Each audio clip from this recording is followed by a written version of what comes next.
Yeah,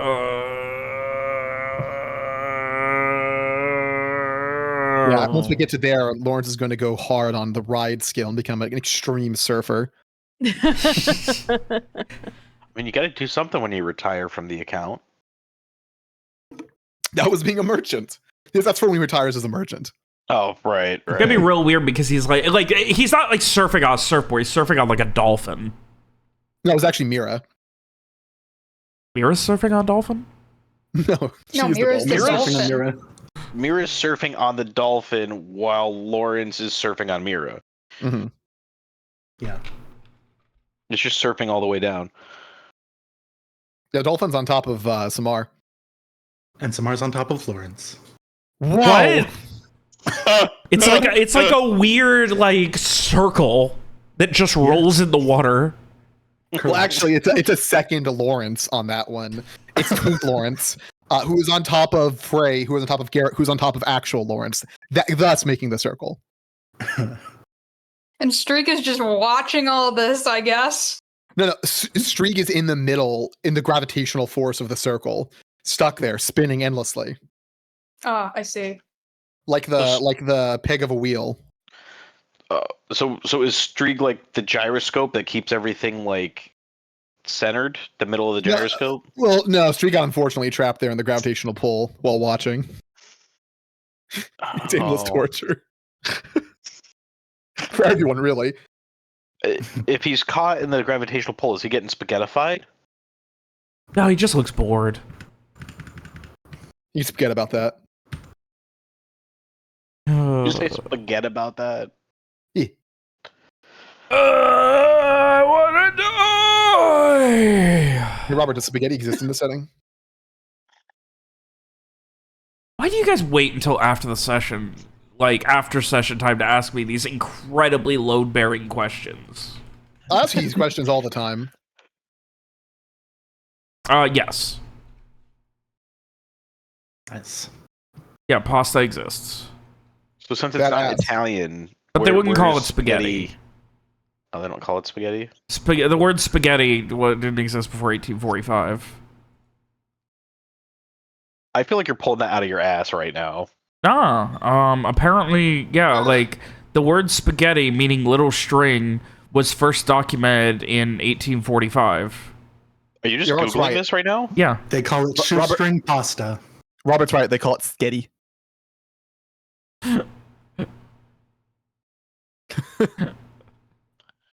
They call it biscotti.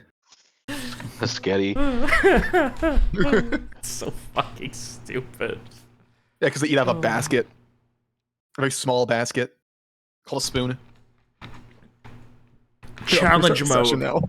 Everyone who has the fucking, like, box spaghetti in their house, I want you to go and eat one right now. No. Eat one dry Why? spaghetti or eat the a box? spaghetto, please. It's a spaghetto when it's a singular. I called it Right, spag. cannolo. You Sounds can't like a slur. I take that back. That sounds Yeah, offensive, but I don't know that if sounds it's like a slur. I take it back. I take it all back. Is that a slur for Italian people? No, of course not. There's no way. Don't try to William, put your that Texas is showing. on me. Oh, yeah, I'll put it away 1 second. Wish I had a belt nearby so I can make a belt sound I'm not effect. sure if I mentioned this before, but there's a reason William's old nickname was Bigot Tex. Because Texas is big? Well, no, And he Alex lives used to call in him Big Texas? Tex. Like, that was like Yeah. his first nickname, back when we all first started hanging out. Alex would call him Big Tex, and then it evolved into Bigot Tex. Because he wouldn't stop saying spag. Oh, fuck, Robert, we can't do the goof because Alex isn't here. Fuck. I'm so mad. Oh my god. That's just it's a new goof with Alex. We can't do it. I'm mad. I'm really fucking mad about it. Oh. All right, you know what? Let's organize it for next time. Rob, are you recording? I don't know. Okay, stop recording for a moment. Just to be safe. I am Okay. recording. Okay. And do I really need to Okay. stop recording? Yeah. Okay. Let me pause it. Okay, I paused Okay. it. All right. Who's down to clown? I need to have a volunteer. Okay. Excuse me? Okay. Adarsh came in first, which I'm a bit concerned about because you still haven't used the thing I gave you for Robert like a month, 2 months ago. But I'll put my faith The in you. statute of limitations has passed on that one. Okay, so here's what you got to do. Okay. So next session, Alex is here. Gotta like wait for something like important to happen, semi-important, and like give it a moment to breathe and go. Hey, Alex, write that down. This is a friendly reminder. That who takes notes? I mean, yeah. I'll try. There's a whole goof about how we're playing like the Off remake, and there's some puzzles in the game, and Alex is supposed to be the guy in the chair for it, while I'm the person playing it. Like, every time we come across something that looks like it could be like for a puzzle, I'll frantically yell, "Alex, write that down!" And that's the bit. That's the whole bit. Okay, I'll do my best. This will be the second forget, trap. then somebody else should do it. This will be the second trap I've laid for her. I'm really into this. God. I asked another mutual friend of ours to do it in a different game she plays in. Anyway, you can resume, Robert. Hey, William. You were recording the whole time? I was recording the whole time. Yeah, you need to tell me. I knew already. Listen, there's only That's so okay. many bits. It's okay. That's okay. Alex A won't listen and B won't remember. I was going to say that. There's no way she listens to the session, so. No, she'll definitely listen, but definitely won't remember. Teehee.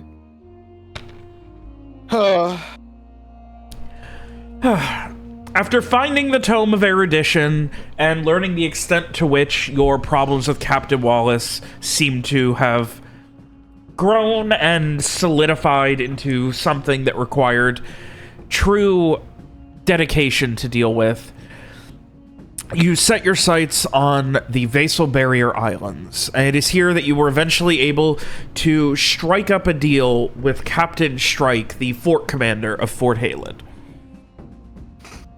And it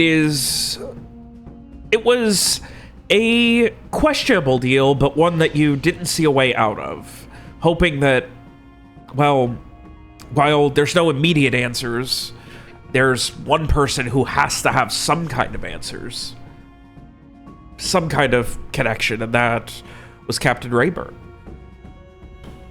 But in order to find Captain Rayburn, you had to, well, make a deal. So you were going to deal with the NSO issue that Captain Strike was having back in Alacyr, and in turn, he would find Captain Rayburn. You eventually agreed, and were taken by ship to Oamon Harbor, where things went from bad to worse.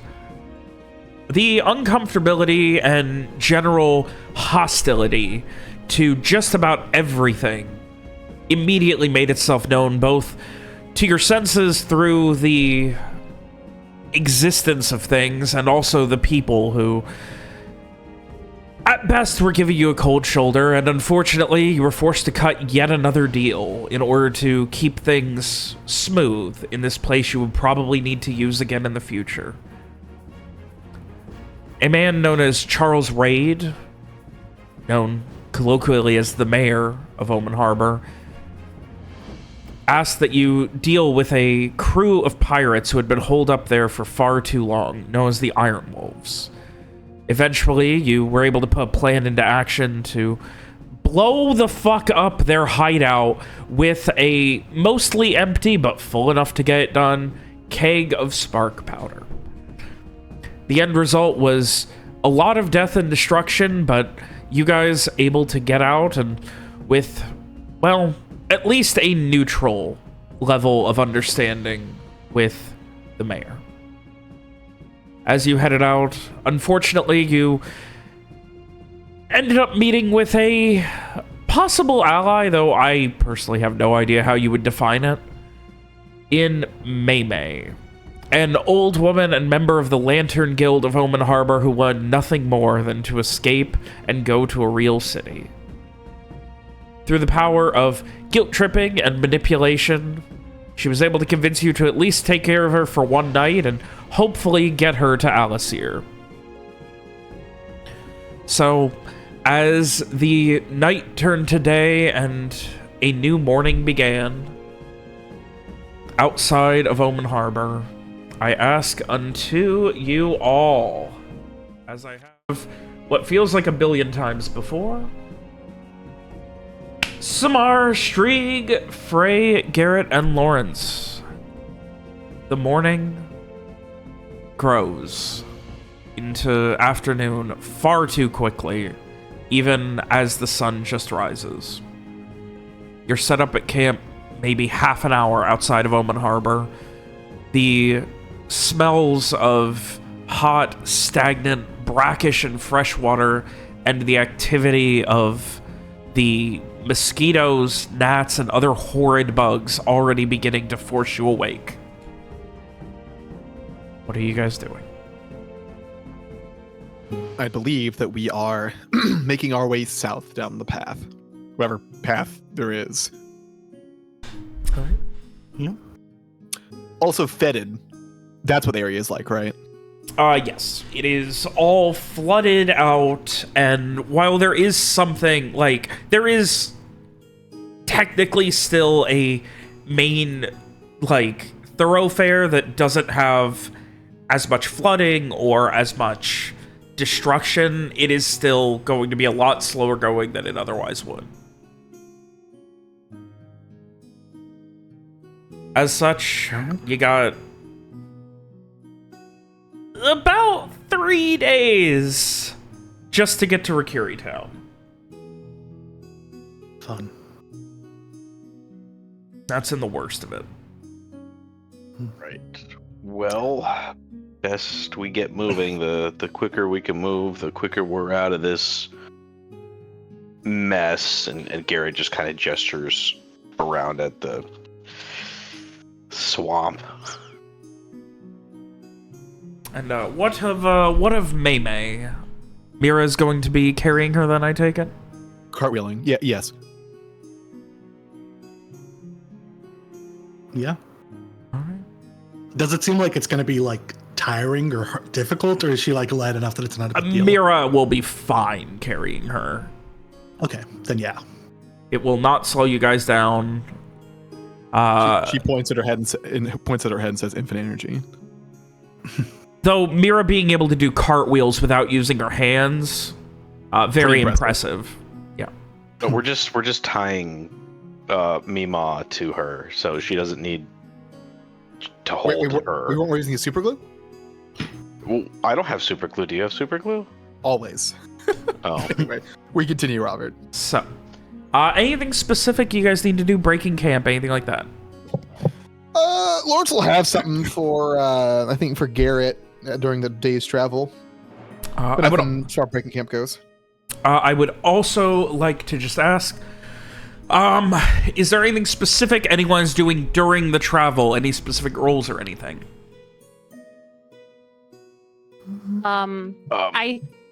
I think while they're walking along, Frey will use his elemental sparks to make a little bit of a breeze to push the bad smells away. The breeze has to come from somewhere, so you're bringing other bad smells closer. I imagine it's emitting from Frey away from him. Yes. Yes, he is conjuring wind to push the bad smells away. He's making a vacuum around himself. And if he could, he would make it smell pleasant. Oh. And unfortunately, those walking near him are just getting these wafts of awful, like getting blasted. Does Frey use a perfume? Cologne? Yeah, I'd say he'd use, like, probably not a lot, like, while they're traveling, but, you know, while they've kind of spent time in one place. He just like hot boxes into incense, so that's what he smells like all day. Yes, basically. God. I think I'm gonna mind over matter every day while we're traveling to keep my lack of smell and touch going, just so I can keep my body immune to whatever's happening. I mean, not sickness wise, but just grossness wise. I would want to have Garrett basically do his best to wayfind around the crappiest paths and crap, but other than that, yeah, this is an area that, fortunately, before this, Garrett never really had to go through since the storm 7 years ago. Yeah. There's a reason Leshka's growing, and this is it, pretty much. Single-handedly, this is it. Yep. So, you know the drill. Wisdom survive. Wisdom survive.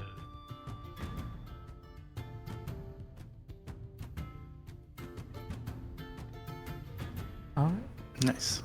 Garrett heading out ahead and making sure to warn the group of any sort of debris, anything worth avoiding, any damage to the road where it has sunk, or anything to try and keep you guys on an even keel, while the rest of you just try and have those normal human comforts of ignoring how fucking horrid the Marauder's Coast has become.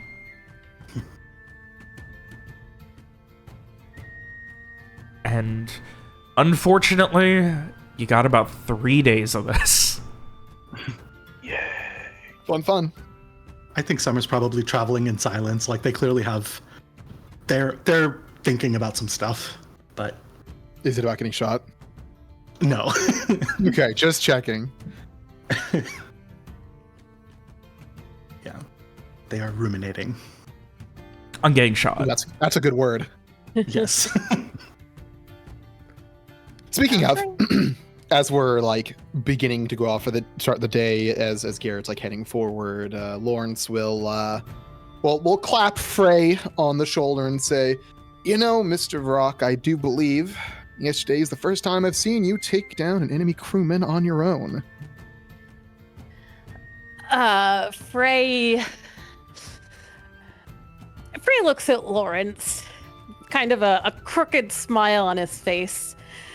Well, I can't say I'm exactly in the habit of it, and I'd still very much prefer to keep that business on your shoulders, and Garrett's shoulders, and Strieg's shoulders, and Mira's shoulders.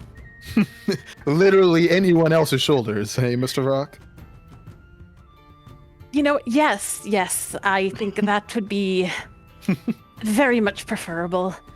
It was an unpleasant situation. Regardless of preference, you've still managed to pull it off. I'd say that calls for some celebration. Well, what do you have in mind? A couple of drinks once we get to somewhere that's not shitty. I could agree to that.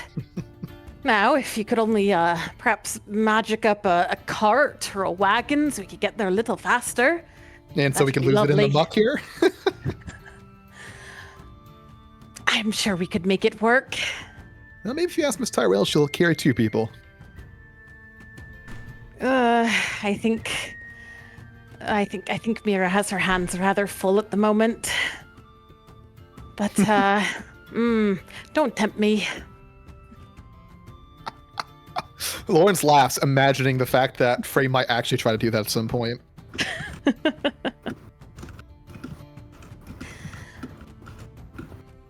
Whenever whenever the weather gets muggy and terrible and you feel the pain from the spot where you were shot, you'll remember that feeling of victory and the pain, of course, but victory nonetheless. I would rather not have the pain or the opportunity for victory. And well, I was going to say that I don't think it was really me, but I think it was that time. I mean, not me precisely myself, but I wanted it, and I reached out, and it came. Sometimes that want is what you need. People don't survive on accident, Mr. Varrock. They survive because they want to, they desire to, they need to. And the need is never stronger when you're staring death in the face.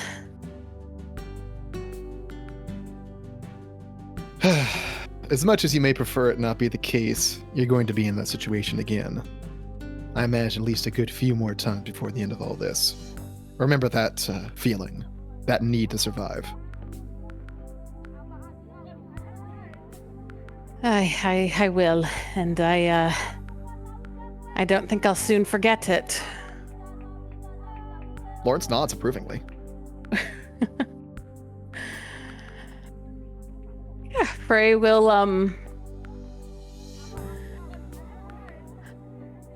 look off for a moment. And then look back at Lawrence. Perhaps you could, when we have time, give me some pointers with that gun. Give you a few, though, frankly, it's not much more complex than aim. He doesn't pull out a gun, but he, just puts his, hand in the shape of a gun and points at Frey, and then, does a mock pull of a trigger and shoots. You typically don't want to do it from that far away, as the shots go awry, but, Well, they'll seem hard to miss if you're pointing it right in someone's face. But I think really more it's I don't have that instinct. It's not something that comes to you in a day or just by holding a weapon. But that feeling you had before, if you hold on to it, maybe you'll gain the instinct over time. Maybe our good doctor will gain that as well. Frey makes a face at that. Oh, let's not give them any ideas. I mean, they already have plenty of those. All I'm saying is you wanted to get some pointers shooting, and all I'm saying is there's a simple equation going on here that can be solved. Lawrence is very clearly joking, by the way. Frey will raise his voice to make sure Samar can hear as he says in mock offense, "Are you really so eager to shoot the good doctor, Mr. Beckett?" Apparently not. I keep asking. I'm not the only one with a gun, doctor. All I'm saying. I trust you to aim well enough to not kill me. I might miss and kill me by accident. You know, I hate to think that you actually sound quite serious about the entire prospect. I think my logic is sound. It seems like you guys just don't want to get shot, which is fine, but I think the reasoning is reasonable. And I don't think you quite understand how pain tolerance works, doctor. It's not about pain tolerance, it's about mental resilience. And that mental resilience doesn't come from knowing what getting shot feels like. Doctor, you've cut off your own fingertips before. If you didn't go into shock from that, you're not going to go into shock from getting a shot. Okay. I mean, I hope you're right, but like I said, if I get shot and then you all die because I can't think straight, it's on you. Doctor, who has more experience between the two of us on getting shot? I'm trying to get the same experience. Well, if that's the case, we might need about 17 spare rounds and powder. Is that what you're looking for, Doctor? I mean, one would be a big improvement. It's fine. It's fine. Just... It's fine. Frey suddenly pipes up as if he had not thought of this before. Should I be carrying bullets? Extra? No. I can always give you some if you need to reload, but you're not going to have the time in the middle of a battle. Oh, Theoretically. right. That begs another question that I think I need to put out there. Does Frey know how to load a gun? And does Frey keep his gun loaded? Mr. Varrock, his gun, if the gun was loaded when it was handed to him, it still is loaded. If it was not, it's not loaded. Lawrence is putting out his hand, clearly wanting to see Frey's gun. Frey has to take a moment to find it, to remember where he put it. Oh God! He'll hand it to Lawrence under 4 layers of clothes or whatever. Just... Need a holster for this or a pocket. It's not going to be of much help if you aren't ready for it. And then he checks. And if it's not loaded.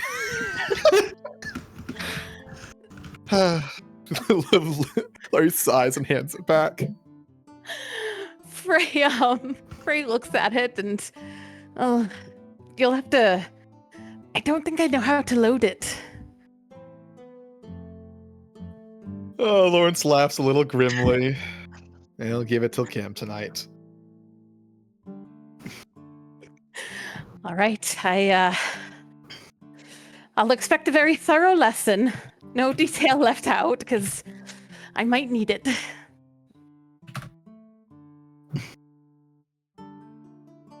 And Frey will, after a moment's hesitation, put it in his pocket, I guess. The pocket of his cloak. And maybe this will be a helpful thing for you in particular, Mr. Varrock, but just because it isn't loaded doesn't mean everyone knows that. Consider for future negotiations. Excellent point. I certainly know I'm quite alarmed to have a gun pointed at me. Though, if you want to be effective, you'll need to at least seem like you have the nerve to fire it if it was. Well, I think we both know that I can be very convincing when I wish to be. Though, again, this might be a little outside of my expertise, but I suppose we'll see. Has Lawrence ever seen Frey try to be scary? To intimidate? Most of the times it's like trying to convince someone of something being a good idea. Yeah, no, Lawrence has never seen Frey try to like intimidate someone into doing something. All right, asked and answered. That's all Lawrence has to say about that. Yeah. Yeah, and Frey will fall quiet at that as well. And yeah, I guess just admire the terrible landscape. Maybe do some little, lake chatter here and there. Anything else anyone is going to be doing over the course of your journey? Probably on one of the days, Lawrence will catch up with Garrett and chat with him for a minute about something. Yeah. Get him in the morning before he heads out ahead or something. Yeah, get him the next morning. Right. Is there anything else after the first day, Robert, or? Nothing of note. I will let you guys know. Then the next day, as Garrett's moving forward, Lawrence will jog to catch up a bit and just, Mr. Villacourt, a minute before you go. Yes. What's going on? Well, it's been some time between us and, well, the worst we've seen so far, the lake. I just want to see how you were holding up.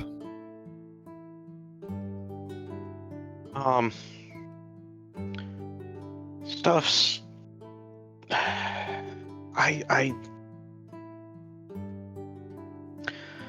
I'm feeling better, but I'm still, I guess, missing stuff. There are some...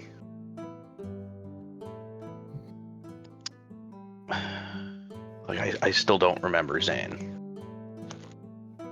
Everyone says I should know him, but that's as much as I know about him. Maybe if you were to meet up, you could reminisce, get some of that back. Maybe. I'm hoping that would. But I guess we left him in jail back in Fortuna Sol, so who knows what's happening there. Maybe we can ask her some news in Alacyr to see if anything major has happened, but what of the others? Lawrence says, glancing back.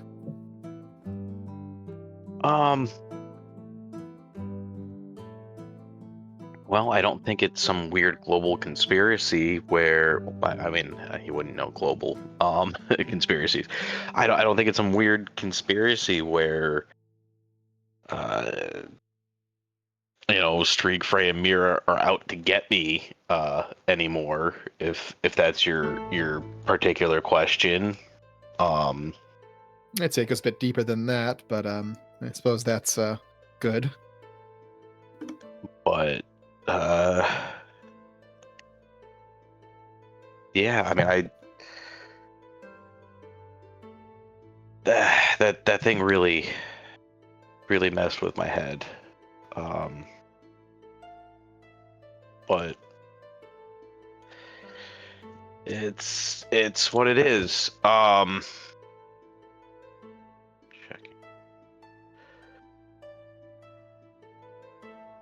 Did I write down? Well, how do you feel for them at the moment? Why don't we start with Frey, Mr. Varrock?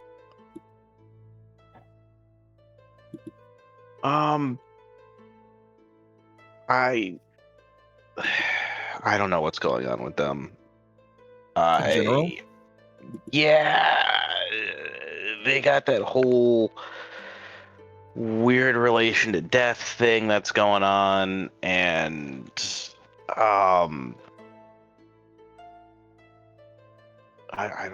they seem to have some connection with Wallace, and I don't know what their full intentions with that are. I believe. Actually, no. Garrett wouldn't know that. Never mind. That happened when he was dying. Sorry, I was talking to myself. Keep in mind, Mr. Viacourt, magic to some people's a blessing, but at worst, it's an affliction. It's not the person. No, I know that their magic isn't necessarily related to them as a person. I just, my worry is that in their interest to understand or remove this ability, they may make a deal with Wallace that may run counter to what's probably best for everyone, i.e. Wallace ending up dead. I don't think you'll need to worry about that. Of all the people you should be worrying about working with Wallace, it would be myself, who has historically worked with him. Before he screwed you over and cursed you. Screwed all of us over, Mr. Viacourt. Well, yes. And he has repeatedly screwed us over and basically sicked an assassin on us for the book against the terms that we originally agreed to. So, not to mention making those original terms in bad faith. Exactly. So I don't think this is something so much where I'm worried about you double crossing everyone, because out of everyone here, I feel like you have more interest in killing him. All right. And what of Mr. Streak?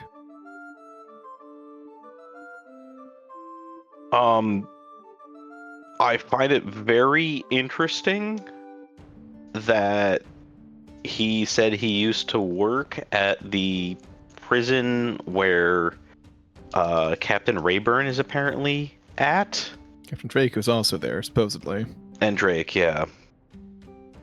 So I just the coincidences are getting very interesting with regards to Streak. The thing I find interesting is how his sudden recovery after having been deeper into that darkness than anyone else. That's a good point as well. He just kind of came out of it. Well, though if I may be honest, he doesn't seem like the type that would be very good at fooling people. No. Honestly, it actually took a while for Strieg to even acknowledge that something like magic actually exists. Pardon? Did he live under a rock? He, I'm sure you've, well, kind of, yeah. He was tortured and raised as an assassin as a child, basically. So, yeah.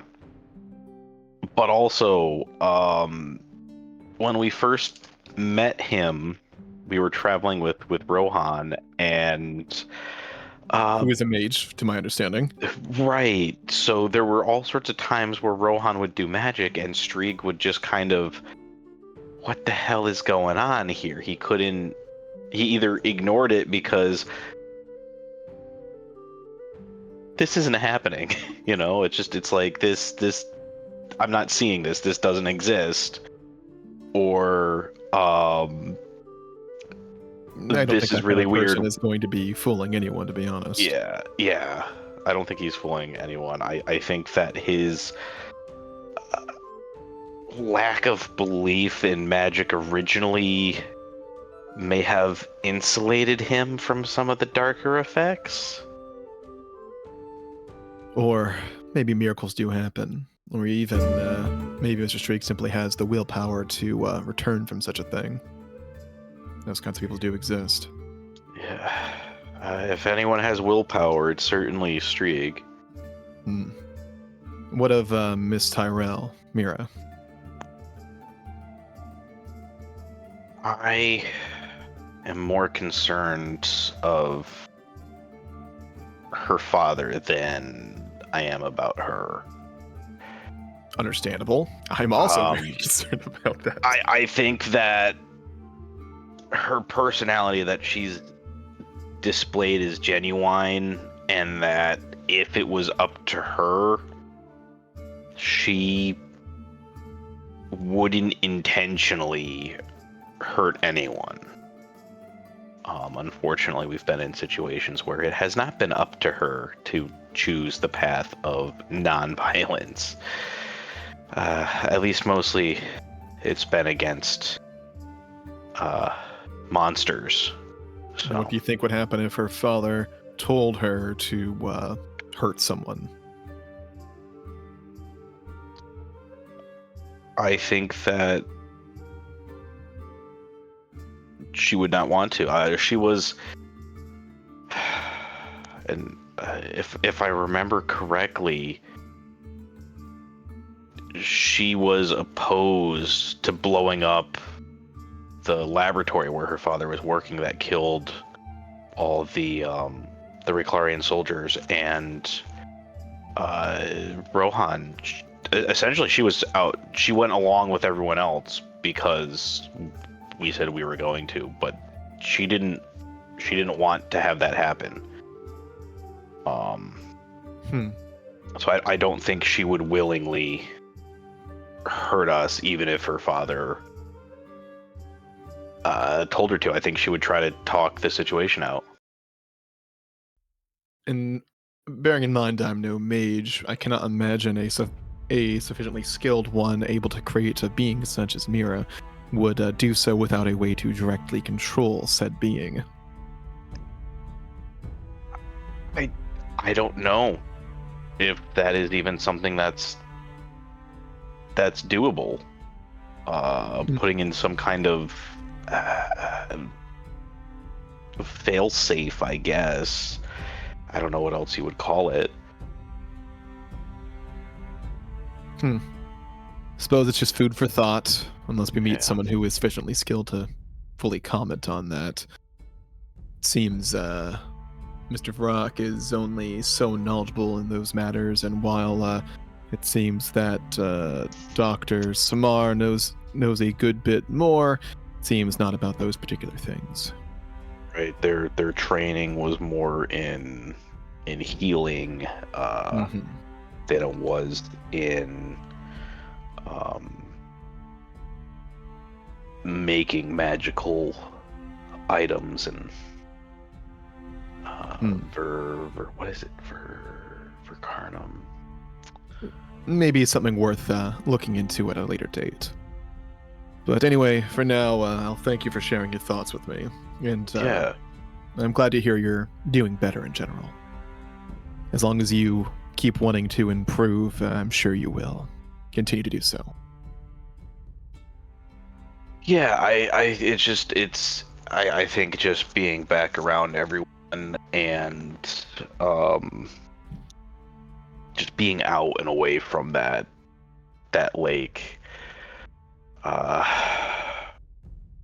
has helped remove those paranoias.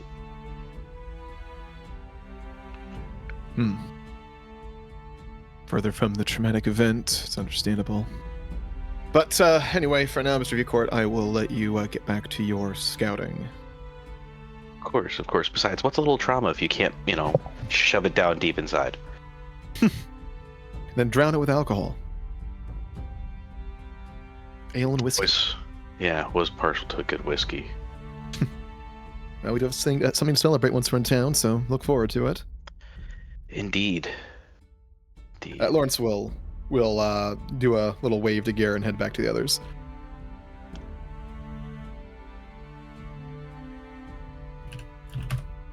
All right. Otherwise, love listening to you type, William.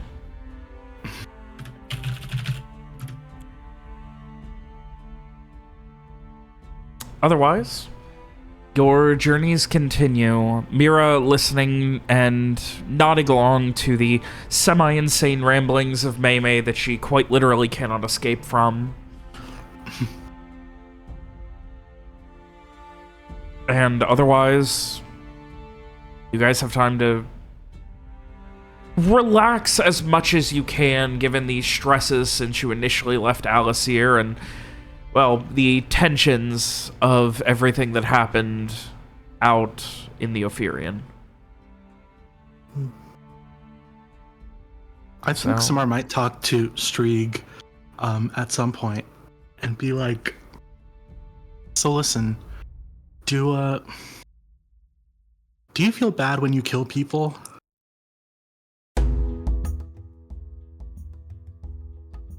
You're just gonna lead with that? Would you prefer small talk? I'm not judging you. I'm not expecting a certain answer. I'm just...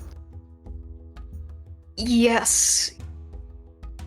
Okay. Every single one. Do you wish you didn't? Sometimes there's not a choice. Sometimes it's the better option.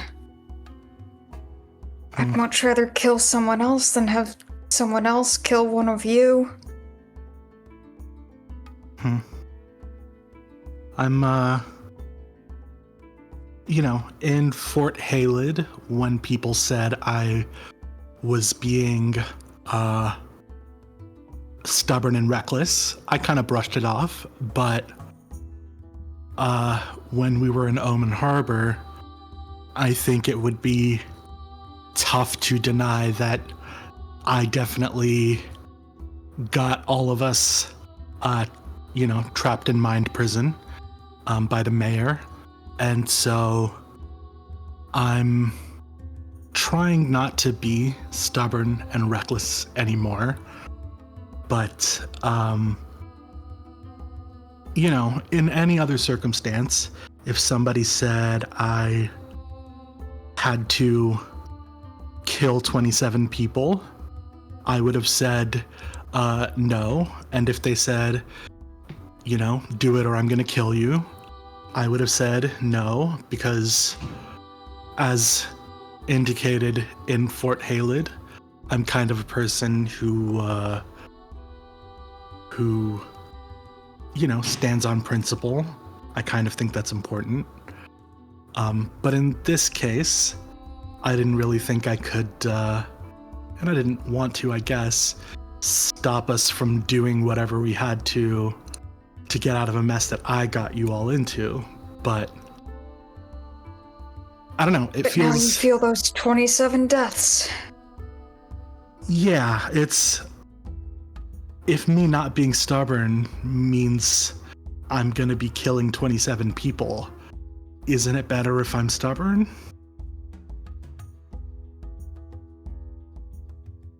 Maybe. I don't Or maybe not.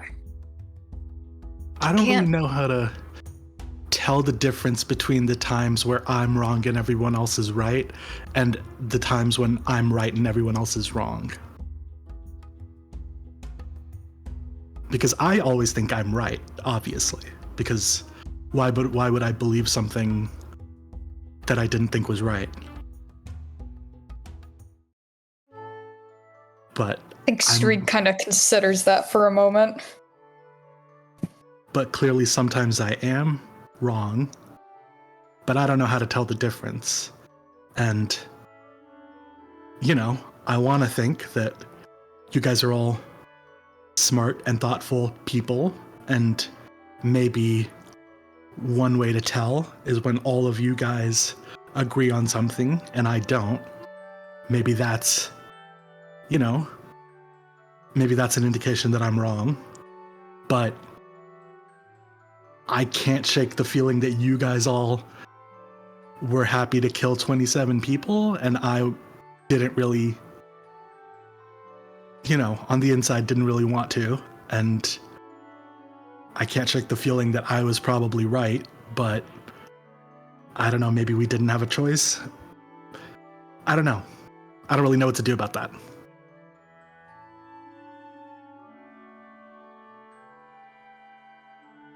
I think you're a better person than a lot of us, Doctor.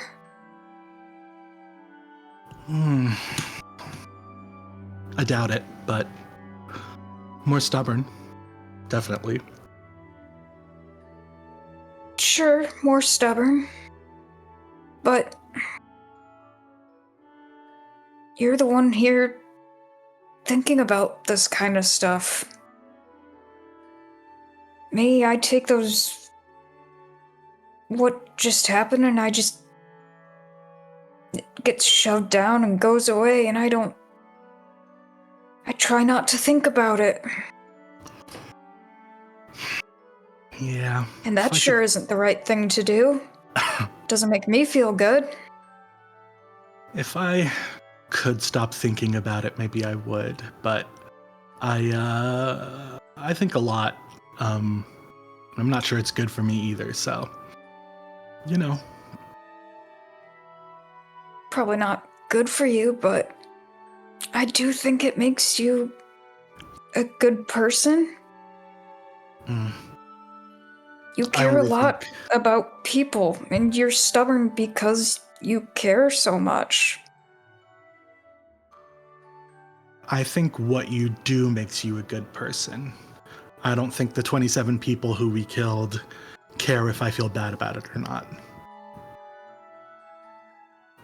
Okay, and then, so what would we have done? Should we have just laid down in the street and killed ourselves instead? If it was just me, I would have run, but, you know, I either would have convinced him or I would have run, but I didn't want to put you guys in that position. I'm not saying that you guys did anything wrong necessarily. Because like I'm saying, I don't know if I was right or if I was wrong. It just feels wrong, and I'm trying to, I don't know. I feel like I need a rule for how to tell when I'm the one that's wrong, and how to tell when everyone else is the one that's wrong. And I don't really have that yet, so I guess that's what I'm gonna have to try to find. I think it's hard to come up with a hard and fast rule for something that doesn't really exist. I don't think there really is a very clear right and wrong. There's just what you do. Well, I mean, I had a hard and fast rule before, which was just, if I think it's right, then it's right. Admittedly, that was also just a gut feeling, but... And sometimes now you're thinking you thought you were right, and now you think you were wrong. Yeah. So what even is right and wrong? Yeah. I mean, shoot, we killed 27 people. How many people do you think all of them have killed? How many people would they go on to have killed? Would it make it better to you if we knew that tomorrow or the next day each of them went out and killed 3 more people? Not really. I think those people are responsible for the people they kill, and I'm responsible for the people I kill. And I think rationalizations like, well, it was for the greater good is usually what people say when they're trying to justify doing something bad. But also, you know, who cares, I guess. Who cares, indeed. For what it's worth, if caring makes me a bad person, then... I mean, makes me a good person, then you're a good person too. I think Street actually snorts at that.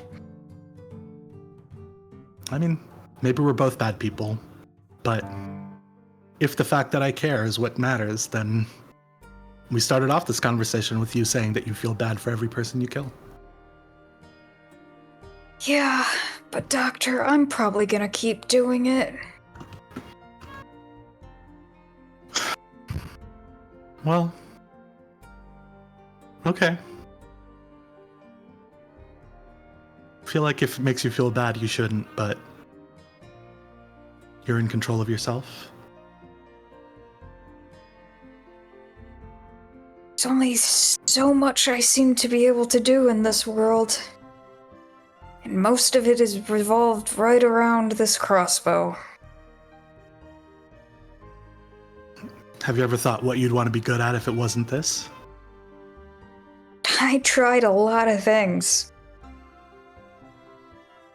Not one worked out well for me.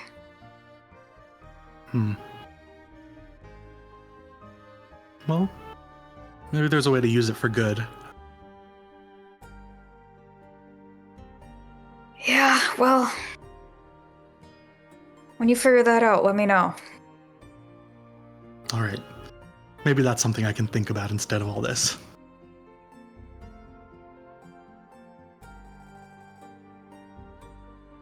Trig just kind of nods. Yeah, they'll nod and keep walking in silence.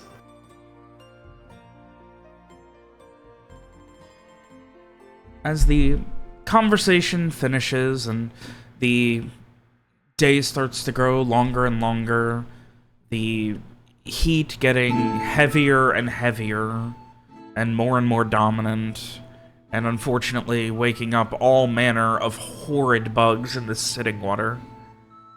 Things just constantly getting worse, even as you get further from Oamon Harbor, further from the coast. It feels like what was brackish is now fresh, and it doesn't help things at all. The amount of just that permeating smell of rot, unable to be assuaded or escaped anywhere outside of sleep. Even then, for those of you without the ability to make it go away, it seems to permeate even your dreams. And you continue. Another night or rest, and another day of travel. It is not exhausting, but certainly trying going through here. And finally, you start to see rolling hills of trees to your south, and the slow rise of these hills, meaning, well, thank whatever fucking gods, beings you want, you are seemingly escaping the worst of it. And it continues, eventually leading to sundown as you begin to approach the area that would be known, well, the turnoff that would eventually lead to Rakiri Town. And you hear the sounds of an instrument, a very loud carrying flute, or some sort of similar instrument. over the hills and heading in the direction that you're going. Okay. How big is Rickery Town?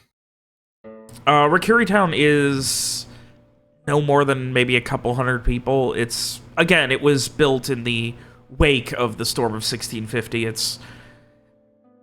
Town isn't quite a misnomer, but it is mostly like large wagons that have been converted. It is not built as a town proper yet. There are no hardy permanent fixtures to the town yet.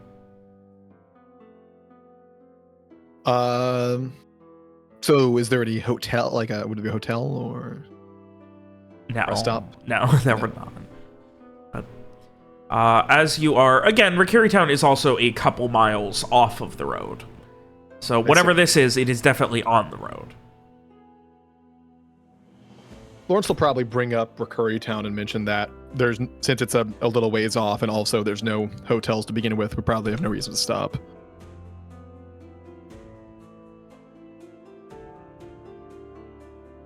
Well, that's a shame. Truly, I need a bath. I don't know, what is a good on you? I mean, the last time we were here, there was an inn, wasn't there? Not that I remember. That might have been me fuck up. Let me double check. 'Cause that's where we stayed, where Molly was almost killed. We stayed at the inn. Famously, where we tried to bury I'm Jack sorry. and- The Driftwood, a moderately sized tavern that's still being constructed, second floor with a few rooms. Nice. So yeah, that was my fuck up. Sorry. So there wasn't one last time Lawrence was here, but there was last time Garrett was here. Yeah, there you go. So Larry gets corrected. There you Larry go. immediately perks up. Mr. Vrock, it's our time. Yes, I think a detour to this Rickery Town is very called for. Vital. Oh, absolutely. Necessary. The heavy clouds above you and occasional lightning lighting them up emphasizes there is a hell of a storm coming. Yeah, this would be a good time to be taking cover too. Let's hurry on then. Yeah, that definitely gets Frey moving with a renewed sense of purpose, eagerness. We mosey at speed. As you get closer to the intersection where the road turns off to Rickery Town proper, you see a very large wagon and then a smaller one next to it. A multitude of lanterns and torches set up. A couple of people sitting around a large bonfire, excitedly playing music, singing. It is very, very much a contrast from everything else you have dealt with up until now, and it feels almost as if this evidence of civilization, this evidence of people existing and having fun and enjoyment and feeling joy is a perfect delineator of the horrors of your senses that you have finally seemingly escaped. And you can see, as you're approaching, a couple of people just waving at you, and finally you see the woman who is playing the flute while a couple of people dancing, kind of like side-eyeing you guys as you were walking, and one of the people just kind of like narrows his eyes, kind of haggard, with a very thick, not quite dirty, but definitely beat up, olive-ish green cloak, and just kind of like not quite approaching you guys, but like obviously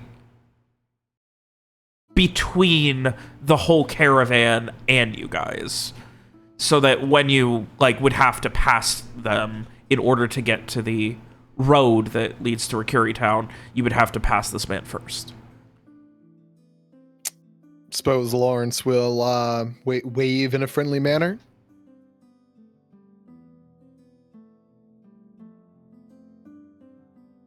I don't like to be traveling these times of... I'll tell you, there is no better time than the present to be escaping that wasteland. He kind of, like, raises an eyebrow, and, like, his mouth is not... Like, it's, like, slightly open, and he just, like, cocks his head to the side a bit. Well, people talk about escaping that wasteland, but not many of them... all too well, and with the morals you'd expect from them now, were they? Well, if it's morals you're concerned about, we can take a wide berth around you. Not that we're concerned about, it's more that we're just concerned about anyone who might be here to disrupt the party, as it were. Well, you've no fear of that. We'll not be disrupting anything. Just looking to spend a night at the inn, which I've just learned existed. And maybe take a bath. Gives a little bit of a smile. Oh, you got, what, at least another hour ahead of you? It's going to be a long travel still. And it's already after sundown. Not afraid of the Umbria coming to get you. So something about your, yourselves, doesn't it? Oh, the Umbria out here are nothing compared to some of the things we've seen. Kind of rolls his eyes at that. And what all have you seen? And, like, he keeps, like, darting his eyes between you and then Garrett. Lawrence, like, gestures, like, what's the word? Vividly, in, like, the shape of, like, something big. A shadowy figure, larger than you've seen before. Giant in stature. The kind of... coming forth from a lake whose you could barely see the bottom half of. Something that would tower above even some of the greatest buildings in Ceres. He kind of just rolls his eyes at that. I said, I'm sure its dick was 30 miles long. And just as terrifying, I'll have you know. Proverbial carpet for the fancy, huh?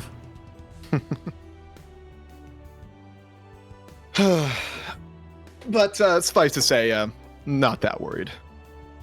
He kind of still just, again, like, not quite side-eye. It's obvious that while he might not be overt security, he's obviously doing something to at least vaguely assess you guys. And as you're kind of saying that, you see as coming out of the darkness, not behind you, but like, I would say west-northwest of you, a very large boar. Is it coming out from like the direction of the town, you mean? No, Or is it coming from the west-northwest. Okay, So it's coming from the, woods. yeah, from the woods. Does it seem like aggressive? No, it's kind of casually just meandering towards. No horns to speak of. Just a big, wide, like very wide, like boar. Lawrence will, Okay. I guess, casually gesture towards it. Looks like this area isn't that safe to rest in anyway. I don't know. That's Bella. She's mine. Oh. I stand corrected then. Apologies. Dumb as a boulder, but absolute sweetheart. And he does a very high-pitched whistle. if you're really close to her, like, it probably rings your ear, really close to him, it probably rings your ear for a second. And she comes, like, jogging across the street directly past you guys without giving a second thought before laying down next to where he's standing with her head on his foot. And he kind of scratches her behind the ears. As it's approaching, Lawrence will say, clap Gare on the shoulder and say, funny, we see anything of Mr. Viacourt here. Gare just kind of like, he just kind of like rolls his eyes and just kind of, you know, just Viacourt. Yeah. Garrett. Thought I recognized you. Thought you were out of the game, and he kind of like gives you like a little bit of an eyebrow. Thought you were retired to married life. That's what all the other wayfinders would say. Can I roll a no to see if I remember him? Yeah, go ahead.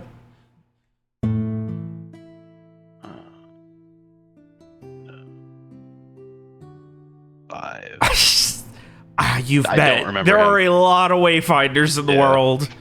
Like, yeah, actually,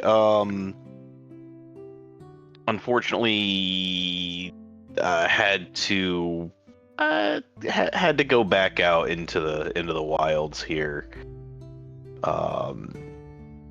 I'm not getting paid for this, so technically I'm still out of the game, I guess. This is part of it's all personal stuff. at this point, he crosses his arms, and his body language has changed from defensive to much more almost condescending. Am I to take that, Not Mr. getting Viacourt, as paid. you saying that you are not interested in your cut of the profits? Well, what I mean, like, you're not I'm not on a retainer. You're not paying me specifically to wayfind. Hmm. He'll look back towards the others.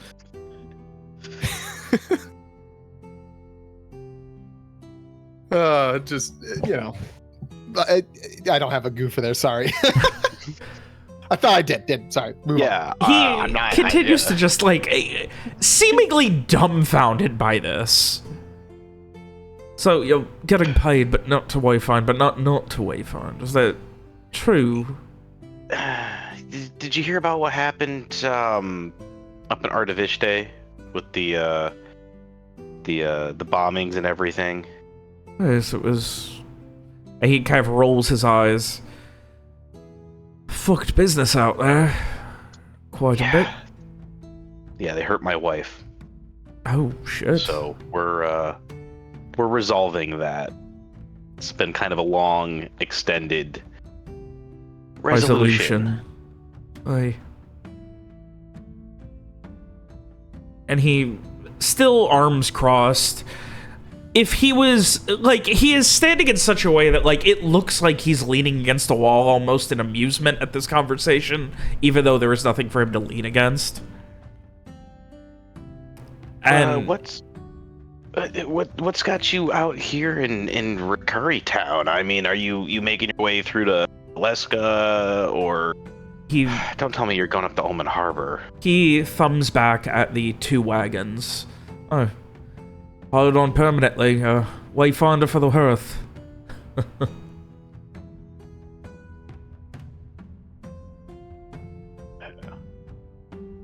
Sorry, Wayfinder for the whom? I didn't quite hear that, Robert. The Wandering Earth.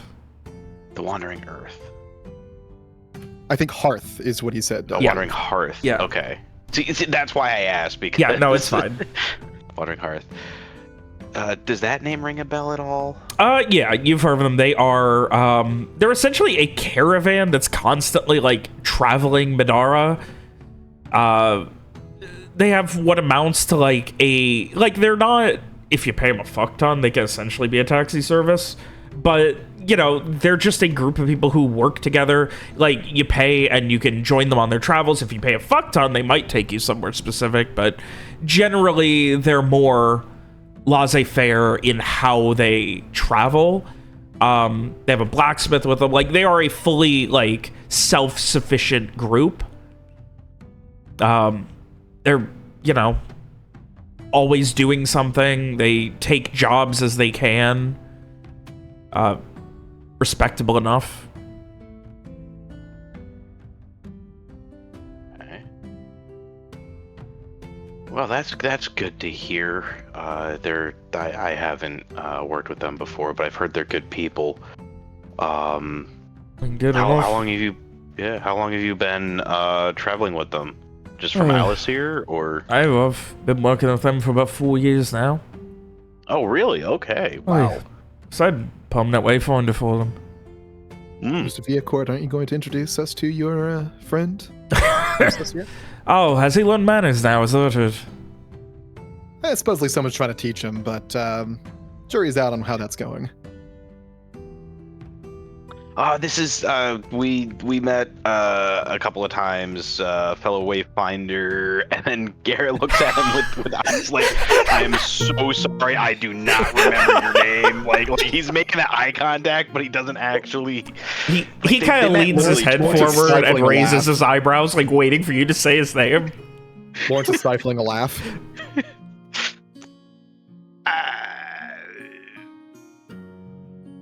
Eventually, he finally lets you off. Oh, it's fine. Mr. Viacourt was always too high and mighty to remember any of us plebeians' names.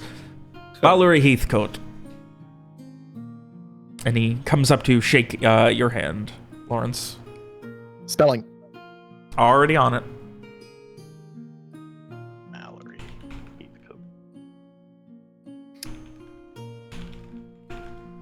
And Blair will respond, and maybe if he cared for us plebeians more, he would introduce me as Lawrence Beckett of Beckett's Finds and Fineries. And he'll return the handshake. Well, you could certainly take the man away from the Wayfinder, but he's still a rich prick at heart. You wouldn't believe how often he talks about going to balls. Tell you at least once a week, maybe more. Look, it's not my fault that we end up having to go to these fancy dress parties, and then like something happens, and then we go to the whatever the heck it was with the Soldier of the Blue IPO in Fortuna Soul. We end up having to get involved with having to go to a thing that the Duchess was throwing in Artavishte. It happens, all right? No, we could just go to one of these gatherings to just enjoy ourselves. He, at this point, heads up to immediately shake your hand, Frey. And, is Garrett going to introduce me to you, or do you have to do that yourself as well? Frey smiles, shaking his hand. I suppose I'll take that upon my own shoulders. I am, you can call me Frey Varrock. It is a pleasure to meet an old friend of Garrett's. Please do not. An old acquaintance of Garrett's. Come now, Mr. Varrock. Doesn't do to insult a man we just met. It was a time I would have considered him a friend, but, well, one of us remembered the other's name. And the other one retired to a life of luxury in the lap of... Couldn't think of anything else that was alliterative there. Well, you have to forgive him. He's... You just get into him. Yes. I just get it. I'm Just about a kinda year throws his older hands than up and him. walks away. Yeah, Garrett's just like, you know what? He just throws his hands up and he walks away. He's like, all right, he just steps back a little bit. I'm sure traveling with him, you know what he lacks in manners. He more than makes up for in talent. I'd trust the man on the road if nothing else. Certainly, I'm sure the giant shadowy dick monster would have gotten us all if not for his excellent navigation. Ugh. Oh. I suppose we should at least finish introductions, and Frey will gesture towards the rest of the group. I will tell him my name and shake his hand. He shakes the rest of your hands, and I would introduce you, but, well, there's, 20 people back there, and I don't know half their names. And he gives a little smile and, like, stares at Garrett for a second. After 4 years, huh? Not all of them are permanent. So how'd you meet this one over here? He'll glance at Garrett. Just on the road? Every wayfinder meets another wayfinder the same way. We end up in the same bars. We end up in the same circles. Everyone's trading information. It's, he, like, begins, like, trying to, like, circle with his hand. One of those jobs. Everyone has to help everyone. Then, out of curiosity, have you met Miss Wells, Miss Alara Wells, before? He kind of narrows his eyes. Who? Wayfinder for my company. It was a long shot, I suppose. Wells. He kind of thinks for a moment. 40-ish, gambler. That does not narrow it down at all. He thumbs at Garrett. 40-ish gambler. Thumbs at himself. 40-ish gambler. I think you just described about other basic things like hair color, eye color, etc. So it certainly sounds like you're describing about half the wayfinders I've ever met. Yeah, worth a shot. Lawrence will shrug again. He finishes introducing himself to everyone and kind of shaking hands, and eventually, like, after the initial introductions, he kind of... Now, is there a reason you all smell like you were rolling waist deep in shit mud for the past week? Because, while I know the roads are bad, I don't think they're quite that bad. They are that bad. I believe Mr. Viacourt mentioned the complex resolution that we are all seeking mutually. Part of that involved doing a favor for what they call the mayor of Oamon Harbor. And it ended up being dealing with a terrible group of pirates they had. And part of that involved swimming in there. Lord trails off, remembering it. You can't just leave it hanging there because that makes it sound even worse. I don't think there's context that can make it sound better, Mr. Vrock. Long story short, we blew them to Kingdom Come with a partial barrel of smoke. What was the Spark powder. What was the word, Robert? Spark powder. Spark powder. He turns to Garrett and then just kind of turns back to the rest of you. Interesting company you're employed by these days, Garrett. Well, yeah. It's been one thing after another. Incidentally, while we're bringing up former acquaintances, have you heard or anything about or run into Dorian? He... That old sack of shit seemed he retired too. Yeah. Been a while. He was supposed to meet me in Leska a while back, and he never showed up, and that was kind of the start of this whole adventure. And I don't... Is that your cousin? Yeah, cousin, mentor. He taught me the ropes of wayfinding and everything. No, haven't heard from him in, what, a year maybe? Or haven't heard anything about him, not heard from him. I haven't spoken to the man in a few years, but, you know, everyone's in everyone's circle. And he kind of narrows off. You think he, maybe I got him? I worry about it, but I think so. Or something happened to him. He's certainly one of the more careful ones. Bordering on paranoid, I mean... We didn't laugh at him to his back, but we certainly laughed at him to his face sometimes. Yeah. No, he was good, but when your number's up, your number's up. But he he was he told me what happened with the first attack on Artivishte, and he was supposed to meet me in Leska because I was coming back from well, I can't remember Azleek, and he never showed up, and we made our way back to Artivishte, but the last anyone saw of him was all the way at I gotta zoom out here. Sorry. The last anyone really saw anything of him was I think it was I don't think he even made it to Oamon Harbor, but there was some. So you're saying he got as it were in Vicania? I think so. About the safest place in the world to travel these days, and you think that Umbra got him there? If not, maybe the poor Robins, they were stirring up trouble again, and we ran into some Reclarian soldiers. Took care of them, though. The way things are going, I'm certainly happy to be here with the Hearth. I mean, it's not the best payment, but it certainly beats the average. I mean, you know, you'd have your days getting paid by some rich asshole like you, and your days getting barely by a caravan put together that can barely scrape the coin to hire you, but he kind of grits his teeth.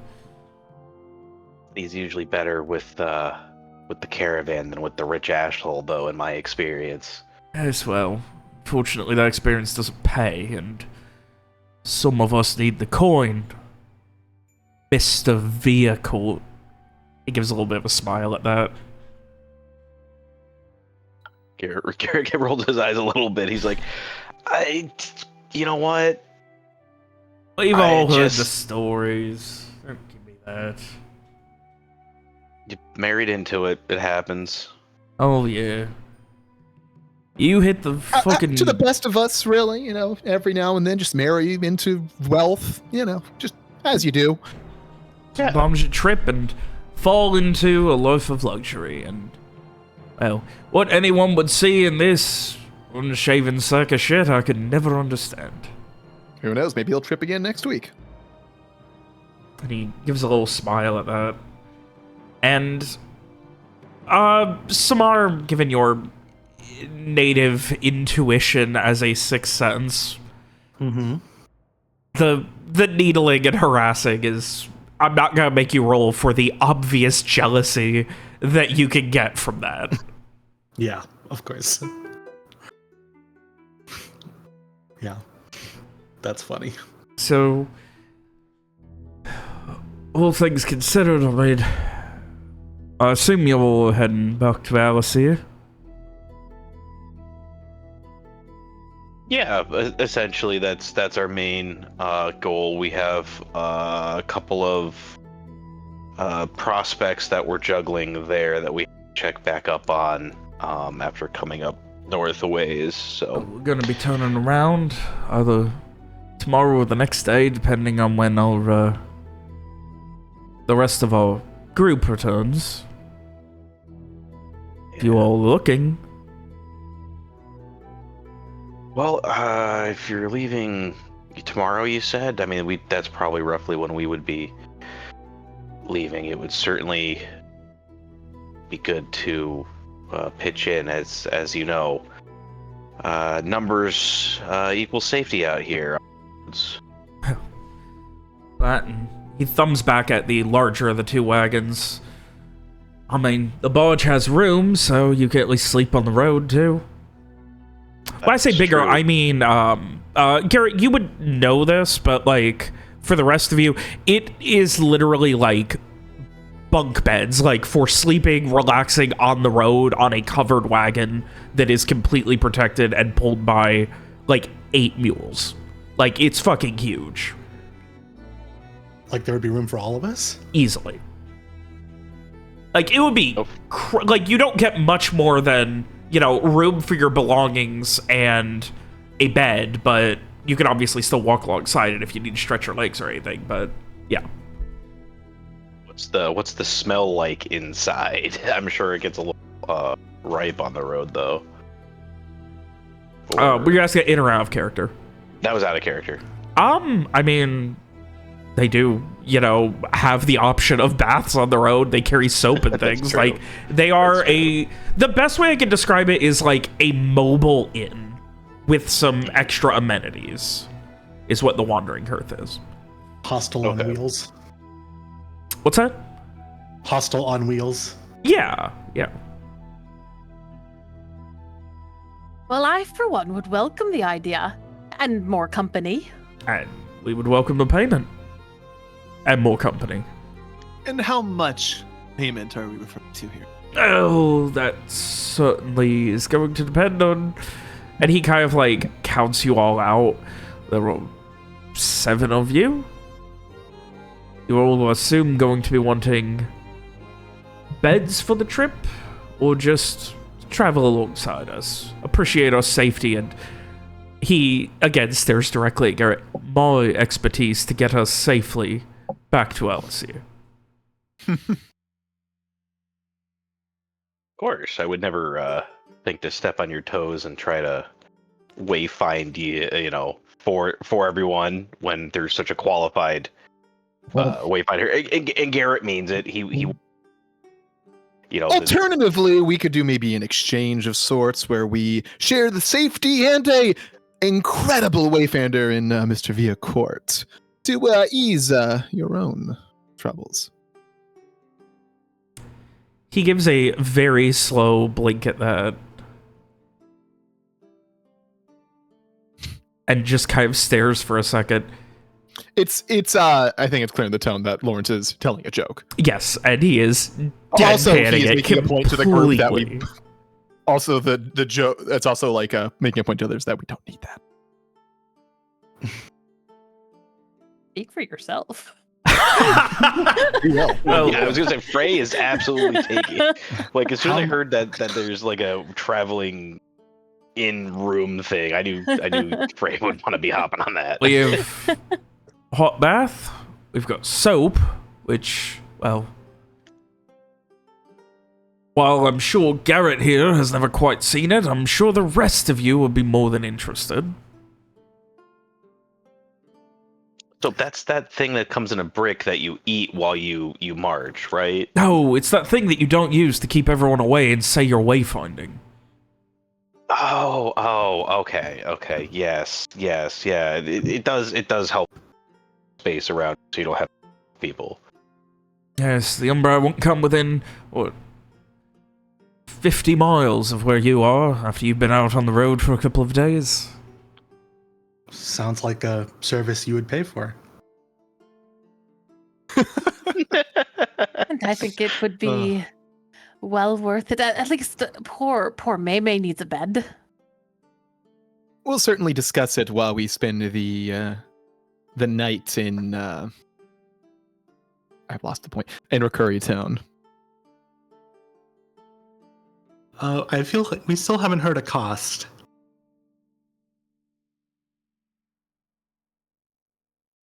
What's your charge for the beds? Well, The bunks. I mean, I don't own it, I don't run it, but I'm sure since we're going to be heading back in the next couple days and we're not exactly going to be collecting people on the way, I can put in a good word with the wagon master extraordinaire.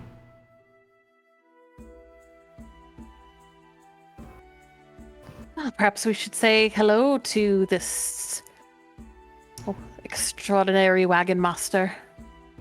Can we speak with him? He turns back and screams over the music. Aldrich, get your old sack of shit ass over here. I'm making you coin and you're being lazy.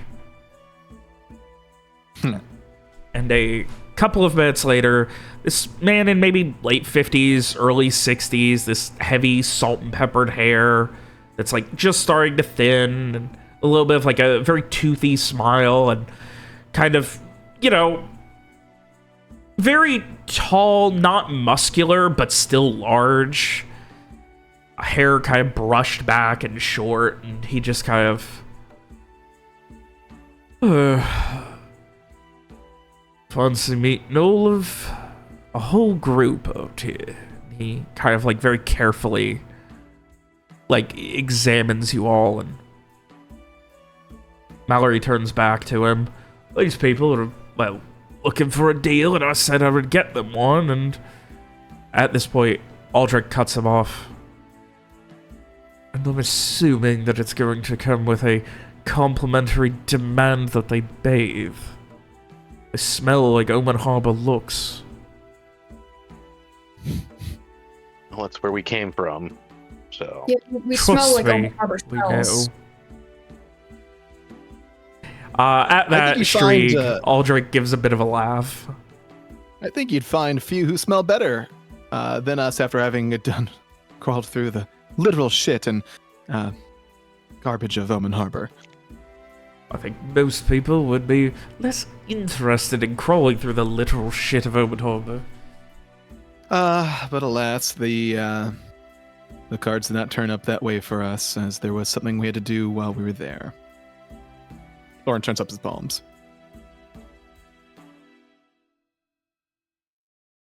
There is a big crash of thunder, and a moment later, the rain begins.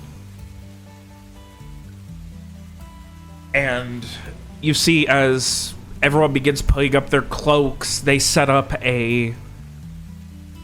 what looks like a very heavy, like, fur almost lean-to protect the fire around the proverbial hearth behind the conversation, very quickly and practiced, and seemingly do not allow it to affect their enjoyment of the evening.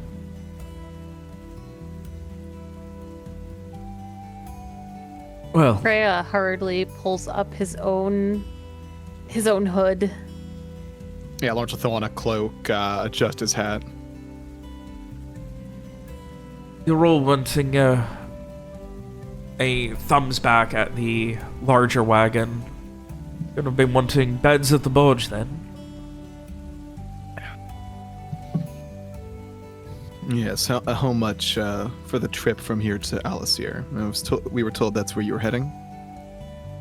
He gives a nod. That's our next destination for sure. We're not exactly going to be going to Oamon Harbor. A given, certainly. And he kind of just scans you guys for a minute. You're going to need provisions as well. No. He gives a look to Mallory, and they both kind of give like a little like side-eyed nod. I can take you all on.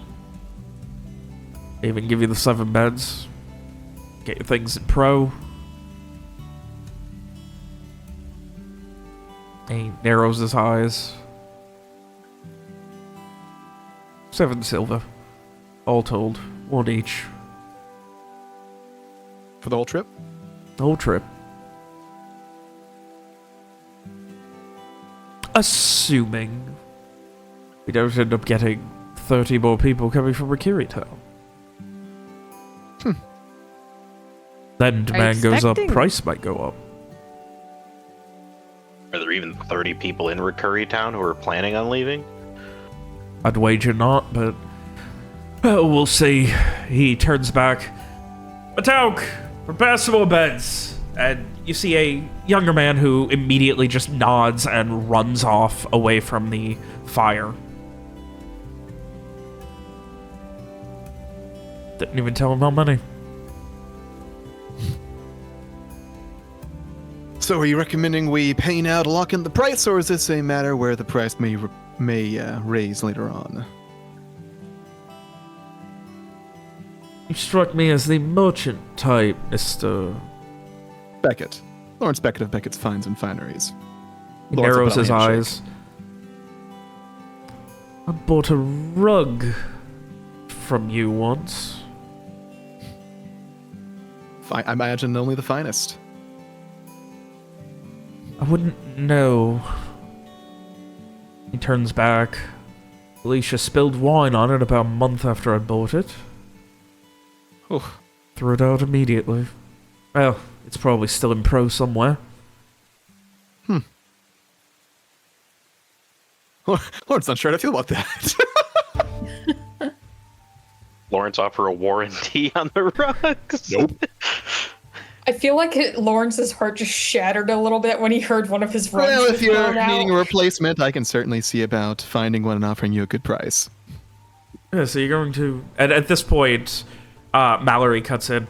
Yeah, so you're going to be pulling it out of... He thumbs to Garrett. Pulling it out of his ass, then. Thought it. And Aldrich just kind of... Oh, please now. There are so many things we could be doing besides being so crass. There's a time for that, you Wayfinder scum. So yes, let's say lock in the price and maybe a discount the next time I see your... Where has it been? I haven't seen that wagon in, what, a year now? Maybe more?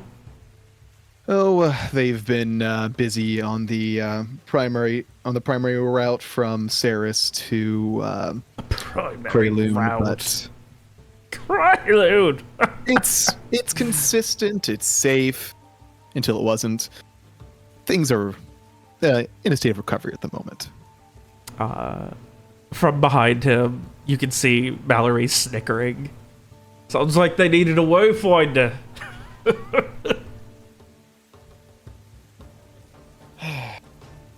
I'll have you know that Miss Wells is an excellent wayfinder and nearly a Mr. Viacourt's match. Well, maybe if she smelled half as much, she wouldn't be in so much trouble. I suppose that's one place where he does have her beat. And at that, there is, like, they just kind of, like, are at this point assuming you guys are going to pay, and they're, like, guiding you to the rest of the group.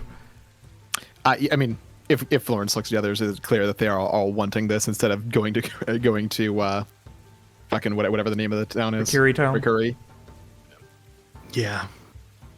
Yeah. Yeah, I mean, it's either this or running to Rikiri in a thunderstorm. They'd likely have better baths, if that's a consideration for Frey. Rikuri Town? Yeah, assuming it's not that shitty. Built? Half built last time you're here. It's been a long time.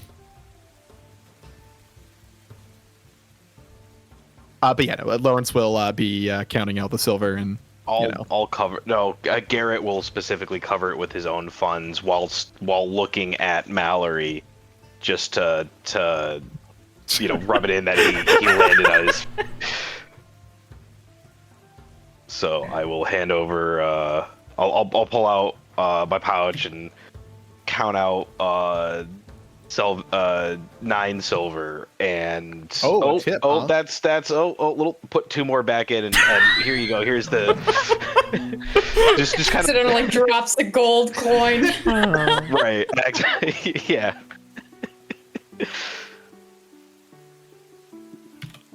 Mallory he's not quite seething, but he's obviously a little heated.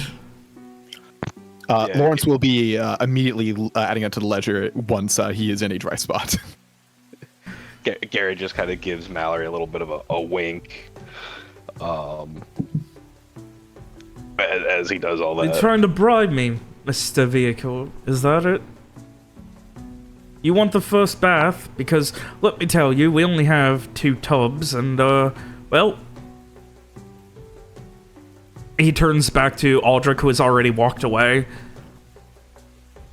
Can I be a dick? And Aldrich just gives a thumbs up from near the fire. Oh, well... You'll last unless... And he holds out his hand. I mean... Listen, we'll take bids for who wants first in the tubs. Frankly, the likes of us, what we've done in town, really shouldn't be near the front of that line. Mm-hmm.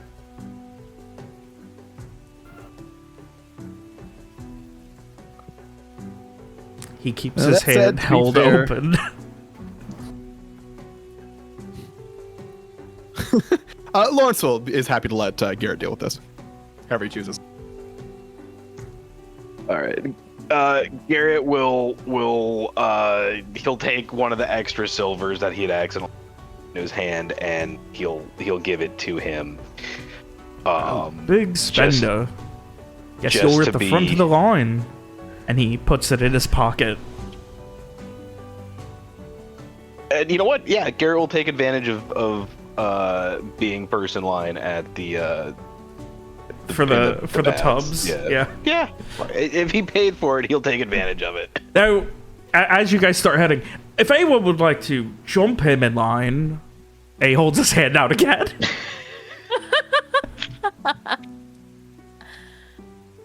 You know what? I think I will take you up on that offer. And Frey will pass over. Jesus. Lawrence will stand to the side, maybe with an extra streak or something, and just comment, "Never a more corrupt group of people." Truly. He heads over to you, Frey, his hand open.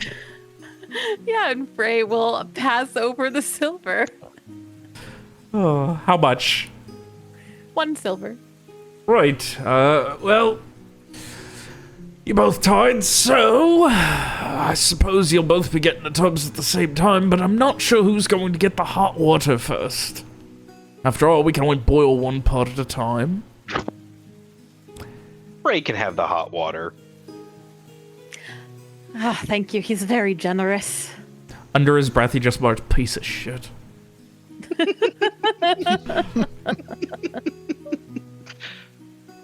Oh. And with that, you guys are guided warmly to the Wandering Hearth's main camp, which is essentially built. There's a semicircle of people sitting around it, a little bit of like an opening, and the 2 of the sides are protected by the 2 wagons. The larger one that was referred to as the barge, and the smaller one, which they call Pro. And you can see there are maybe a dozen people or so sitting around it, the fire. And there are 2 people who are actually armed and kind of like near the edge that are sitting there and throwing dice.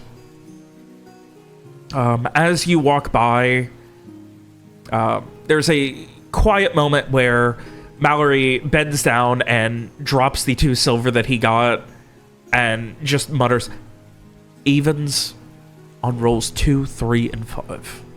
And then keeps walking.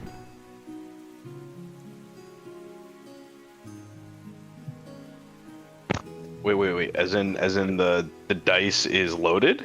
No, he's making it bad. Oh.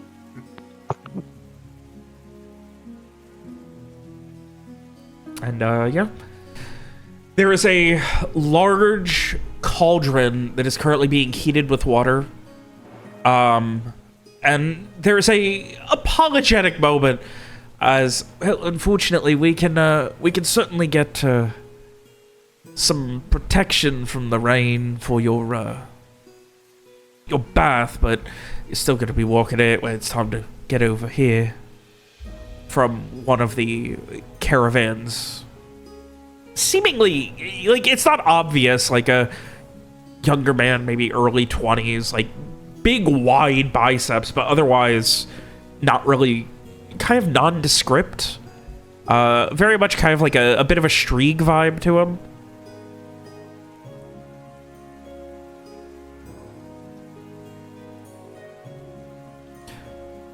And after a moment, Frey, you are called over, and behind one of the wagons, the main one that was referred to as barge, you can see they have a setup with a large canvas protecting from the rain.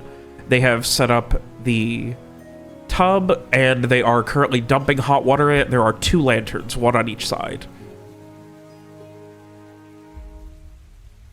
It's definitely more than what Frey would have expected from, you know, a roadside experience.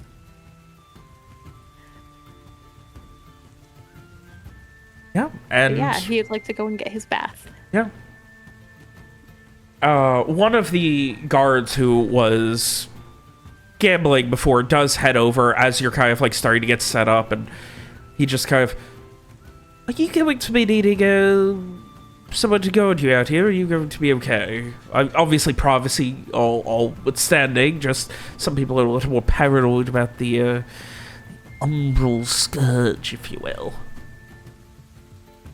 I mean, is there worry of one of them slipping into camp?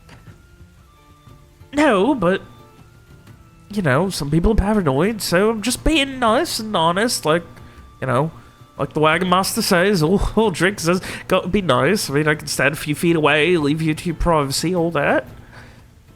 Or you can just have it. It's up to you. I think I'll be okay, but thank you. It's much appreciated. He gives a nod and heads about 10 feet away and starts setting up a large curtain, and you can see him beginning to pour for a second tub on the other side of it. And then excellent. A few minutes later begins to guide Garrett over. And Frey, as you're getting ready, they bring a very large cauldron full of boiling hot water, which they add to the lukewarm water already in the tub, and it is steaming. At which point, yeah, it may be at night and in the rain, but it is relatively dry, and you have access to a warm bath and soap. Life is as good as can be expected out here on the road. Yeah, honestly, yeah, Frey will make the best of it. Meanwhile, a couple of people come by and they ask for your belongings to load them into Pro. Yeah. Anything that you personally need on you, that's perfectly fine. You can go ahead and keep, but we do only have a limited amount of space out in the barge, so, you know, with taking on 7 more people, we can't exactly be loading up the, And they kind of nod towards it, can't be loading up the, not gonna have much in the way of spare beds, so... Yeah, we're gonna be loading most of your belongings that you don't need onto, provisions here, and gives a thumb back to the smaller wagon.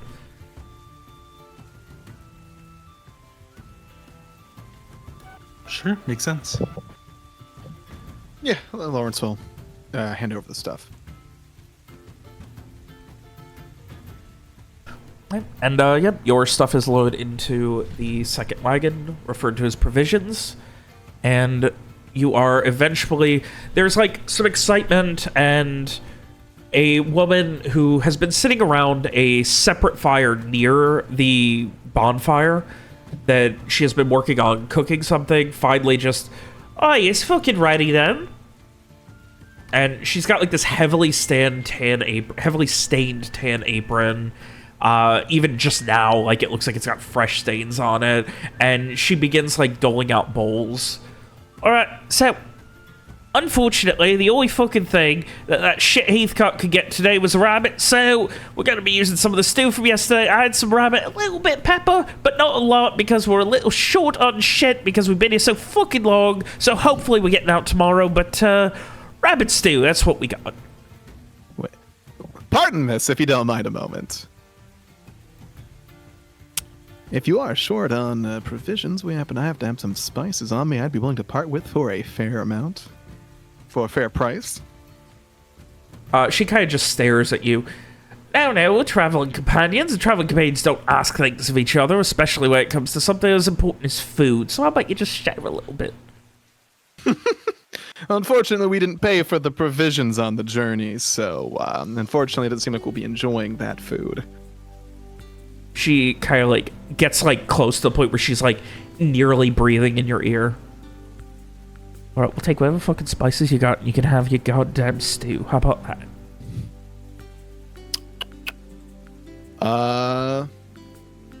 And if Aldrich says anything, he can go fuck himself or talk to me. Lawrence will go back to the bags and whatnot and get what he would consider a fair amount of spice in exchange for an amount of food for the group. for the trip. The level of organization, like heading into the provisions wagon, it is fucking insane. Like, it's a walk-in, like you still step up, but it is full on like cabinetry, and there is netting, and everything is like perfectly organized. Once you get to your things, like, which is wildly easy to do, like it is one of the most organized things you've ever seen. It is almost incomprehensible that someone's able to do this on the road. But yeah, you're able to get it, unload it, put everything away, and she comes back and, right, so seems we're going to have a little bit more. What kind of? And she kind of like narrows it down, like leans down, like smells it, and oh, that's some good pepper. That's Oh yeah. It's not Only the finest from Lauren, from Beckett's Finds and Fineries. She kind of narrows her eyes. I think we bought a rug from you a while ago. And I heard someone ruined it. Well, it definitely wasn't me. She gives a smile. But Alacyr, that bitch, let me tell you, she can't fucking handle a drink for nothing and ruined it. And, well, it's still sitting in pro in the shit box. You don't happen to take returns, do you? When you buy it for life, I'm afraid. Anything else after that is, I suppose, destiny. Alright, but what if we make a little backroom deal? You can have it back. Oh. I don't know exactly how much Aldrich paid for it. Do you know how much Aldrich paid for it?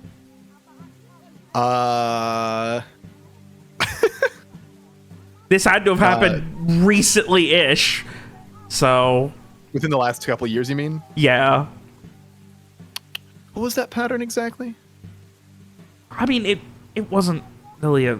It had, you know, that stitching of on the sides, but it was kind of basic. It was like halfway between a rug and a runner. It was supposed to be... Lawrence doesn't remember the specific item, but he's going to throw out a bullshit number for what he thinks it would be worth. Or what he thinks he would have sold something like that for. Right, well, what if you buy it back for 5 silver, I get it to you, you can clean it up and resell it for your initial valuation. Wine being spilt on it? No, that's not happening. I'm sure you can hire, you know, like a mage to do it or something. And spend twice as much as it's worth? I think not. 3 silver? Oh, I love a good haggler, but no, it's not happening. I'm not a very good haggler, honestly. Well, you seem like a good sort and you're a haggler, ergo good haggler. Lord shrugs.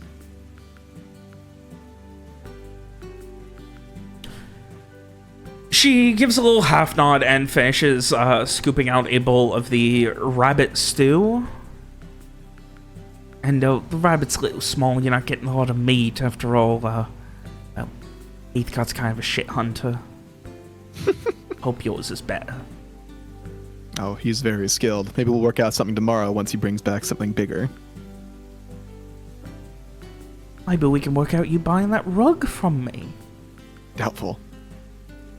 Her smile immediately just turns to a nonplussed, curt, like almost scowl. Lawrence will bring bowls of food over to those who are not, those in the group who are not currently bathing.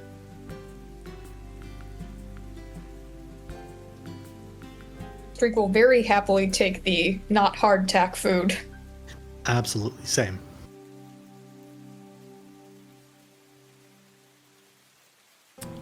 You begin to hear a couple of people bickering about how I was promised skewers, oi! And another woman just, yeah, I was promised skewers as well. Why aren't we getting the skewers? And they begin bickering and arguing, and eventually you hear the cook who just screams back, oh yeah, how about you all fuck off? You're not getting your skewers tonight, because fucking you won't take it up with anyone, you take it up with Heathcote, who can't fucking catch shit!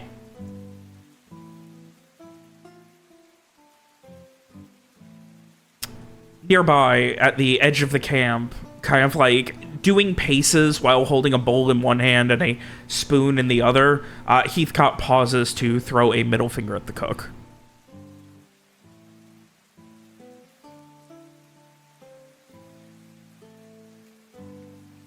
But otherwise... Alacyr will ask. Alacyr will start talking while the group is eating. Assuming we're a little bit of ways, by ourselves, on like one side of the fire or something like that. Yeah, I mean outside of Frey and Garrett, who are currently bathing. Right. Mr. Strieg, how are you feeling recently? It's a shame that we've had to travel so much after you survived such a harrowing thing. Typically, you'd want more time to recover from something like that, though we've been dreadfully busy. Seems like I've spent long enough asleep. I think I'm good. Got my recovery. Lawrence will glance at Samar to see if the doctor has any thoughts on the matter, immediately visible on their face at least. I think they're probably...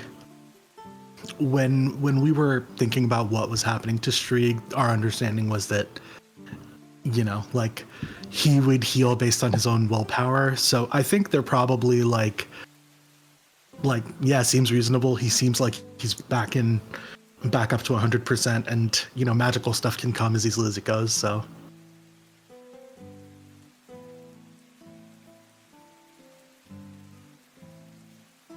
Larry will just give a quick nod, after looking at Samar, and then...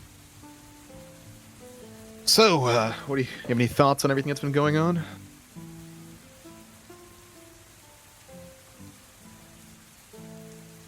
About anything in particular, or just... And he kind of just, broadly gestures with his arms. The world? More so our own activities. It feels like at this point we might be going in a circle.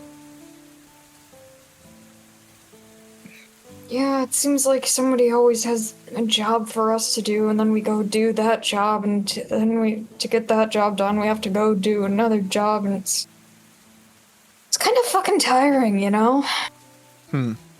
Is that all too different from the kinds of things you used to do? What I used to do had a very clear resolution, at least. Fair enough. Kind of feels like these days we finish up one thing, and finishing up that one thing just sends us off to do 5 other things. And all of those things probably want to kill us. Yeah, it's just the way of the world these days. Or at least the way of our collective world.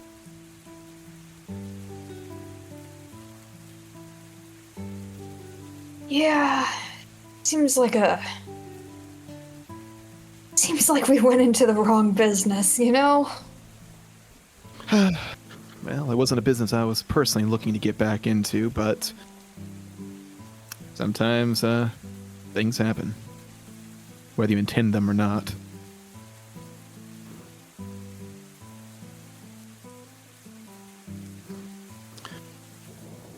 I'm mostly worried that Wallace is out there doing whatever Wallace is doing the whole time we're going in circles. There's no reason to worry about something you can't control, Doctor. Yeah. It's a point of consideration, certainly, but don't give yourself more stress than you need. Yeah, fair enough.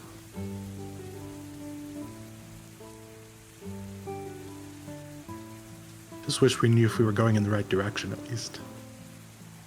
I think any way that's not towards Oamon Harbor is the right direction right now. I can get behind that. Fair enough. And quite frankly, if our circle ever leads back to Oamon Harbor again, I think we make that circle smaller or larger and go around it. Lawrence offers a apologetic look.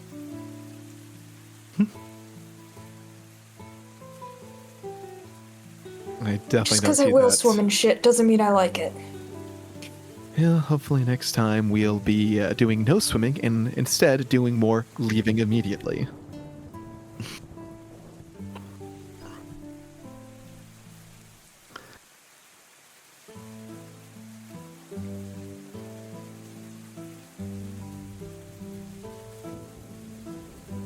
But you're hanging in there, I take it.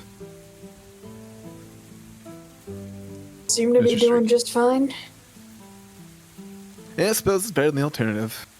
Just, well, I don't know if I'm the one who should be saying this, but if anything does happen, make sure you tell someone is all.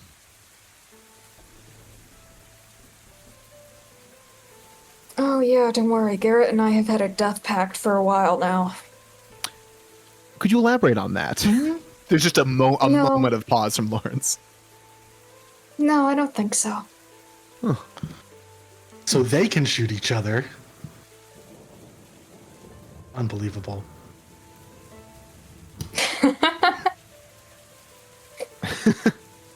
Listen, what consenting adults do on their own is their own business, Doctor. See, that's the thing. We both consent, but no one consents to shooting you, Samar. Sounds like I need to be more annoying. Ooh, that's certainly a takeaway from that. On a to avoid that topic, Doctor. I spoke with Mr. Viacord about his condition, and getting better seems to be where he's at. Though it seems he has some concerns about Mr. Varrock's trustworthiness. Okay. Which is understandable. Of everyone here, he does seem to be the most slippery, but I don't think his heart's in the wrong place, at least. Though my judgment is flawed, as most are. As all of ours are. Yeah, it's tough to know when someone is that charismatic. It's tough to know if you're also being played or if you're the exception. Doctor, if you say that around him, I will slap you. Do not give him that ammunition. You think Frey doesn't know he's charismatic? Please. Listen, whether he knows it or not, I don't. None of us need him to have that being said around him. All right, fine.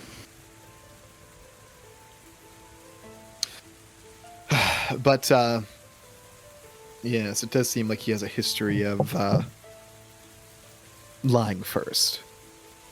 Which, I mean, it's not the first person I've met like that. Doesn't mean he's a bad person or a person I necessarily dislike, just something to consider, I suppose. As most things are. Yeah. I imagine I'll know if he's lying, although he's pretty good, so... you know, if anyone's gonna fool me, it'll probably be him. Yeah, you be sure to let us know if you think he is. Will do. It's a funny thought. Ultimately, you both are doing all this just for him, aren't you? Well, maybe, Doctor, you're doing this as some sort of vengeance against Mr. Wallace. Well, I mean, at this point, I feel like our fates are all tied together one way or another. I don't think Wallace is gonna let us all off the hook because some technicality says we weren't involved, so...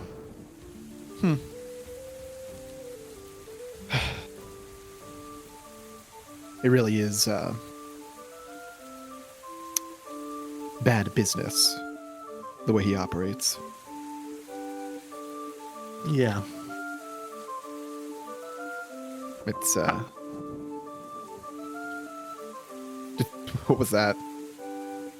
But I imagine that there's usually not anyone left at the end of the bad business to complain about it, so... I suppose ideally for the one doing it, but it's not how one should operate in any line of business. That's what we did in the last town. Not necessarily. We made sure everyone was happy at the end of the day. Mayor, us. Well, I wasn't particularly happy, but suppose I wasn't worse than neutral. Maybe mildly annoyed. but I can bury my own annoyance if it comes to that. Okay. I mean, Especially once I get a bath. yeah. That would be great. Well, we're up next. Luckily, I can't smell anything, so. Nice. Robert, is that you? From across the fire, as you're saying that, luckily you're up next. Your esteemed new hired wayfinder, Mallory Heathcott, calls over. I wouldn't be quite too sure of that until, you know, and he holds a hand open. Turn a phrase. We'll go when we're when it's available. Meanwhile, Frey, after your bath is set up, about 10 minutes later, I imagine Frey's going to be in bath like all night. I mean, unless someone kicks him out, he is in no hurry. In fact, he can reheat the water himself. Oh my god. Oh. That's so funny. We've given him too much power.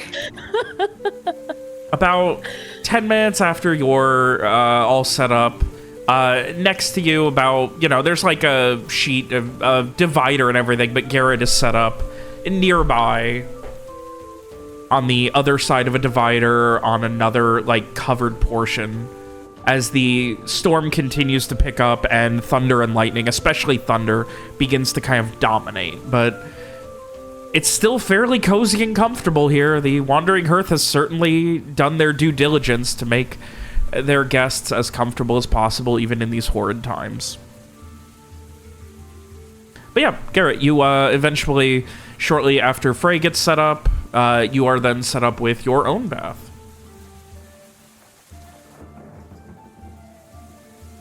All right, so yeah, Garrett would just, you know, bathe, get himself cleaned up, and they would also be taking all of your disgusting clothes to soak. Mm-hmm. That's fair. Not quite boiling, but they're putting them in very hot water near the fire. Oh, fully understandable. Gotta kill all the nits and stuff that have made their home in them since the last time Garrett got a wash.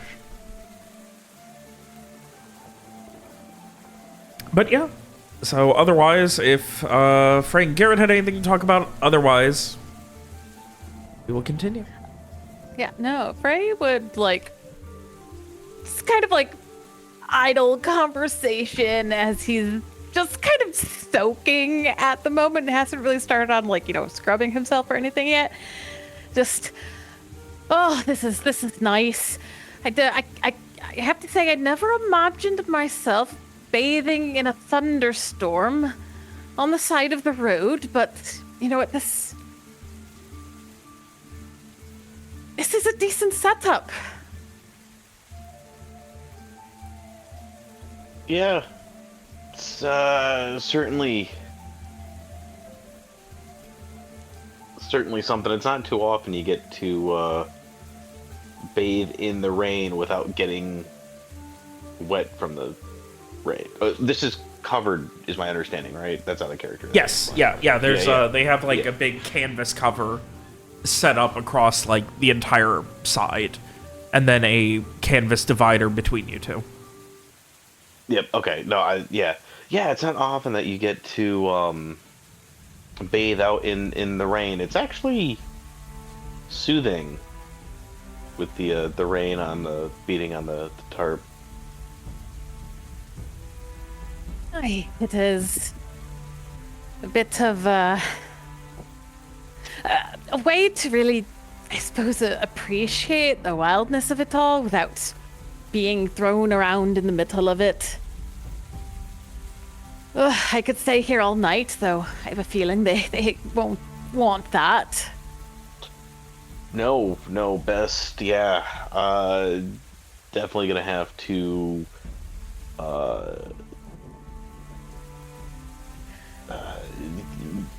I'm sorry, I completely blanked. This was out of that.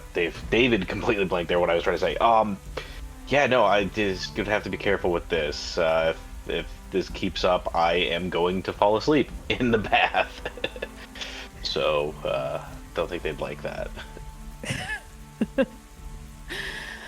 Well, trust that at least a crack of thunder will wake you up. No, I imagine you can sleep through that. Wouldn't be the first time. If I can sleep through Lawrence's snoring.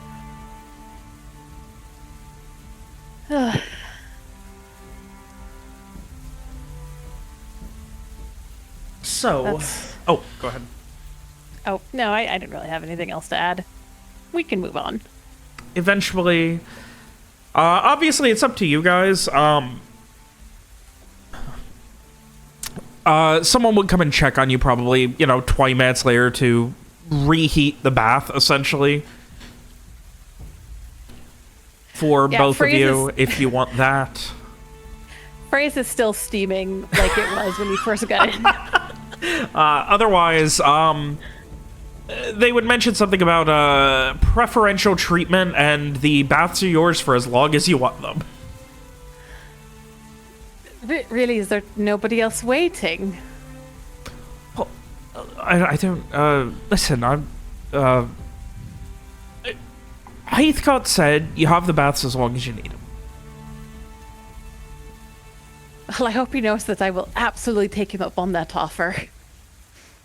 Yeah, he made a mistake with that one, but Garrett would attempt to get clean and allow the others to take their turns quickly enough so that Frey can keep lounging. Lawrence is going to sometime after he finishes dinner and Frey's not back, he'll go over and dangle a bit of a bait out and say, Mr. Farrak, I just want to let you know that I did make arrangements for us to share their pot of rabbit stew, and that it is actually getting cold. Is that a hint that I've been in here too long? Oh, and I did also offer them a little bit of my private stock of pepper. Oh. And that won't reheat quite as nicely, I'll tell you. Well, I'm sure another 20 minutes will be just fine. 30 maybe. Oh, by that point, that crisp skin will get soggy, and the pepper will be broken up by the hot stew, and just won't give quite the bite that one would want from such a thing. Do you know how absolutely wicked you are being right now? Oh, I'm a vile sinner, Mr. Farrak. I thought you knew that. I just didn't think you'd have the gall to sink so low at such a time. Oh, you don't know me yet, it seems. All right. I'll be out in a minute. Lawrence is camping for that fucking tub because Frey was the only one who didn't get in the fucking shit water, and he wants a tub that has not been filled with the shit water cleaning.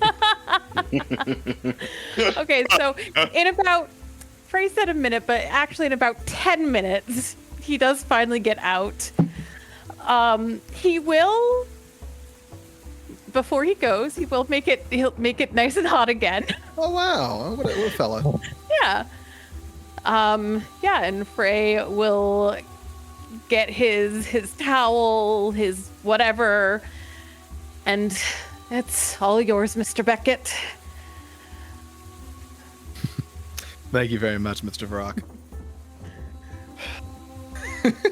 Yeah, I guess Frey will find his spare clothes. And then go grab a bowl of stew.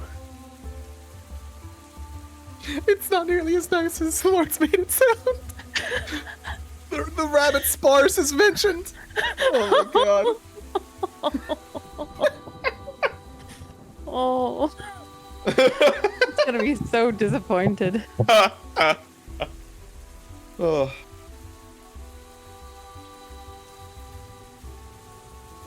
The manipulator becomes the manipulated. Honestly, if you find the right things, it's not hard. So, after a little bit, you guys finally, Lords, you finally get access to a nice, comfortable, warm tub.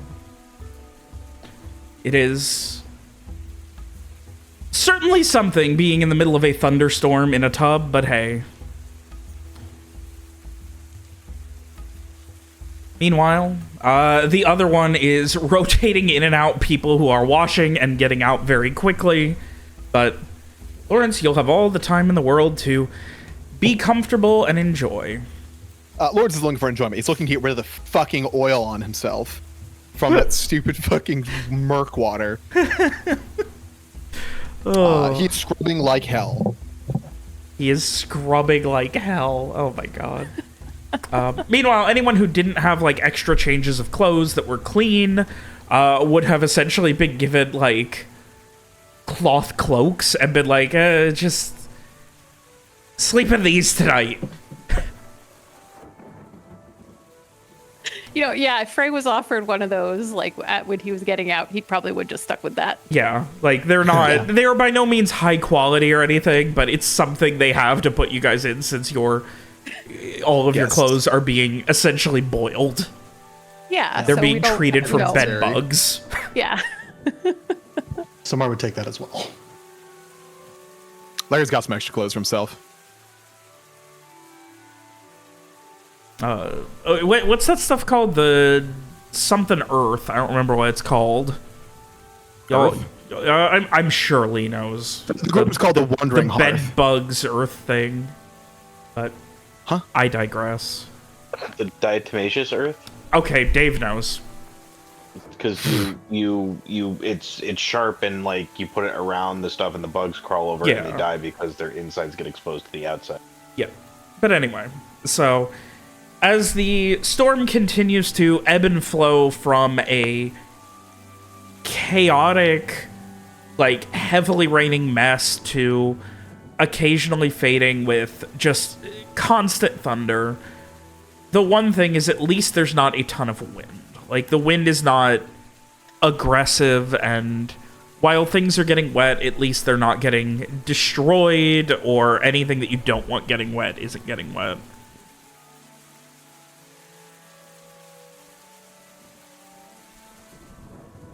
And otherwise, you guys eventually get done with your baths, get your very well, like, seasoned, but disappointingly not very hearty stew. It's reminiscent of, like, a like, morning stew, but even then, it's not great at, like, a regular place. It's a little without, like, you probably find, like, the occasional, like, kind of, like, super tender carrot that's probably been in a boiling stew for 2 days that's sliced, but for the most part, it is a water-based stew. There's just not a lot of heartiness to it right now. More soup than a stew at that point, Bob. Yeah, well, there was a rabbit in it. It was a stew at one point. Yeah. It just becomes soup over time. Yeah. Otherwise, you guys get time to enjoy. May also takes a bath. And the not quite celebration, but enjoyment of the evening continues. Eventually, the celebration and music gives way to people finally heading inside to go to bed. The protection for the night is 3 people knows the watch: Edwin, Gaius, and Fiend.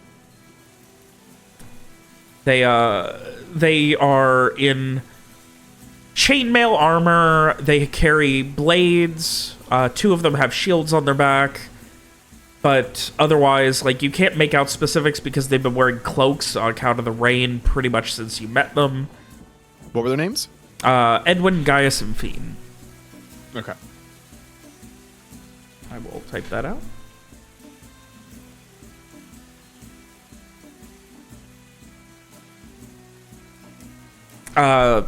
You would, be informed that they're up all night. They are the initial protection layer for the Wandering Hearth.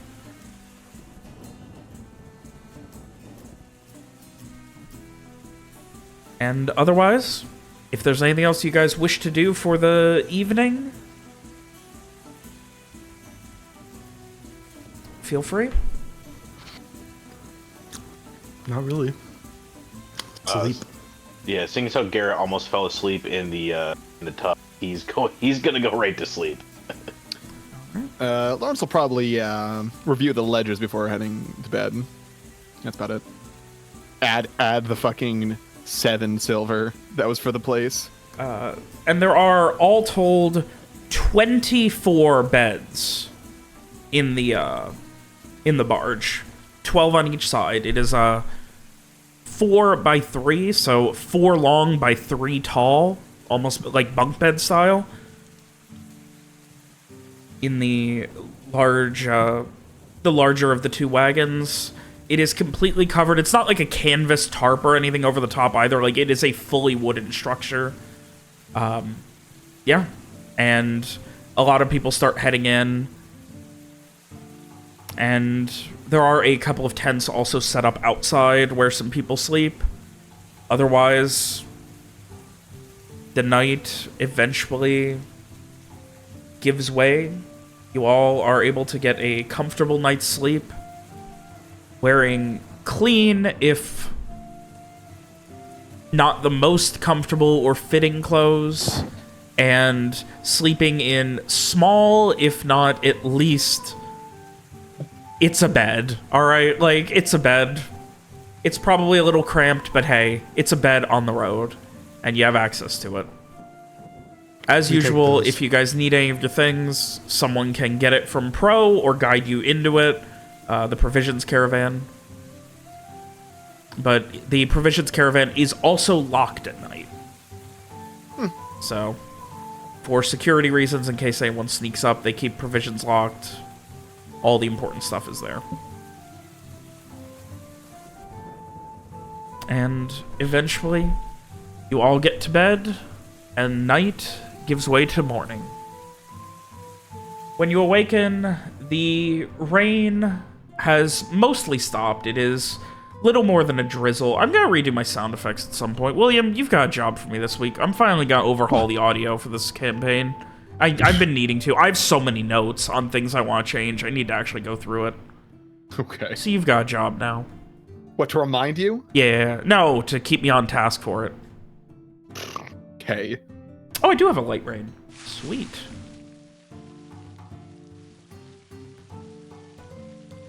That works. Awesome. So, yeah, as you awaken, there is still a light rain, and it is obviously heavily overcast, but it's not, like, oppressively dark, and the thunder subsided during the night. It seems like whatever's left of this storm, it is certainly no 1650. No wind, no destruction, just rain and mud. When you awaken, there is essentially, like, unfortunately for Frey, a sunrise, like, everyone, like, it's cramped enough that at sunrise when someone gets up, like, there is noise and everyone's gonna be getting up, at least temporarily. Sleep disturbed -3. Also gonna be eating without a table, see how that goes. Damn. Someone's got a mental break. Oh. Lawrence will rise as soon as the earliest person rises. He's done this before and knows that there's no use trying to sleep anymore. Frey, like, drags a pillow over his head and rolls over. Yeah, Garrett probably would have been up pretty early. Yep, semi-sleeping Yeah, then. Streeg would probably get up pretty early too with the others. Outside, there are 12 total mules that are currently being hooked up. It seems that there are plans to set out today. They're waiting on a couple of people to return from Mercury Town, and they are all going to be heading to Alacyr. Lawrence will put an arm around Garrett and say, "My good..." What's the fucking term for the people who... Wayfinder? Wayfinder. My good wayfinder, Mr. Viacourt, there's something I'd like to ask of you, if you'd consider it. I feel like you're setting me up for something, but sure. What are you thinking? I'd like you to try to hunt something on the way between now and tonight. It seems that your good friend managed to get a rabbit, and I think it would be very fun to see you show him up. I was already thinking about doing that anyway, so don't you worry about that. I was already planning on it. Lawrence is smiling. You know there's an approving look behind those glasses, even if you can't see it. Yeah. My good man. And then Lawrence will let him go. Garrett will clap him on the back and make sure his see to his gear, make sure it's all set, make sure the bow is good and all that fun stuff. All right. So, you guys begin to, unfortunately for Frey, awaken. Frey, you'll probably be able to get back to sleep eventually, but obviously people are getting awake and it is cramped in here for 24 beds. Yeah, I think Frey, after trying to continue to sleep for a while, would eventually give up and drag himself out. Just yawning as he goes. I think Summer's staying in bed. Even if they can't fall asleep again. They're just like... Streak and Mira are doing their morning calisthenics. Classic. Oh. Mira's outside. She's like balancing Mei on her shoulders while doing lunges. Mei's doing planking. Some planking between the two of them. Frey, after a few minutes of, having a pillow over your head, there is a knock, and anyone else who is laying down. All right, so we're gonna be heading out today. Just want to make sure everyone knows we got porridge, and we gotta have some berries in it, and I need to know what's left over in Pro. So if you want your breakfast, come get it. Once it's gone, and then you're on your own. Okay. In that case, Summer would get up and go eat. As Summer is passing by, Frey's hand goes out and grabs their sleeve. In my head, Frey's got like a top bunk too, so it's like reaching down. I think without even looking back, Summer just sighs and says, "I'll bring you some," and then walks away. There's just a mumbled, "Thank you."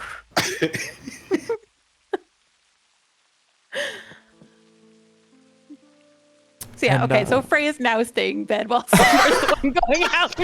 Great. Oh.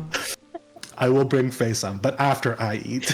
Yeah. So yes, it is a like well-made, like there's not a lot in the way of spices, unfortunately, on account of they don't have a lot, but it is a, an oatmeal-based porridge with what look like blackberries and maybe some strawberries that are like chopped up or diced and added in.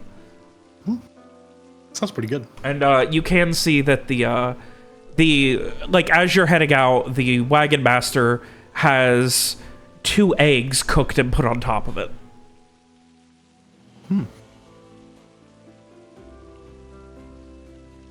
And yeah, otherwise, yeah, it is it's porridge. You know what you're getting into, and at least it's got some kind of fruit for flavor. Yeah.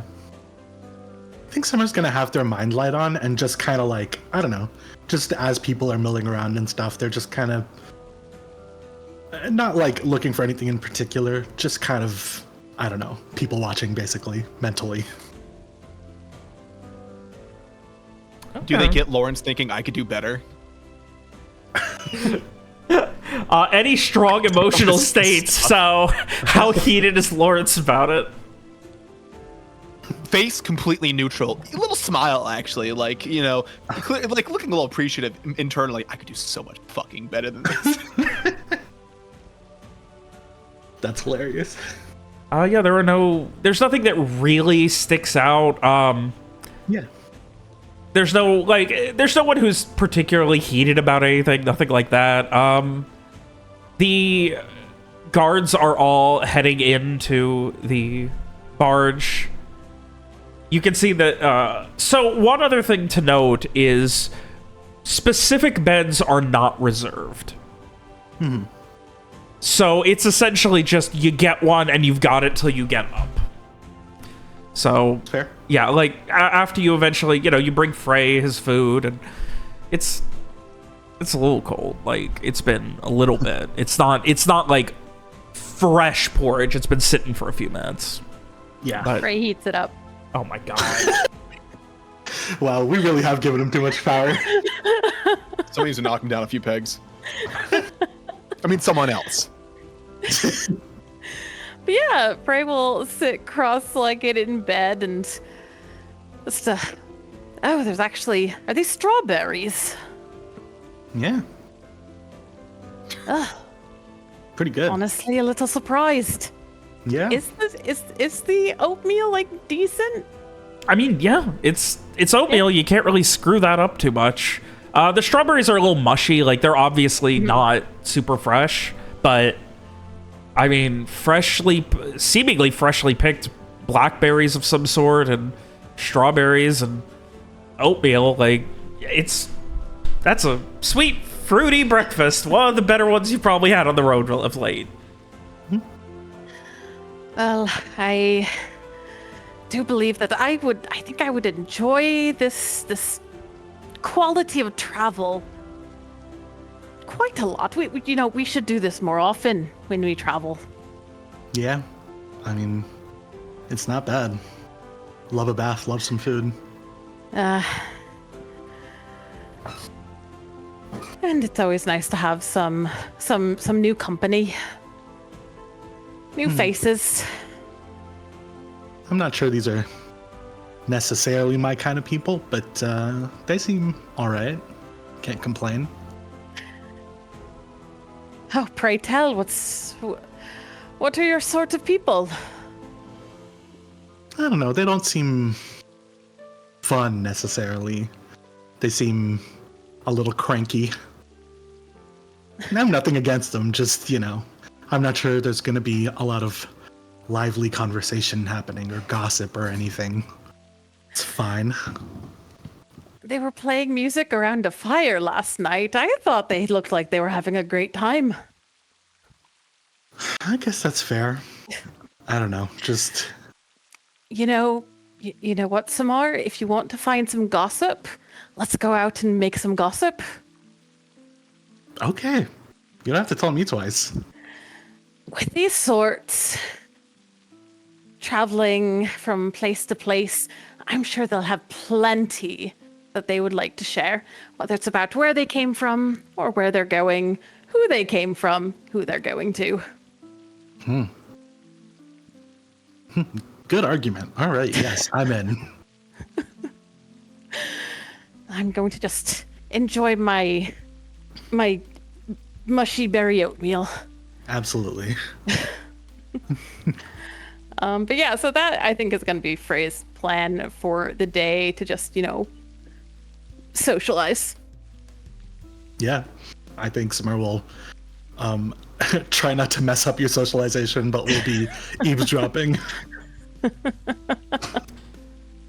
So, regarding the groups, there are some people who are less social, though for the most part, the people who are part of the hearth, like employees, if you will, are at worst pleasant and at best willing to talk to you for hours because it's kind of boring being on the road all the time. Yeah, so you guys eventually do begin to break camp. The hearth begins to move.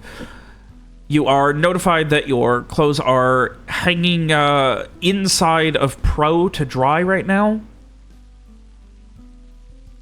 And you you do note that one of... Well, I'm sorry, no, it would be Heathcott, who is up ahead, like as he's starting to head out, like as you guys are breaking camp, wrapped around his neck, kind of like a scarf, is an old, thin, wine-stained rug.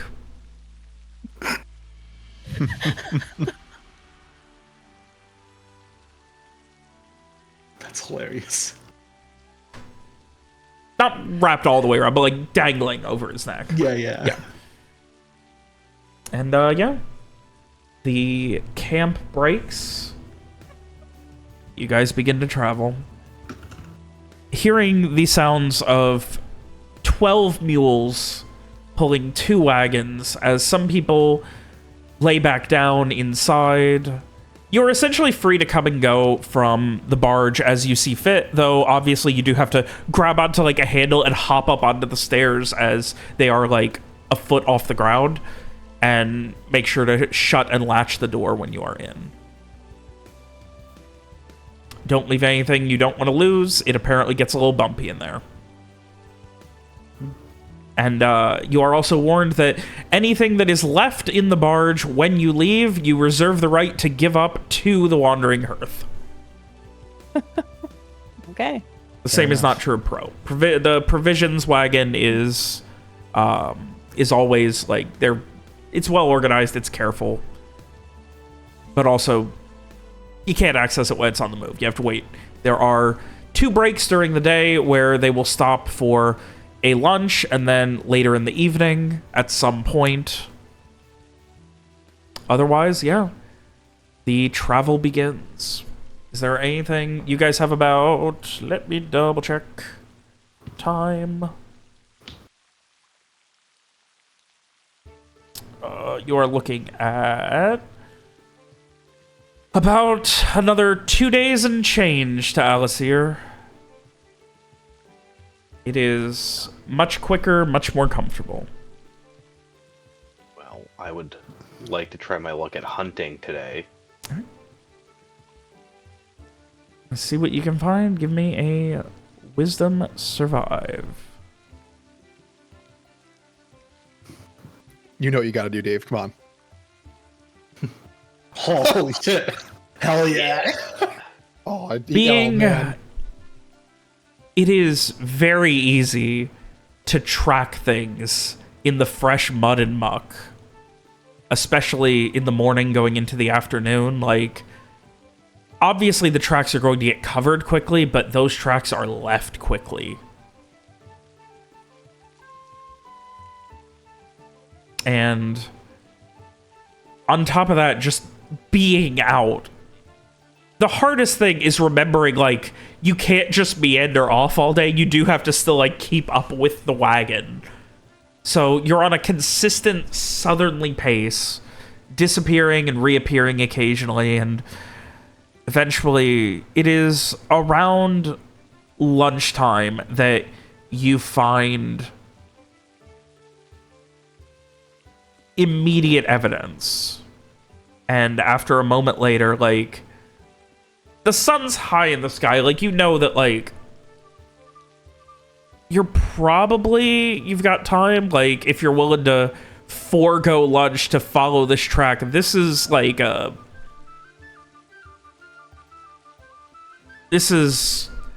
would say like a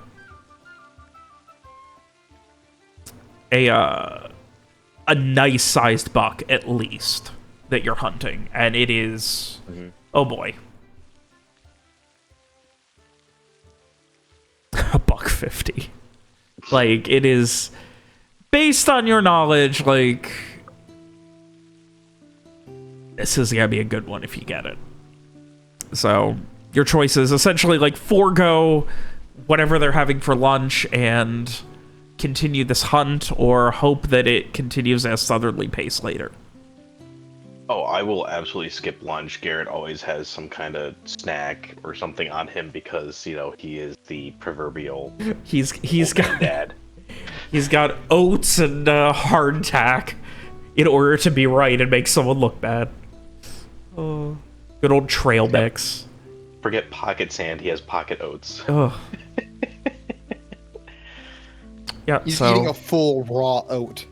Yeah, just uncooked raw. No, he's not. You follow the tracks for another 10, 15 minutes, and eventually they start to curve back towards the road, and you see this, like, it's not, like, picture perfect, but it's a big fucking buck. Like, the evidence from, like, you know, scratched up recent trees and things like that, it is, like, this is a hefty bastard you found. You got real lucky. Like, the tracks are getting lost fast, but, like, immediately just having the amount of mud and things and just constantly following you, it doesn't seem to notice you. You can easily, like, no rolls needed. You are obviously going to be able to sneak up and capture this bastard. Capture. I'm air quoting. Yeah, kill it, shoot it, skin it, all that fun stuff. Yeah, I will absolutely go for it. You focus for a moment, getting the one shot, one kill very clean, as you have trained, practiced, and done many times before. And I assume the plan is to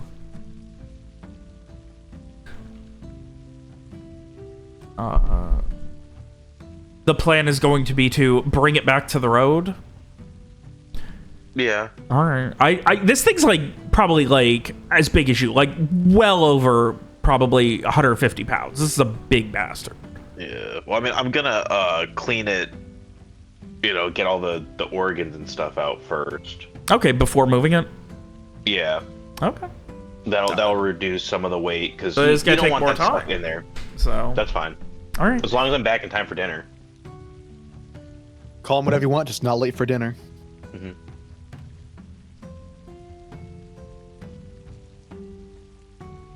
Well, And dinner might be a little late if we're cooking up the deer. you eventually, like, the rest of you spend the day, like, Garrett is gone. Like, you see him a couple of times, like, before lunch, as he's kind of, like, meandering back towards the road to make sure he's on pace. You know, like, calibrating the speed of the wagon with his own, like, internal clock, essentially, before disappearing. And it is around sunset that Garrett finally, like, you're behind the wagon, but, like, making some time up as the wagons are starting to set up for the evening. And, yeah, Garrett comes back with a full, like, I don't know phrase, but that's a high-quality deer he brings back. Lawrence is smiling. I'll head over to where the cook was that Lauren had met the previous night. Be like, I'm sorry. I hope I'm not too late for this, but you know, he's got the deer either over his shoulders or on some kind of like travois or something that he's dragging, trying to keep it out of as much as possible. But I found this a little bit ago and figured it might be good for some good eating. She's like mouth agape and like looking at you, looking back at it, looking at the. How the fuck am I supposed to be cooking that here on the? I was gonna say, I think Lawrence would have spent some of the day, especially while stopped, talking with the cook, maybe trading some recipes. And if he could be around when Garrett shows up, he'll probably say, well, if you're not interested, we could always cut off a few pieces, Mr. Viacor. Maybe have some venison steaks. Oh, sure, that's always an option. I mean, we can try and see. We can take shifts and see about, you know, getting it on some sort of makeshift spit for the night. Seeing how it does over an open fire. Yeah, I'm sure even if we can't eat it tonight, it'll be good for... Oh, there's no way we get it cooked tonight. That thing's massive. I suppose all day tomorrow we're going to be having it. And you are set up right outside the halfway point, roughly, between Rikuri Town and Alacyr, Leston House. Oh, we're right in front of Leston House? Yep. Whoops. I figured this would be a nice change of pace over some rabbit. I mean, calling it rabbit was... I mean, he set up a couple of traps while we were waiting, but... Oh, shit. Is Heathcott around to see this? He is not at this point. He is, doing his wayfinderly duties. Mm-hmm. Not necessarily up ahead, but meeting with anyone else who is currently camping at Liston House. Did we see what he brought back during the day? He did not do any hunting during the day. Okay. Nice. But otherwise, you for the sake of Ronnie and William, who were not here the last time, Liston House is a very large... It used to be an inn before the Black Sun that was abandoned, and now the courtyard... There's a massive courtyard that is used as a kind of staging area. It's safe, it wraps around, there's only one entrance and exit, but people don't go inside because there's some sort of spirit that kills people in there. But it seems safe outside. Wow. Okay. Yeah, and you guys are not even that far. You are on the road, like right off the road outside. Like there's like a bit of a winding road up the hill to Liston House as well. Yeah, there's a spirit that stays in there, so no one really worries too much. Oh, you mean there was it's a poltergeist or something. Last time I was here, a friend of mine got stabbed with a fork. Was that related to this ghost or a different matter?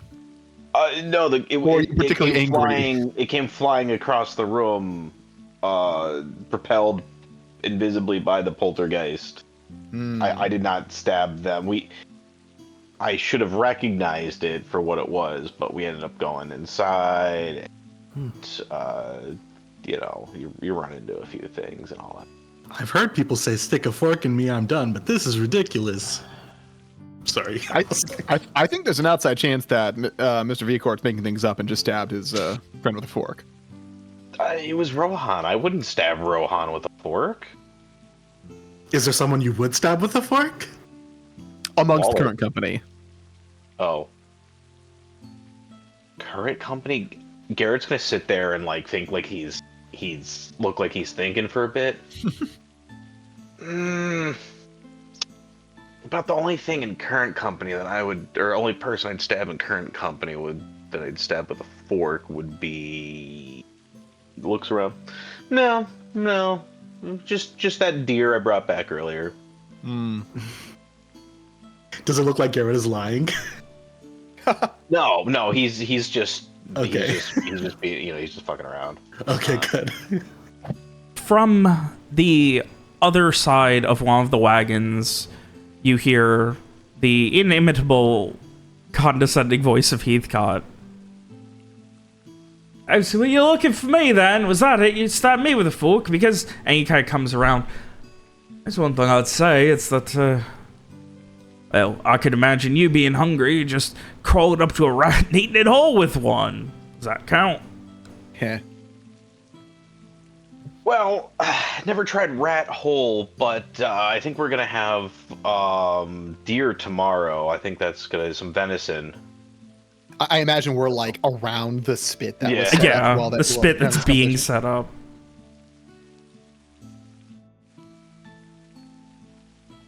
He kind of stares at... Holy shit. Oh, who blessed us with a gift of luck today? Oh, you see, our good wayfinder, Mr. Viacourt here, decided to, spend his time well today. Got us something real nice. Oh. It wasn't that difficult, with the mud. They're pretty easy to track, though I will admit I'm surprised at how large it was.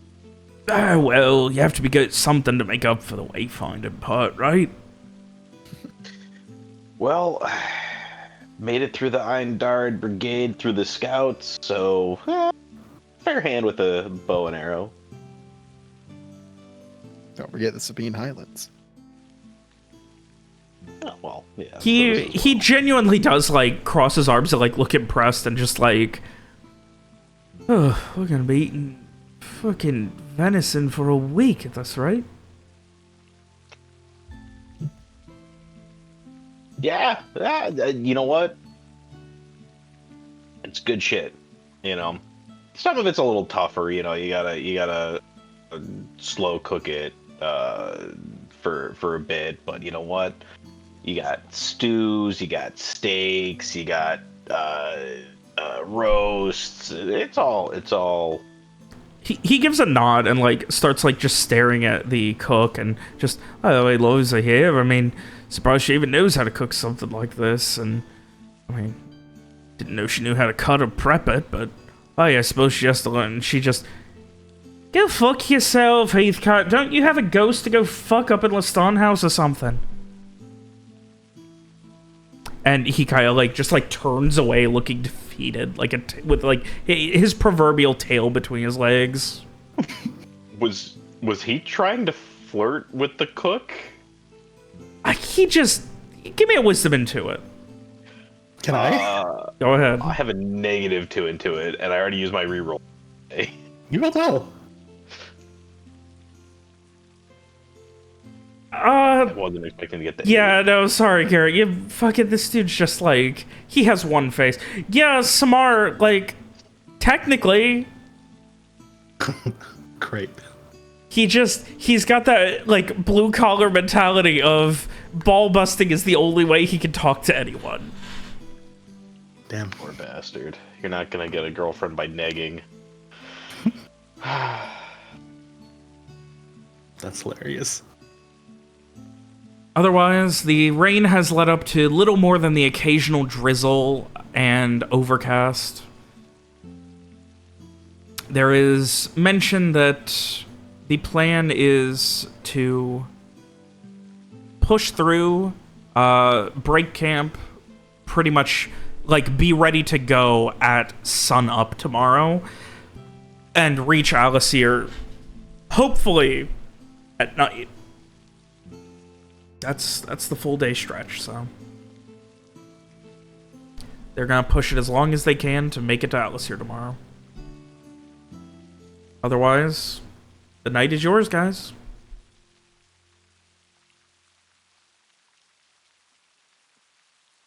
Anything else you wish to do? How far are we from the house? Like we're down the road? Yeah, from down it? the road. It's a bit of a winding road, probably a 5 to 10 minute walk, depending on how fast you can walk uphill. Okay. Does Frey look at the house? Yeah, he definitely does. Does it like can he like sense anything from that direction? Like, does it? Not from this far away. Okay. But yeah, no, Frey definitely is a bit distracted looking in that direction. And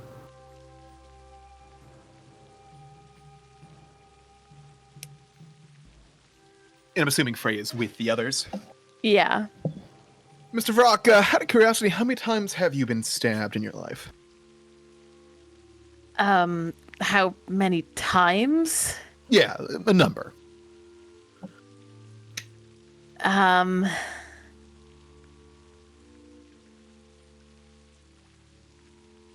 he pauses, thinking a moment. Not many, I don't think. How about with a fork? Never with a fork. Well, as someone who seems to enjoy new experiences. He gestures at the house. I was just thinking that. I mean, if there was any place to see if I could actually figure out something about this, it would be somewhere where I know something is.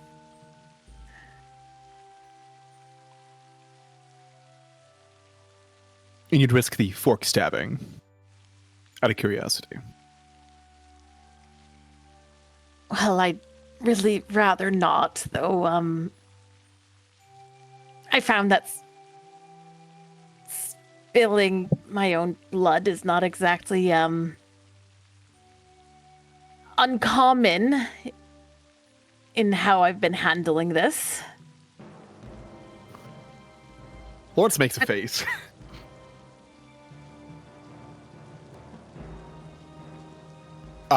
It's pretty rare for Lawrence to like grimace even when like dealing with such things, but the memory was enough.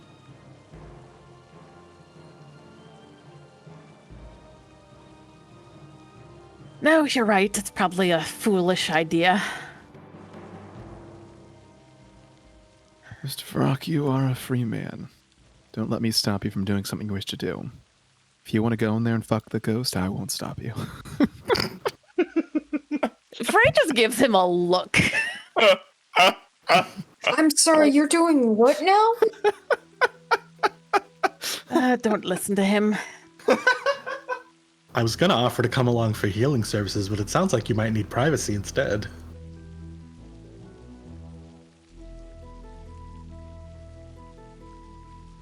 Frey! Frey tightens his jaw, and he actually looks a little upset. Oh. Just forget it. If you did want to go, I would come to make sure that nothing happened. It's up to you.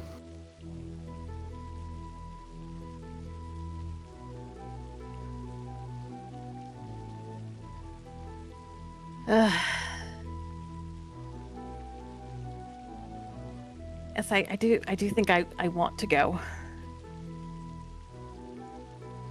Okay, let's go.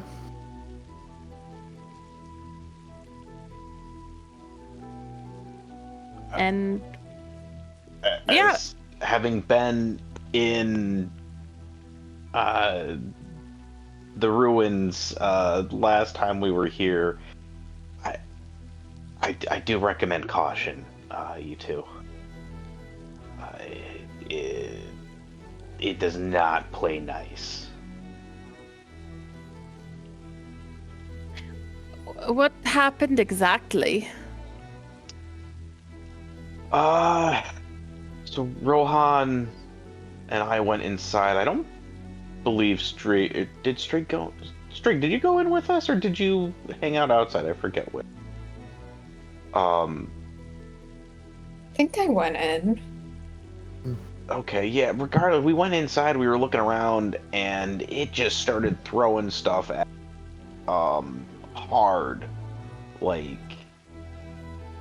it started with some of the lighter stuff, but even the chairs and tables were rattling. Rohan got forked. So it didn't get him anywhere important, but it easily could have if he had been in the wrong. You know, if he'd been. If I remember right, it got him in like it was either the arm or the. I think it was in the leg. Out of character, obviously. Yeah, But I think it was the leg. So yeah, so if he had been like bending over or something at the time that he if he had tripped or fallen while we were trying to get out of there, it could have got him somewhere more painful. So just be careful. For what it's worth, Mr. Farrak, all jokes aside, I was being serious. If you need anything, just yell. We'll come running. Well, that is appreciated.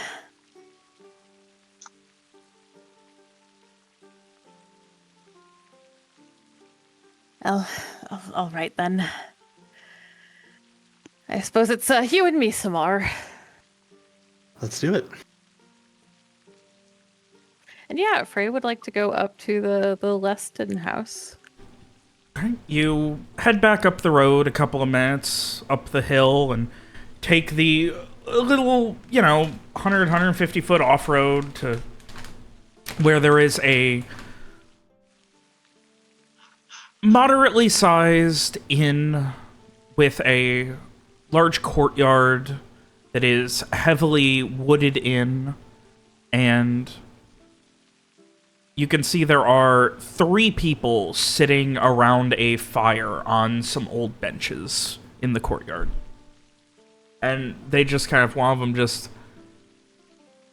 "Oi, are you all evening tonight? You a bit late? Something, news of the road? Wager you came from, up north, correct?" Aye, we did. Though, don't know we have much news to share, just that, Oamon Harbor is a very unpleasant place to pass through.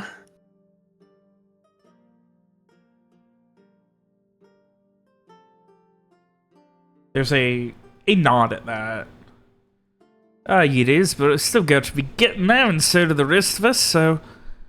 You got anything at all? I'm sure the rain's making it fucking worse. And, at this point, they kind of, like, motion for you to sit.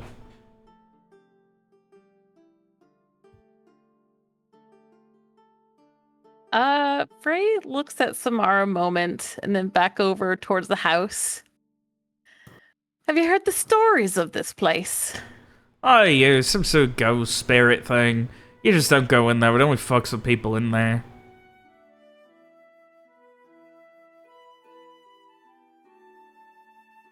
I admit I am rather curious. Curious? About what? Getting a piece of glass in your chest? Oh, about the story. He kind of like cocks his head to the side. What you mean a story?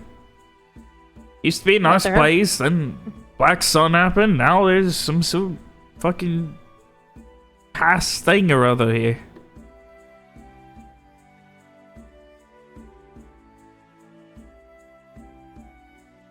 If it's a spirit, then it has to have a story of something.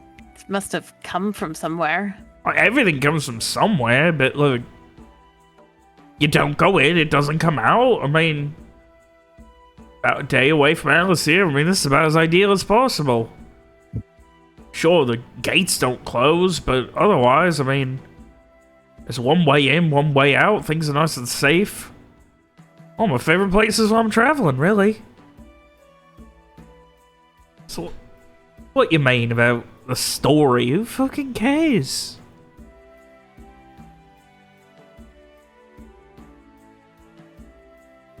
Oh, well, I suppose it doesn't matter so much in the grand scheme of things, but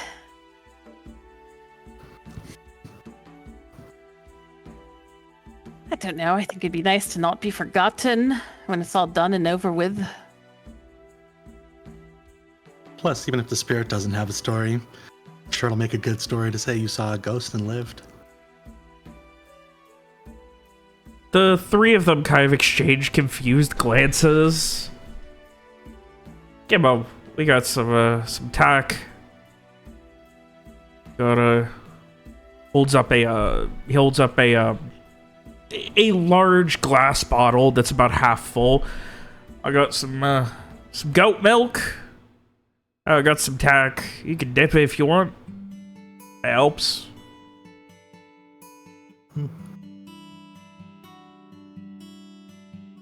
Thank you, but I think we're good on food. I think someone's gonna look at Frey and just sort of like slightly nod towards the house. Maybe a little something when we come out again.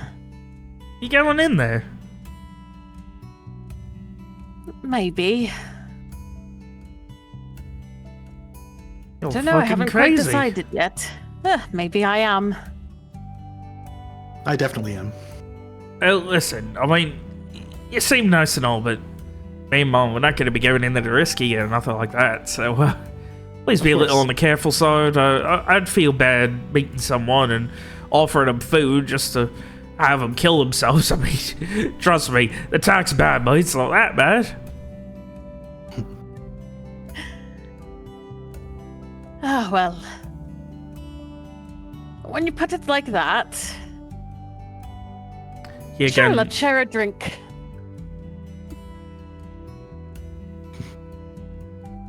and they make some room for you and break off some hardtack for you. Pops open the cork off of the goat milk and pours a little bit of it on the hardtack for you. Absolutely vile.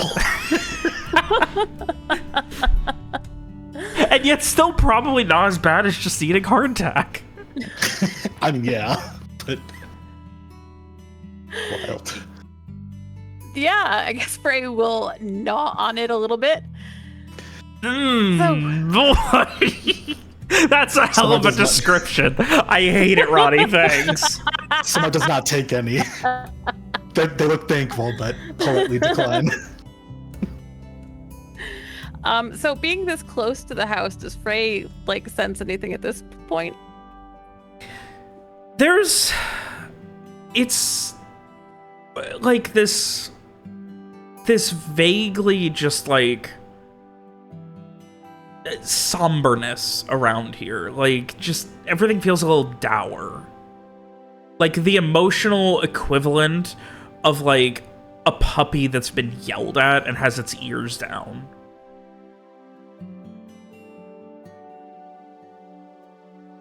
Okay. As you are gnawing on it, there's a hint of something else. Like, obviously the hardtack's hardtack, there's no flavor, but like with the milk, there's like a hint of something else that you can't immediately... Give me an int notice. Okay.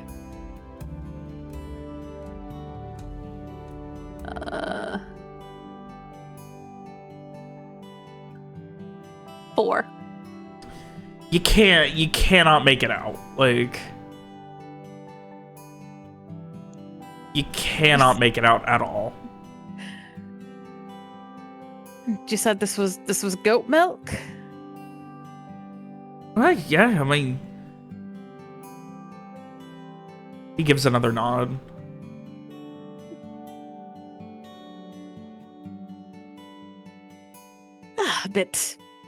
A bit tough, but I suppose that's what we deal with when traveling on the road. I mean, we cut it. I mean, you can't just drink just like straight goat milk. We cut it with, you know, like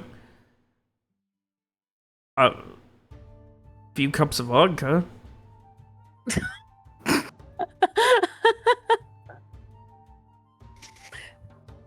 That's okay.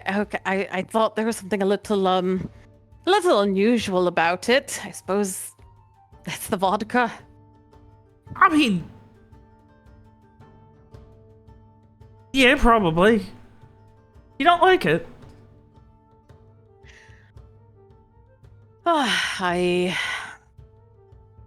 It's pleasant enough. Sorry we don't have some, you know, mead for you. Does his response of like, yeah, probably seem like they're hiding that there's also something else in it? Give me a wisdom into it.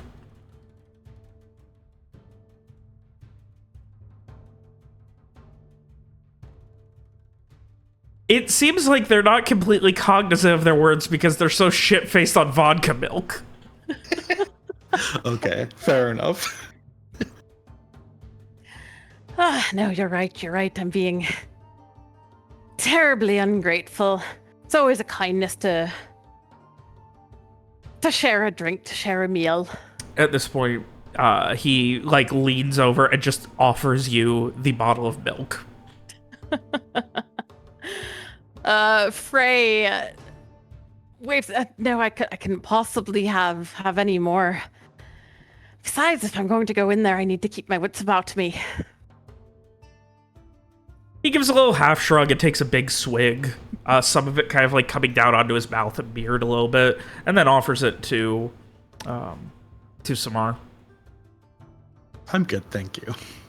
You sure? I mean, you look like you could use it, really. Yeah, if he's going in there and he needs to keep his wits about him, then so do I, so. Well, you could just not go in there, and then you don't need to keep your wits about you, and we can have a lovely night. How the fuck did you two make it all the way from Oamon Harbor down here? You have some good friends. Oh, it's more of you. Oh yeah, there's a big camp down there. Oh. They have some other food if you want. I don't So know if they you still have lost it. the bet. No? That's why you going in low. No, we're just dumber than they are.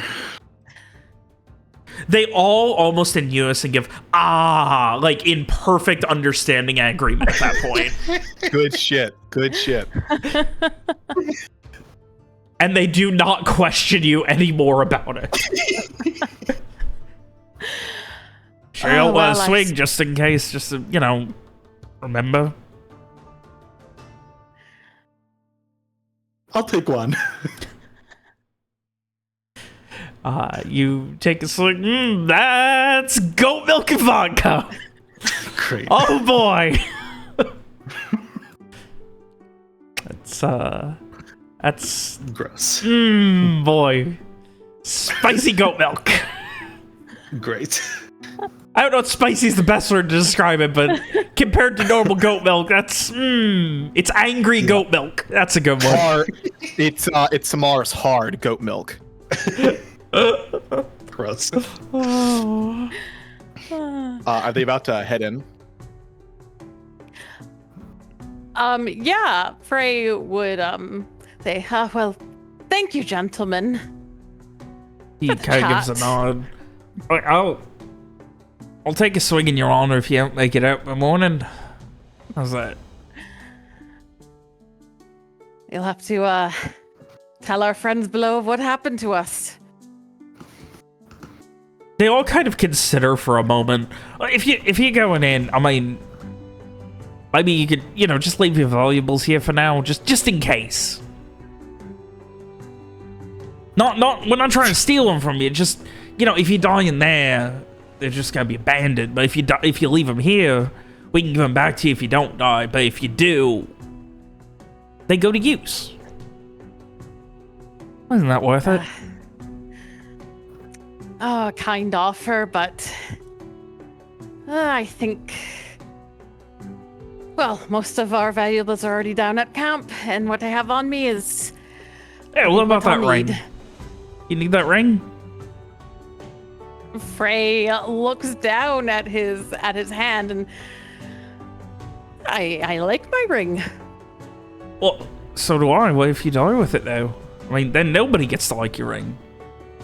You can always go in and get it. Oh, I'm not stupid. Well, only stupid people get to have these rings. He considers for a moment, and then the three of them kind of nod in agreement and understanding all over again. Frey just lets out a sigh. Well,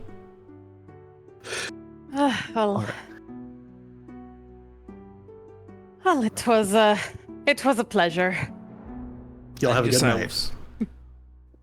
Drink in your honor if you're not out and fuck it, and just takes a swig right now. Great. And then starts pouring more on some hardtack and chewing on it.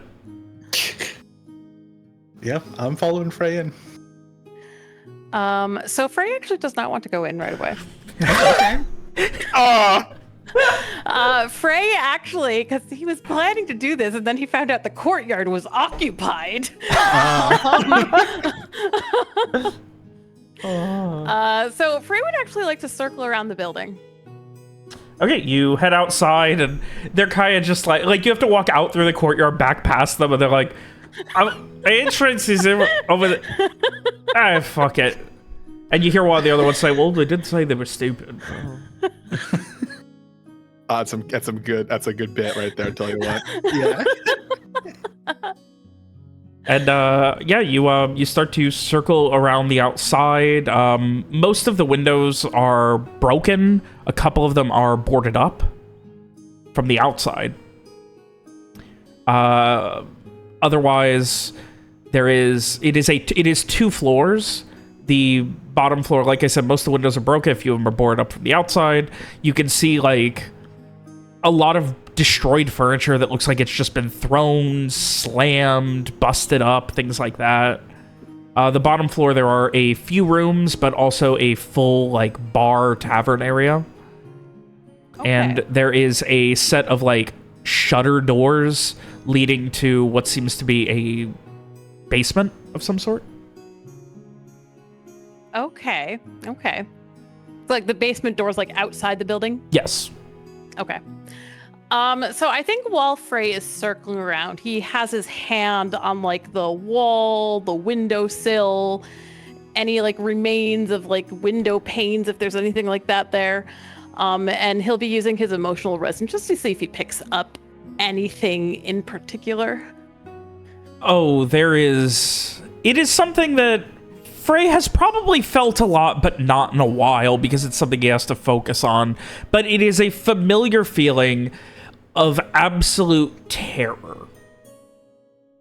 The same kind of things that were places that were abandoned, subjugated, with many people died during the Black Sun. That fear, that uncertainty, that overwhelming attempt to survive and fail, the death, all of it. Just another place where the Umbraei truly just took over. Okay.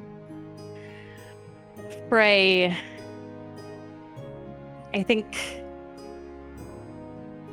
shudders as he feels these sensations just like, washing over him. There is definitely a tension in his form. I don't, it's so much fear just soaked into these grounds, these walls, just. I guess that makes sense. A lot of people dying. Just the horrors of this place. I wish I knew more about what had happened here. Do you have a way to find out?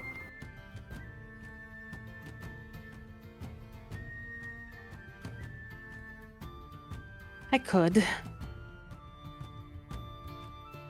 But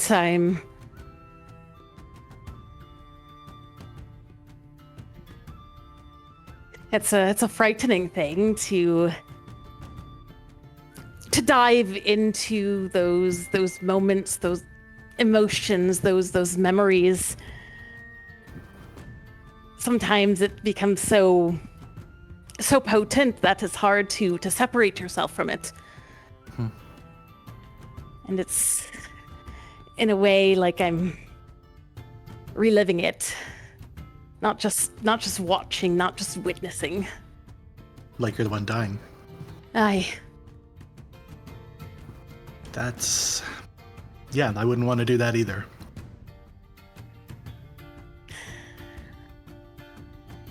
What I want to do... I want to see if I can actually communicate with this thing. Because I tried once before when there was some spirit out near the keep we own now.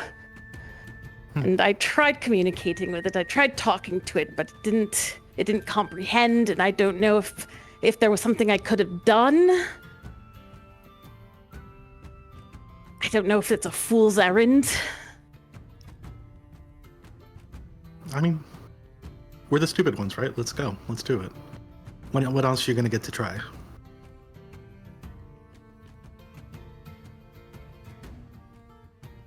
I don't appreciate being called stupid.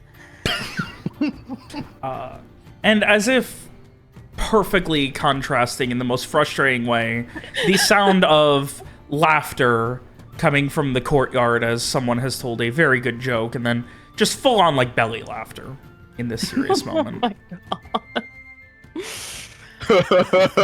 Like that, right? Yeah, pretty much. Good.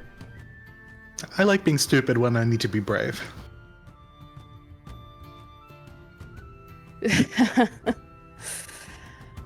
Well, I suppose that's one way to combat the fear.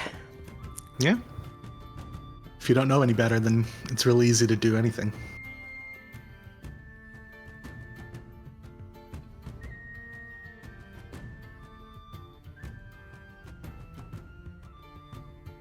Well, I think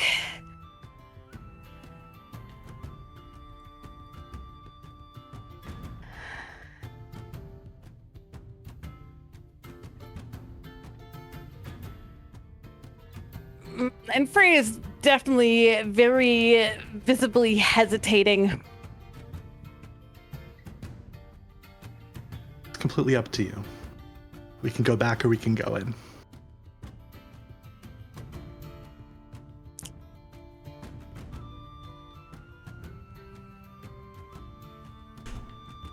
Let's go in. Okay, let's go in. Can we come back to the others real quick before they go in? Yeah, go ahead. So I imagine while most of the deer is more or less roasting, Lauren's cut off like a couple of steaks for the party to enjoy this evening.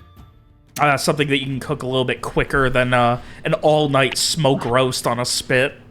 Right.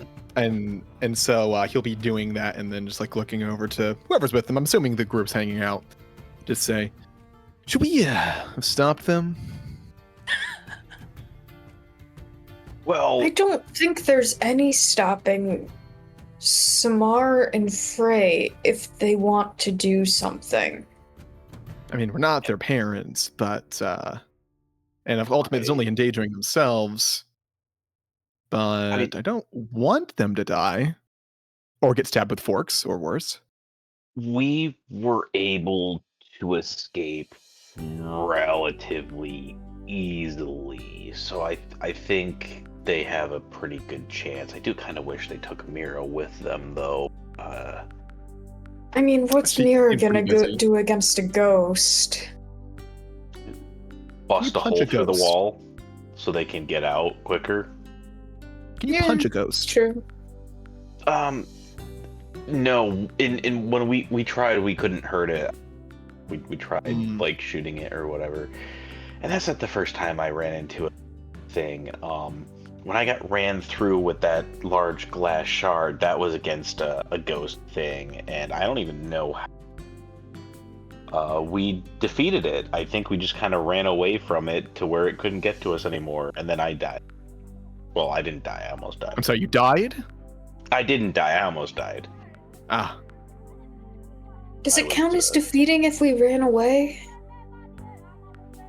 depends on how well you can spin it, I suppose. It really is. It's all in how you spin it.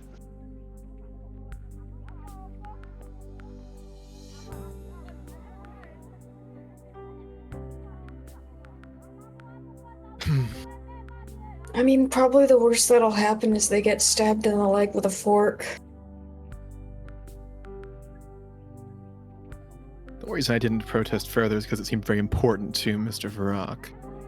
I don't know what it is.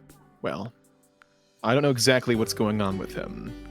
I don't know if all of you do either, but it's certainly important to him. That much is obvious.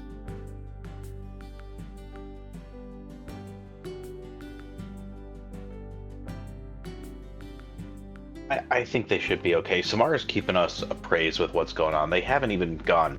They've been talking to some other travelers in the courtyard for a while. They drink like really spicy milk. Spicy milk? It was some kind of weird goat milk thing, and it had it was not good. It's still odd knowing Dr. Samar can do that. Well, it's not that odd. I mean, you were there when we had the earrings. Vaguely, you didn't talk about it that much, but that's also odd. It was really handy when we had those earrings. Really, really handy. Almost like they were taken away from us by a vengeful god. Vengeful Umbrii, more likely. Well, Umbriar, yeah. Certainly wouldn't be some controlling intelligence that runs everything wanting to take away a magical ability to communicate. This is what we coordinate two separate groups of people interacting. Streak is shaking his head behind Garrett's back at Lawrence and mouthing weird as fuck. Lawrence mouths back. The shadows. Shadows and lake. Yeah, that's all I wanted. Remember that?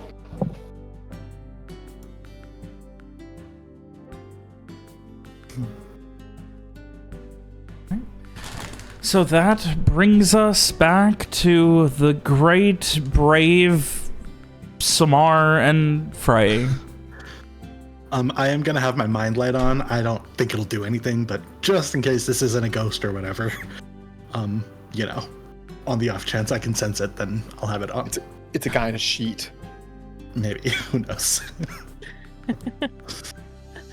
All right. So yeah, we are going to look for a way in, preferably one that does not involve going back through the courtyard and walking by those guys again. Yeah, I mean, there are broken windows out here. You can climb in. There's a broken window in the back, like right near where the stairs to the second floor are, that you could climb in through. Okay. Yeah. Well, okay. So first, Frey will look at Streak and say, "Oh, what do you think? We enter Look at here?" Streak. I'm sorry, Samar. My God. It was really far off, just like really glancing. Samar. And, oh, what do you think? In through the crawl in through a window, or go back around to our new friends and through the front door? You know, I do think it would be the most embarrassing if we try to climb in through a window and stab ourselves with glass. Ugh. All right. Yes, I guess back around through the front door then. But Frey would like to circle all the way around the building in case there's like a back door. There has to be more than one door to this place. I mean, yes, there is the basement door. No, we're not going in the basement.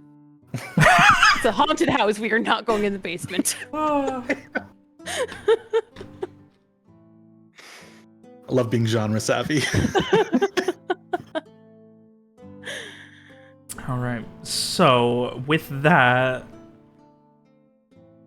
you guys start to make your way back through where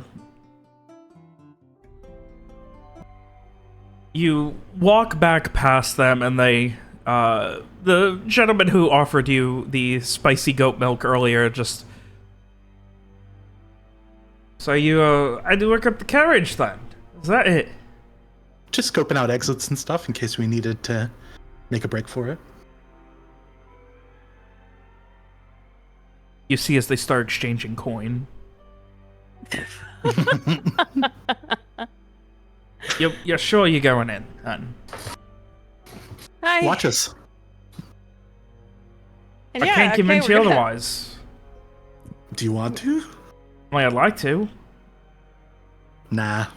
How much coin do you have riding on it? None. He says with a very strained expression. Oh, well, I am sorry that we'll have to disappoint. And yeah, Freya's gonna go and look towards the door, take a breath, kind of, you know, building himself up. And yeah, time to head inside. The left door is already off its hinges and like hanging there just by like barely a thread, and the right one is open, so you just walk in through the set of double doors into the main area where there are some busted up tables and chairs that look like they were just thrown all around and slammed. To your right, there is a large bar area, and to the left is stairs up to the second floor. There are two wings that like come out to the front where there are two separate sets of brain-fight rooms for a total of 6. Okay. 6 on each floor, or just 6? 6 on the total? bottom floor. Okay, gotcha.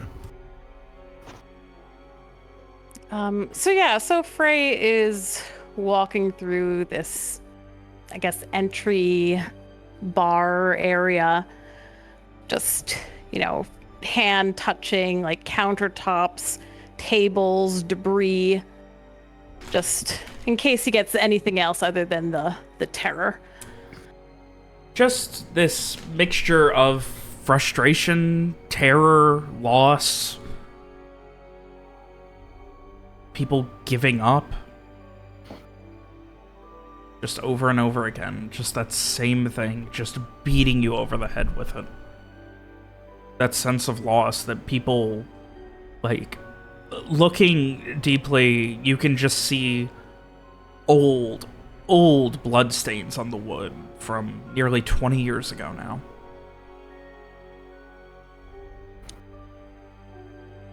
I'm on watch duty. I'm checking corners. I'm making sure there's not, I don't know, a chill in the air coming from a certain direction or whatever. Like, I'm watching our back as much as I can. Okay. For something invisible.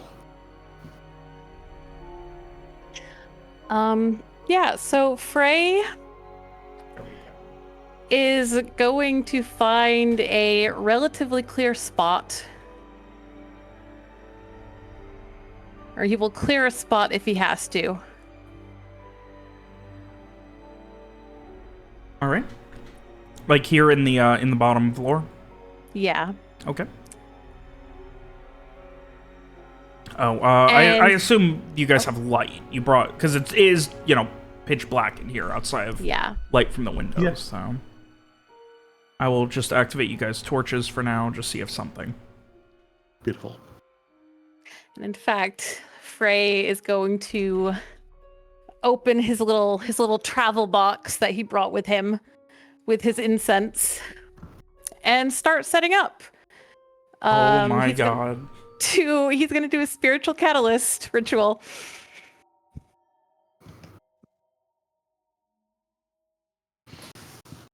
Cool.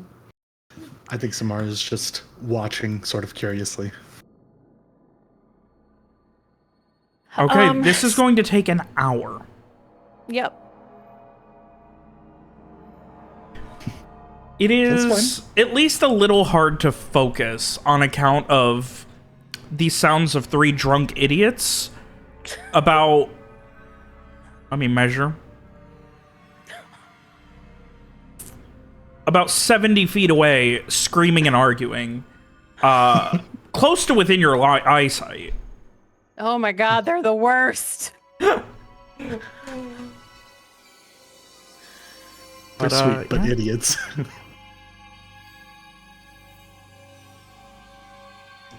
Otherwise, Samar, you're just keeping your eyes out?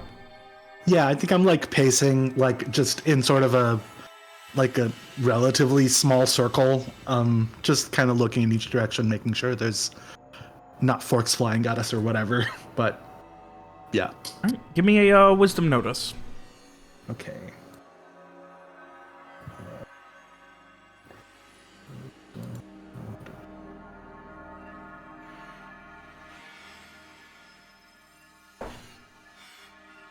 You do your best to keep your eyes peeled. Your ears are unfortunately less than helpful, as any sound of creaking or movement beyond what you would expect of things Frey is moving or your own feet on the floor is drowned out by the distant sounds of drunk idiots. Yeah. But you do your best to keep your eyes open.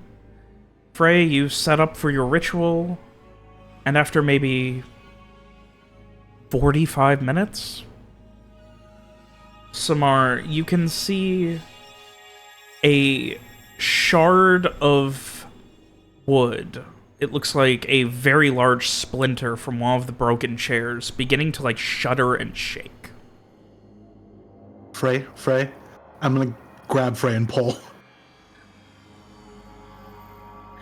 Yeah, I guess Frey is yanked out of his ritual. Yeah, I don't like pull you up, but I at least like, get your attention so that you. I'm not sure what your level of fear is here and how much you like want to run if something happens. So.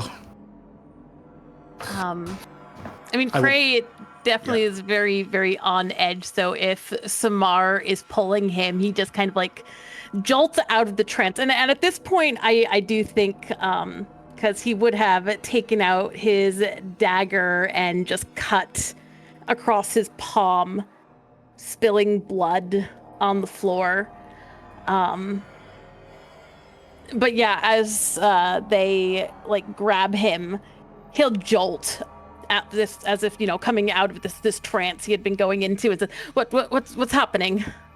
Would look, I will point and like try to, I don't know, do whatever I assume is like an approximation of body blocking for you or whatever, but like without stabbing myself. Frey looks at what Samar is indicating. It is a pile of wood. There is no movement. Do I still see movement? Nope. God damn it. Out of Frey. the corner of your eye, Samar, you see something in the courtyard, like out the door. And you can see the three of them now huddled up, watching you guys outside the doorway.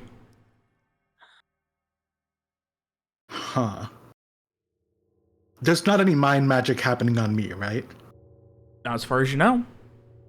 Okay. Just because I have the mind masking thing, so I'm just making sure. Oh, shit, they're mind masking? Yeah, no. Okay. Cool. I've heard they're mind masking. Okay. I mean, I'll glance out the door. I will tell Frey there was definitely some wood moving before.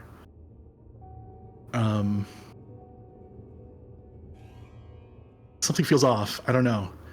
Maybe I'm crazy.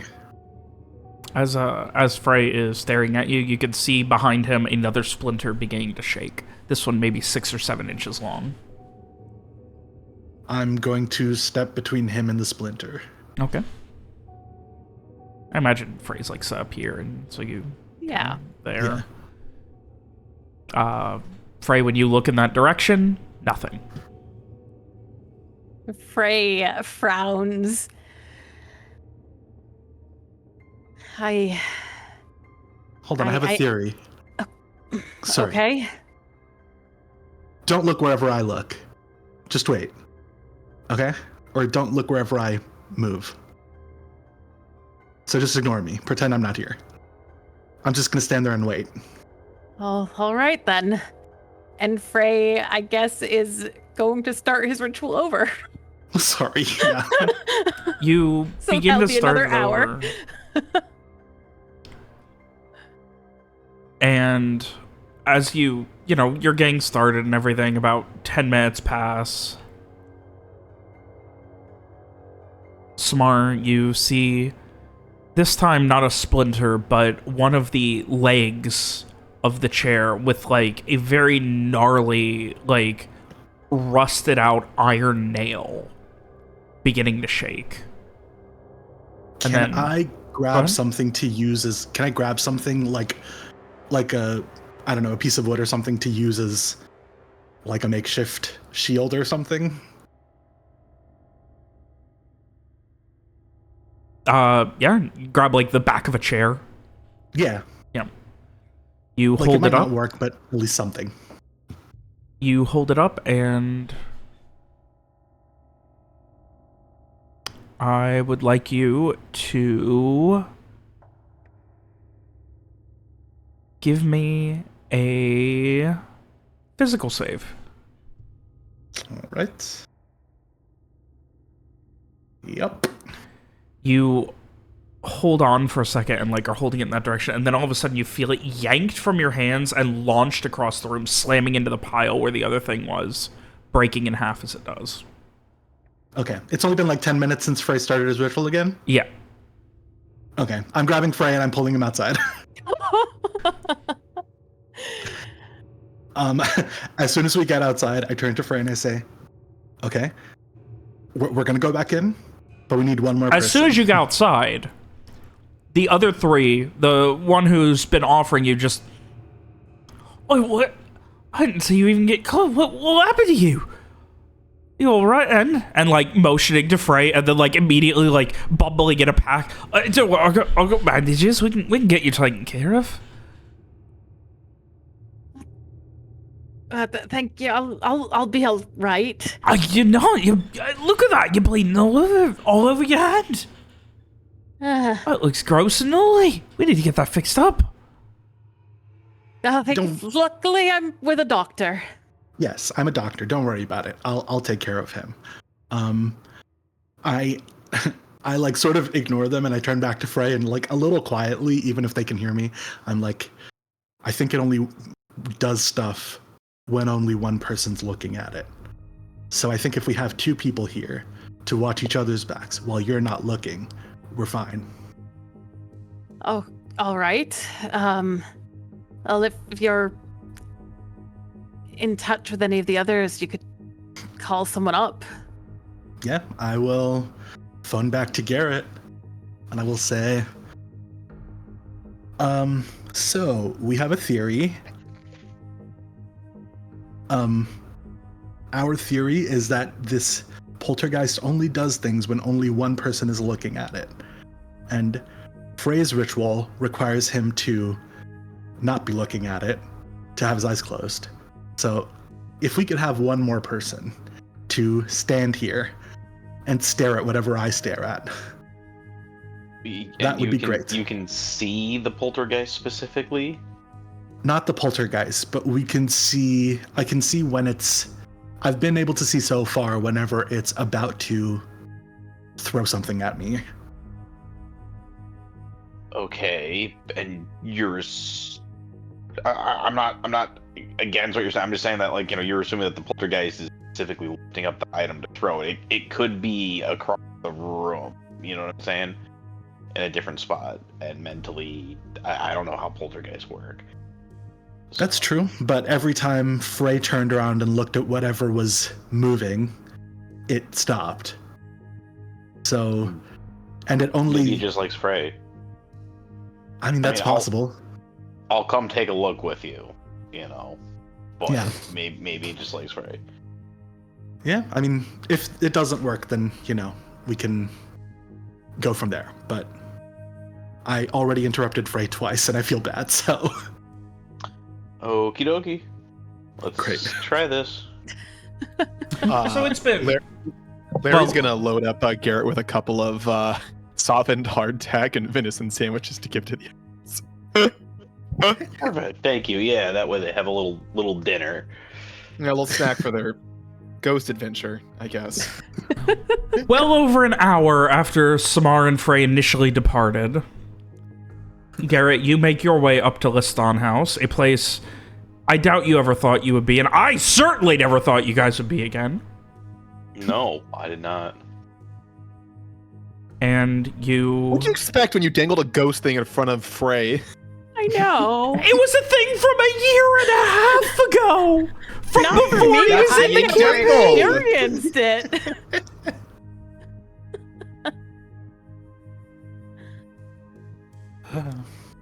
And you guys make your way where you see Samar and Frey waiting in the courtyard. Garrett, you, Mm-hmm. Yeah, I mean, you also see three other gentlemen sitting there. They are bickering in a corner, like almost arguing about coin or something. Does it count? Is what they're trying to figure out, I guess. All right, let's get this over with. There you two are. Here, Lawrence gave me some sandwiches and some softened hardtack for you, and Garrett would give them the food. Okay. You got more of those? Garrett fishes around in his pocket and pulls out a regular hardtack that's not softened. Oh, come on, we nearly saved their lives. At least you can just get us some. I don't know what it is, but it looks good. Yeah, that's they're not with the hearth, right? These three, are some no, random you've guys. never met them before. I got some hardtack. I can. We got plenty of tack. I was mostly open for the meat, honestly. Oh, here. And Frey will look down at his sandwich. Does anybody have a clean knife to cut this with? It's already triangle cut. Wow. Lawrence is my mom. Well, I mean, to cut it in half. It's fine, we can figure it out. Appreciate it. You're a lot nicer than your dickhead friend here.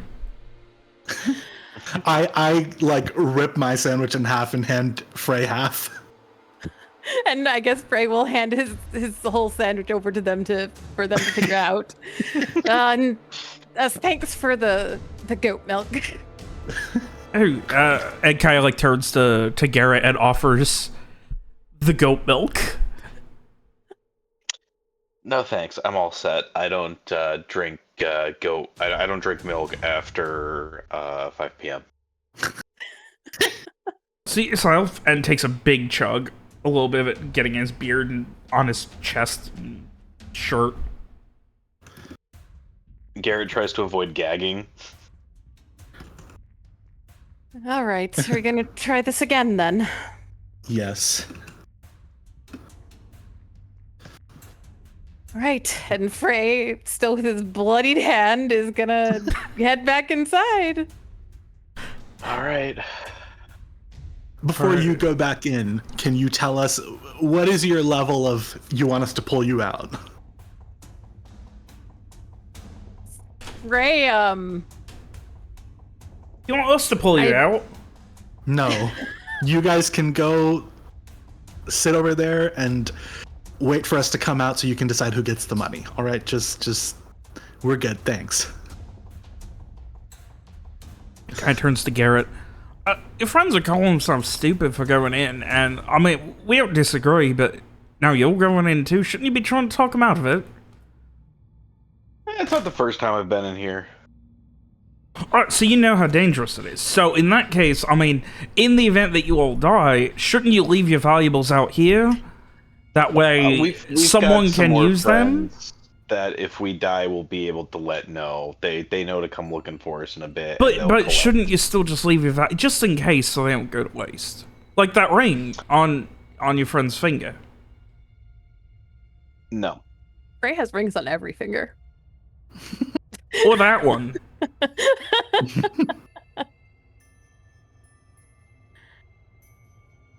No, we're good. We're good.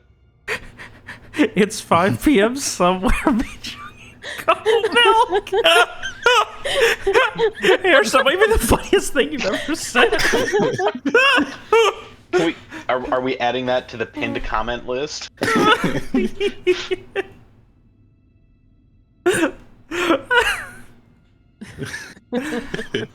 What about the earrings? Well, you don't want those getting caught if you're dying, right?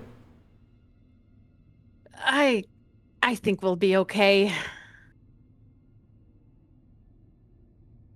Besides, if I'm going to die, at least I'll look good doing it. Well, I mean, you gotta look good either way. You can still leave us some coin as a thank you for being your friend, right? That's what the sandwich was for. I mean, hey, if we die and you take our stuff out, then assuming our friends don't come after you and take it back from you, you're welcome to all God. Oh, we're not getting one in there. We don't want to die. Well, and Garrett just kind of shrugs. Yeah. Anyway, Samar turns back to Frey. So, at what point do you want us to pull you out? I suppose if it looks like things are getting bad. Okay, so does that mean only if we're hurt and might die? Or does that mean there's anything happening? If it seems like something is actively trying to hurt us and not just scare us. Okay, deal. Right. And yeah, Frey will go back inside to his circle. Back inside. All right. Now with 100% more Garrett. Never thought I'd be back in here, but here we go. All right. About another 20 minutes pass, it's quiet, and then there is a... What was that? There's a shuddering, and you can see the bar stool that is tipped over beginning to, like, splinter and pull apart. This one?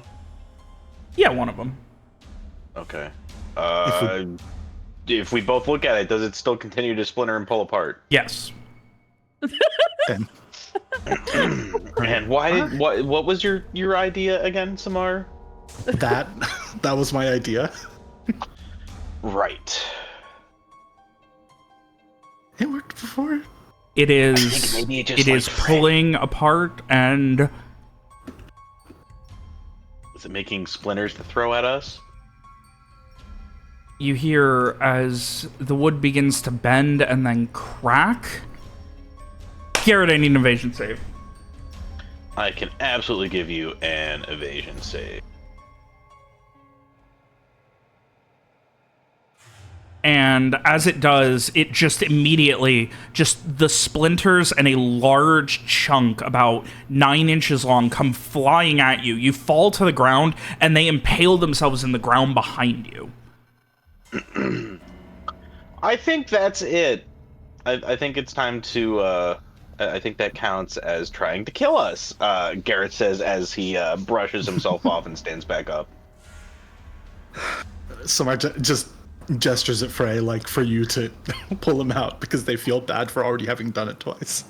Yeah, and Garrett picks Frey up and throws him over his shoulder. All right, let's go. Frey's just like ripped out of his trance. Like he was like sitting there all with like his glowy eyes and everything. And then all of a sudden, just whoop, he's just being hoisted onto fucking Garrett's shoulder.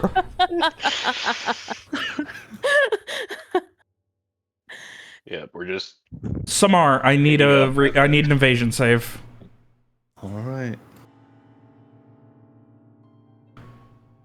As one of the nails from somewhere above you in the ceiling comes undone and just directly into the floor below you, you just like stop right before it.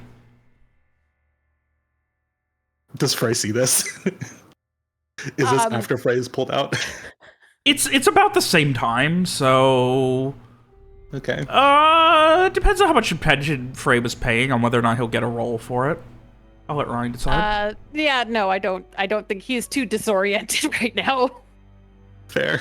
All right, yeah, give me a notice to see if you were able to pick up on that. Okay. Or did you say you don't think, or you do think he's too disoriented? I don't think. I think he's too disoriented to notice anything. Okay, yeah, then you're fine. Yeah. Okay, cool. Yeah, so he just yelps when Garrett throws him over his shoulder.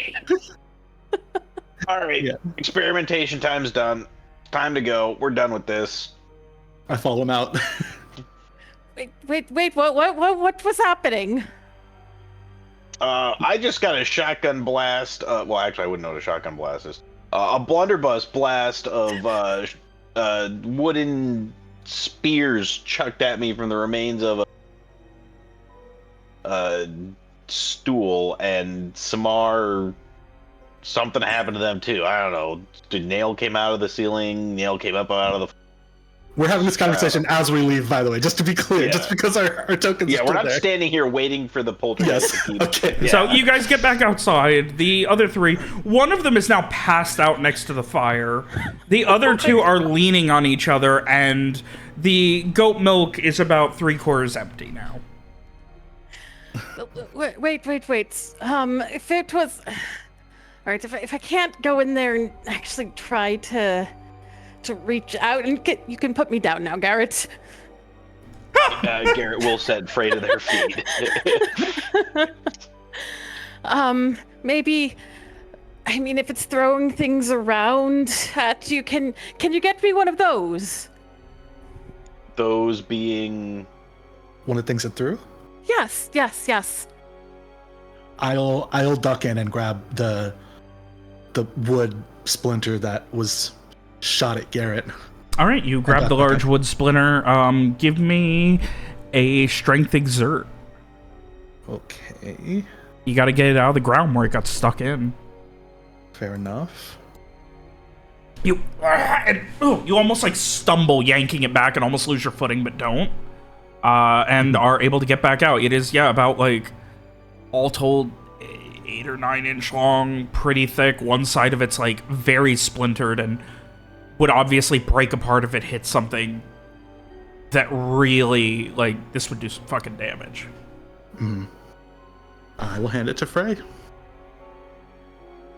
Okay, Frey will take it, and does he pick up anything from it with his emotional resonance? A sense of, like, excitement. This idea that someone who's been ignored is finally getting attention again.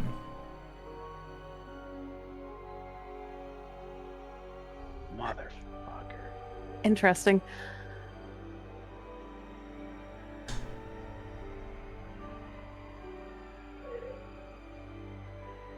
Frey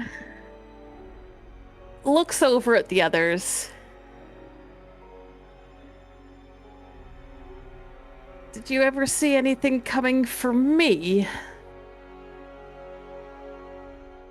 No, it just came after the two of us. Yeah, I think that's right. And I believe Samar's whole idea was that 2 people look at whatever it's trying to attack us with, it stops. Maybe it's just you looking at it and not 2 people, because it didn't stop when we tried looking at it together. Yeah. So maybe whatever it is likes you. I don't feel any fear or hatred from this. Not like everything else here. It was excited. It wanted to be noticed. Do you think it was excited because it got some new prey? I don't know if I would necessarily say prey. Maybe it's just like, how much experience do you have with children, Samar? Me? I avoid them as much as possible. Right. So I grew up with several siblings, and there were other Me too, but children they died around. pretty early. Sorry. Wait, what? Me too, but they died pretty early. Wow. I'm sorry to hear that. Fine. Okay. Anyways, Continue. some children will do anything to get attention if they feel that they're not getting enough. Basically meaning that they will do bad things even if it gets them yelled at or in trouble, because they're still getting that attention. So, Do they stop doing the bad thing if you give them the attention? no, because now you've rewarded it, and so they go, oh, if I do the bad, they stop it for that exact moment, but then they do it all over again if you stop paying. I think someone looks over at Frey and just sort of shrugs, like, make of that what you will, sort of. And we need to, like, we're gonna circle back to that other thing later. Yeah, it's fine. Okay. So Frey is going to... He's going to focus in on the splinter in his hands, kind of bloodied now from the wound on his palm. And I want him to push further. So let's see, that's wisdom magic. You know the drill.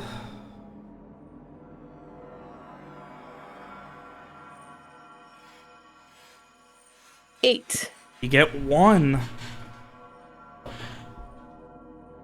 One question about the impression.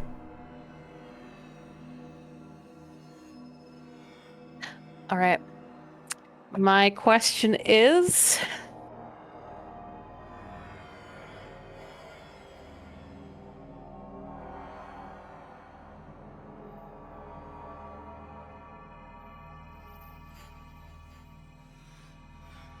Oh, Frey's stun locked.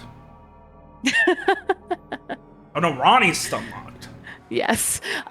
So my question is, if it is excited, does it want to hurt me? I'm sorry, you're asking if it's excited and wants to hurt you? Like, because it's excited about having attention, like was it trying to hurt them because they were like in the way? Like, would it have tried to hurt Frey? Like, that's kind of what he's trying to figure out. Like, if he could go in there alone. The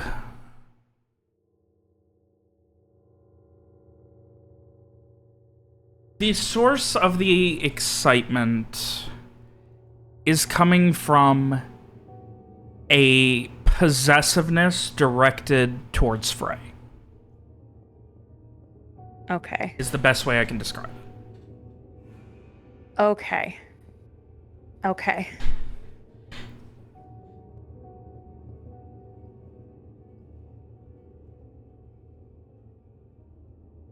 Frey is in this trance for probably a minute or so, just focusing on that sensation. I don't think it would...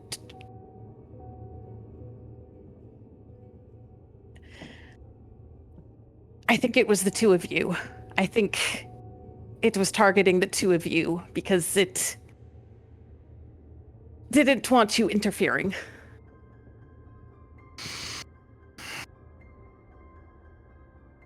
Okay. I think it wants to connect.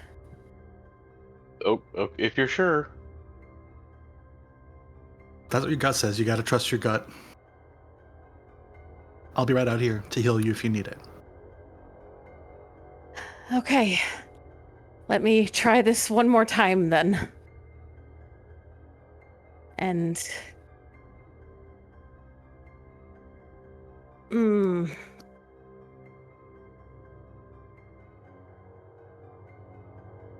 Though there was a worrying sensation. Mm-hmm.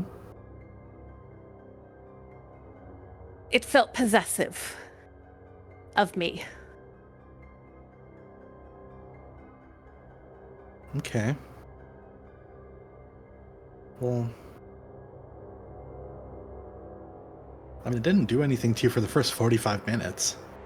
The first time around. It didn't. And from what you both described, I don't think it tried to do anything to me at all. Yeah. So I'm going to go in one more time and try to complete the ritual. Okay. I'll come drag you out if you don't come out in, I don't know. If it looks like you've been possessed, I'll come and grab you. Yep, we'll come right in after you. All right. Okay.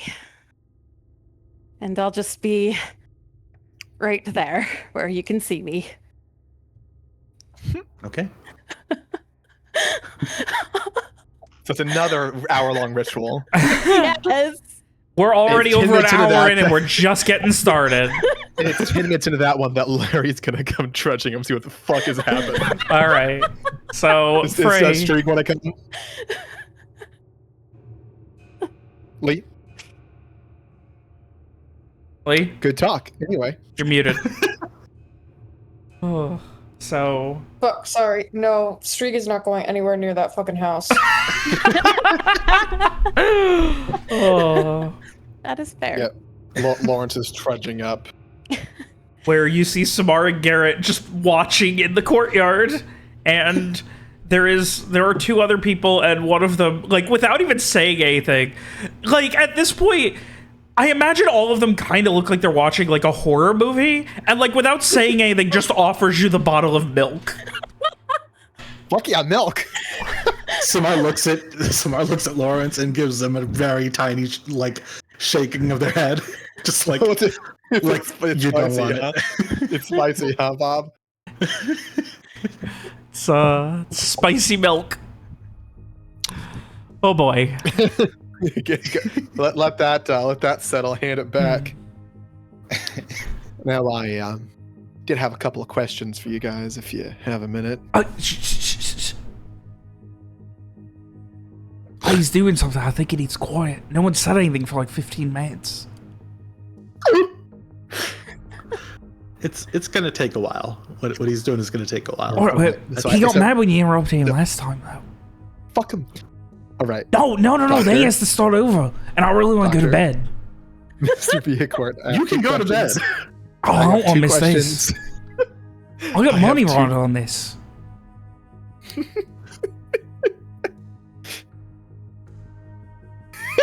Okay. I have two questions. Feel free to divide them amongst yourselves if it's easier. Okay. For Doctor. us? No, these Oh. two idiots. Okay. You're not going in there, are you? Fuck no. Alright. I'm not stupid. He offers you the milk again. Fuck it, we'll go for him too. Oh boy. Nothing like Okay, goat that's milk with I think vodka Samar after sees taste. Samar sees you chug the milk and is like, just so you know, Two that's the questions. stupidest thing anyone's done tonight. Two questions. Let's focus. Okay. Feel free to divide them up if you feel the need to. What and the fuck is going on? Alright, so immediately the shit-faced man starts answering before, like, so, right, the pretty boy, he came in here and he started, like, he like carved up his fucking hand. I think he got possessed or something. I don't know, but so he's all bloody. He's saying I offered to like fix him up, but he said no, he likes it or something. And then these two went in with him, and then they ran back out. And he's convinced that if he goes in alone, he's going to be fine. And this continues until for 5 minutes straight without breathing. Any corrections there, Doctor, Mr. Viacourt? No, it's pretty comprehensive. No, that's pretty much it. We think he's gonna be okay. I'm But glad. we're here in case anything happens. Hopefully he so I got money on he's going to get hurt, possibly maimed, maybe lose a hand, but that'll be it. I don't think he's gonna die. Okay, what are the other bets currently? All right, so we have one he comes out fine, one he's gonna get maimed, and one he's gonna die. Okay, and how much money you've got on this? Oh, got a total of, let's see, 44 copper total. I got 15 on some weird magic shit's gonna happen. Ah, shit. I mean, we're not counting the ghost, right? It's not weird magic shit. It's gonna be related, but it's going to be not normal for this place. He takes another swig. It's almost empty now. All right, you're in. Lawrence will drop the 15 copper on the pile.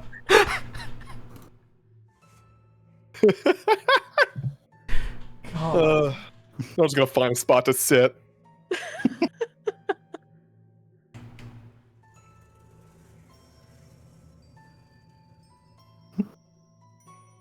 So with that, what are you guys doing? Anything else, or just waiting for Frey? I mean, high alert. That's it for me. Just Enjoy the burn of the milk. Yeah, I'm nothing just ready like fresh goat milk with an aftertaste of vodka. Old, lukewarm vodka. I'm just ready to jump into healing at any moment. Lawrence can strike a conversation with the fellas about milk punch. Well, mostly it came about because well, so what happened was, and he goes into this entire story about how they had a bottle of vodka, but they found a crack in it, and the only other bottle they had the goat milk in it, and they weren't going to waste the vodka, but they didn't want to be drunk at 9:30 in the morning. So they just dumped the rest of it in there. We all make compromises on occasion.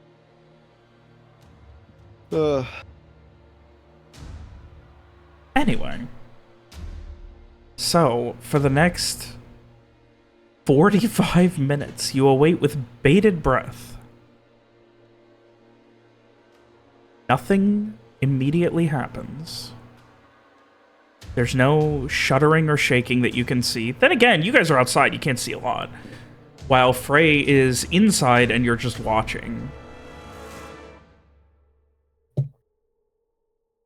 And eventually, Frey, your ritual completes. Okay. Let's see. Private GM roll?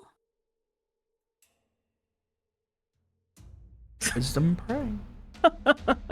Okay. Interesting. A wisdom pray for the wisdom fray. Boo. And you hear this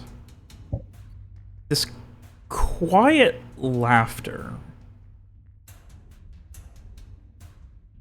Like trying to stifle a laughter coming from behind the bar.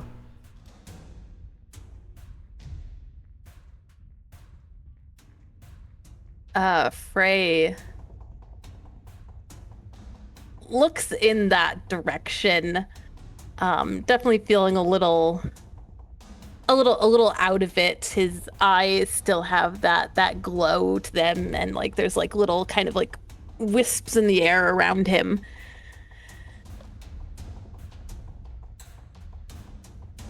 I can feel you. I can hear you.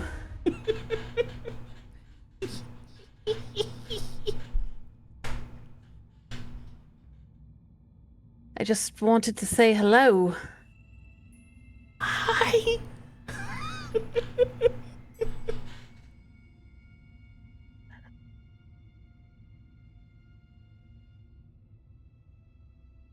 What's your name?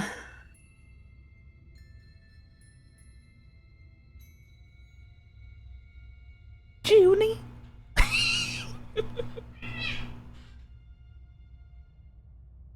Junie. That's a nice name. My name is Frey. I know.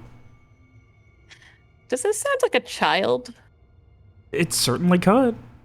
Okay. You've been watching us for a while, haven't you? Yeah. You were trying to talk to me and they were weird. Oh, they were just worried. After all, there's so many broken things in here. Yeah.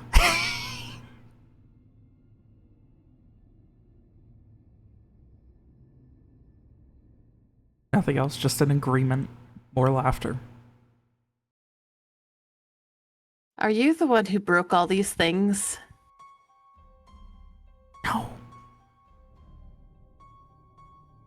And then almost like whispering in your ear, even though the voice is coming from far away, we're not alone. He jumps a little, looking around. You see a vaguely corporeal hand come up from behind the bar and just point upwards. They chase everyone away. Frey looks upwards. That's a ceiling. Who is she?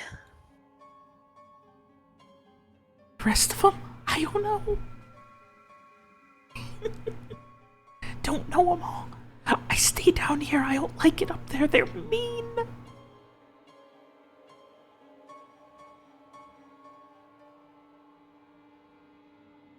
How many are there? Lots.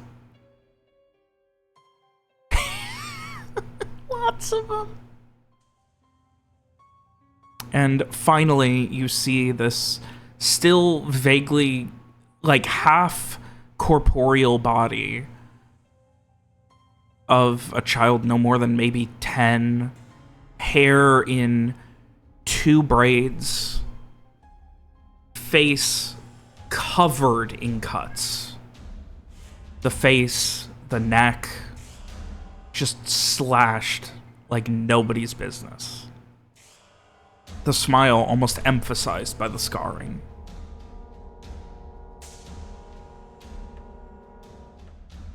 He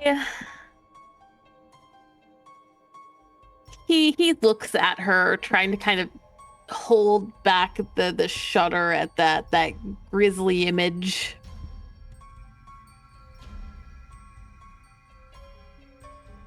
And I want to go home. You gotta take me home, Frey. Where's home? No, the big place with all the people. Is it Alacyr? Yes. Yes, I can take you home. I can take you to Alacyr. Take me home. Yeah.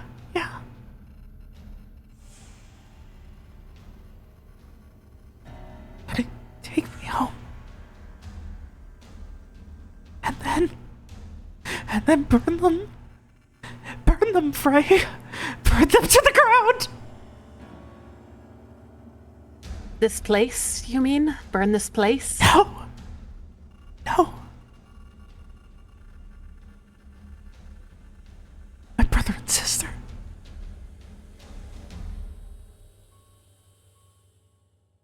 Find them in Alacyr and burn them. Why do you want them to burn? They left me here. Left me like this.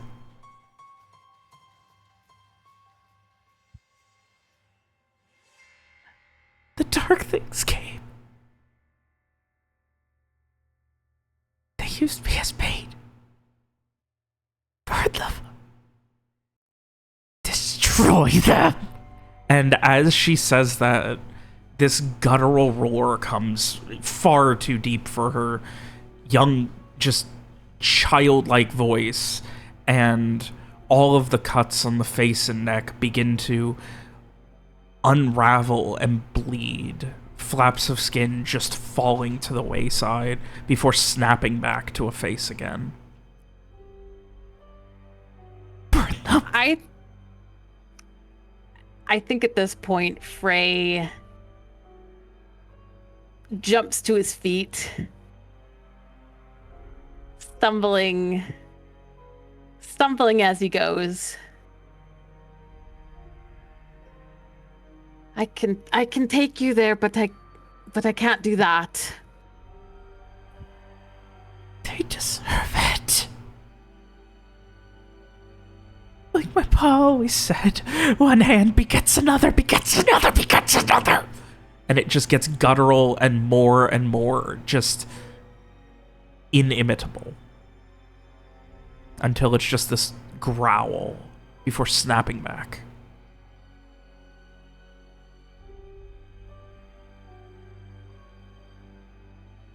I can only promise to take you to Alacyr.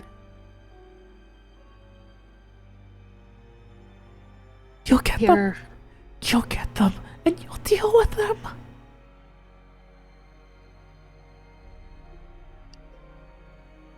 Ray shakes his head. I can't do that. Give me an evasion save. Okay.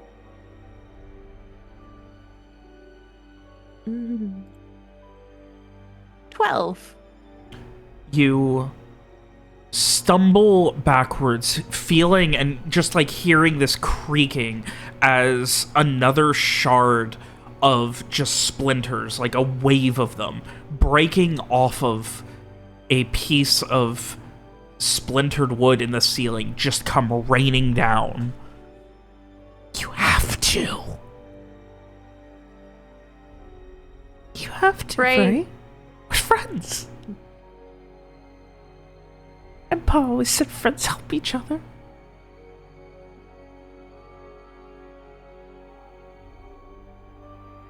Frey, like, ducks his head down in, like, that shower of wood, his hands going above his head as he looks back at her.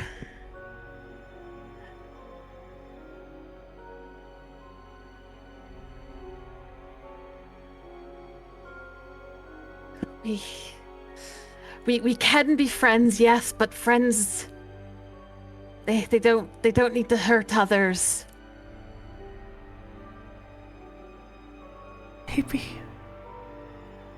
Maybe you should also.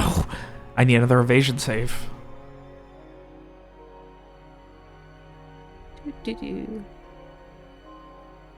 10. A leg of a chair near you immediately just snaps up like a mousetrap, slapping down onto the other side, maybe 3 inches from your foot, shattering into many pieces and leaving an indent in the floor below it. It slams so hard.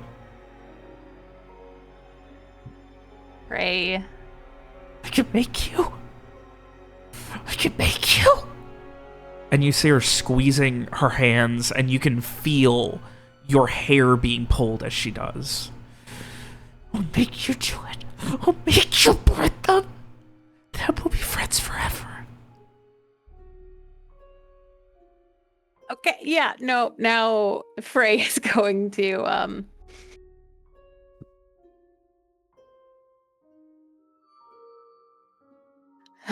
I'm sorry, but I can't do that.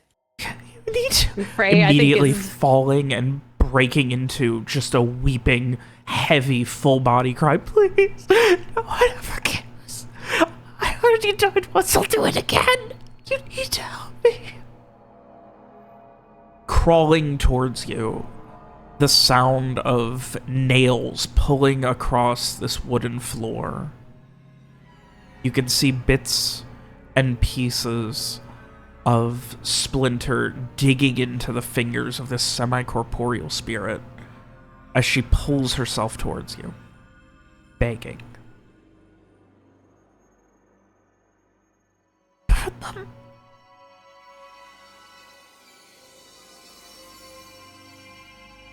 Frey shakes his head and makes for the door. Give me another evasion save. All right.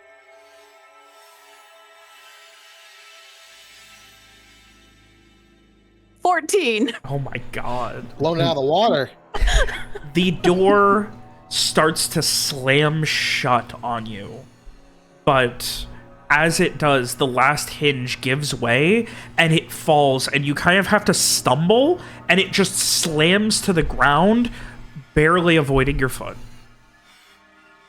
You are outside. Right, yep. Frey comes like, I think almost like is just running, stumbling forward and like collides with Samar.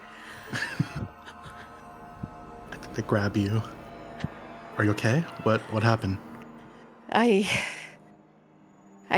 couldn't help her. I couldn't do what she wanted. It's okay. Did your best. You can Lawrence see amazed. the little girl standing behind Samar, and she just smiles and nods. You will trust me. And smiles, staring at Samar.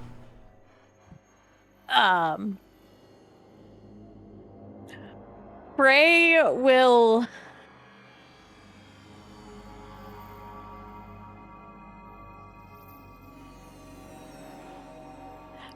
push past Samar. Okay. They'll let you. They'll step back.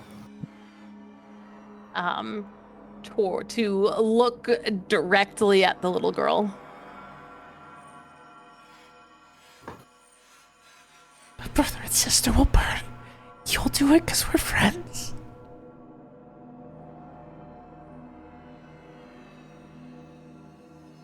Give me one moment. I just want to read something.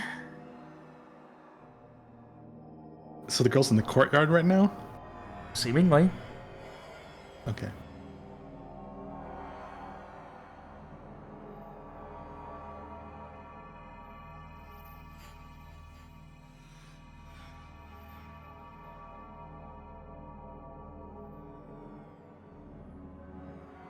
Frey is going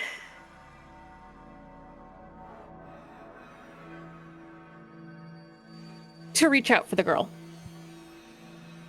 She holds her hand out for yours, smiling, a very genuine childlike smile.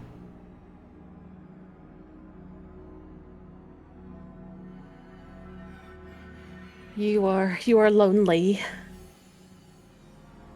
You are sad. Something terrible happened to you that shouldn't have happened.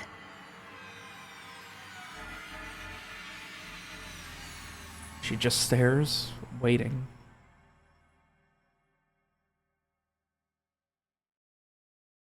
But you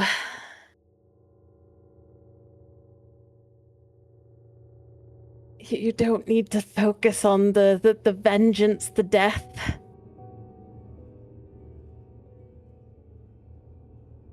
There were people you loved. Weren't there people who loved you? Pa says one hand begets another.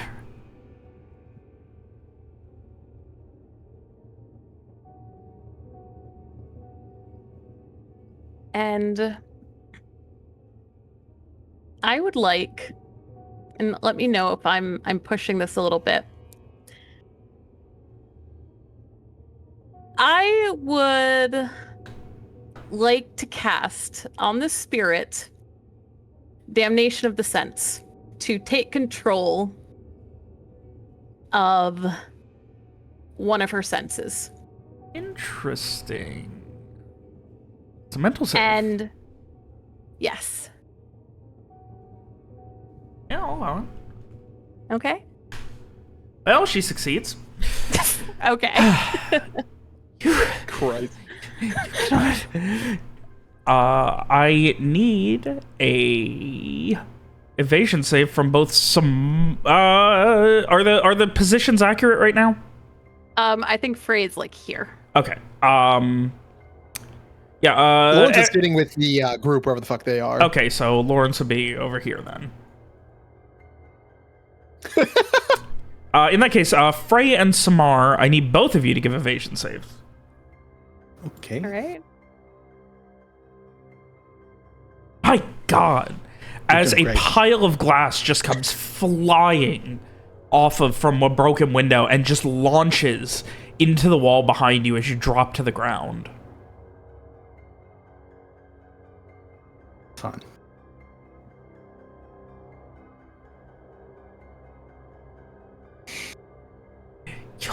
head. Get out of my head. You are not in mine. I am your friend, and we're going to do this.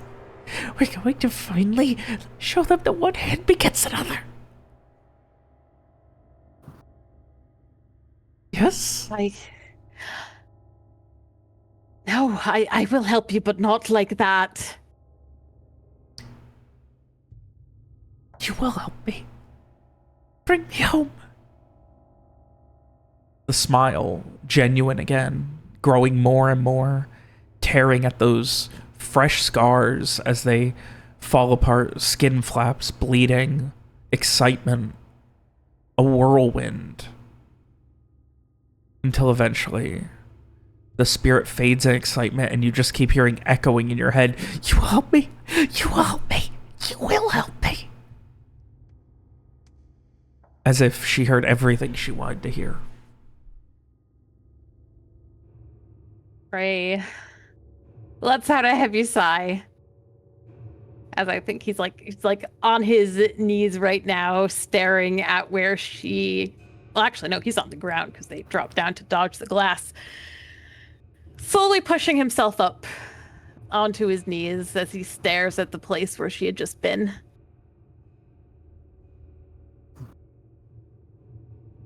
Did we hear this conversation? Nope. You might have heard what Frey said, but you definitely didn't hear anything else. Okay. I think we're done here.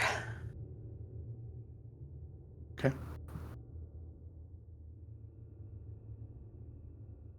Okay, let's go back. Are the fellas still waiting as well? The main one is still conscious, and so I don't know exactly how does that count? Is that like it's not? Is that weird magic? No, that can't be weird magic. That was gotta be. No, that was the ghost stuff that you said doesn't count weird magic. It happened outside the building. That makes it weird. I don't think. I mean, of course it's weird, but like. All right, Lord is gesturing for Frey to come over. He like the other man just holds his hand up, gesturing Frey to stop. Look, those two are passed out. How about we just split the rest 50-50?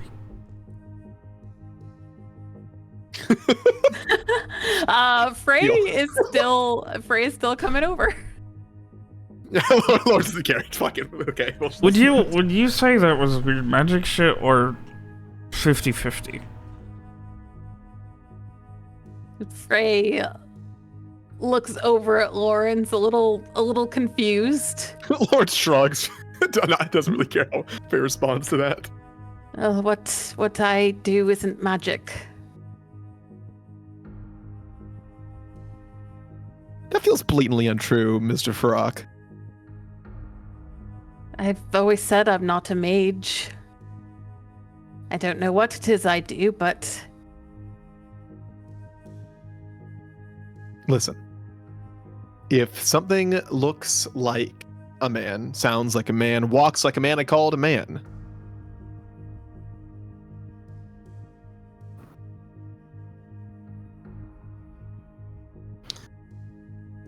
I don't think this is any of those things. But it is magic.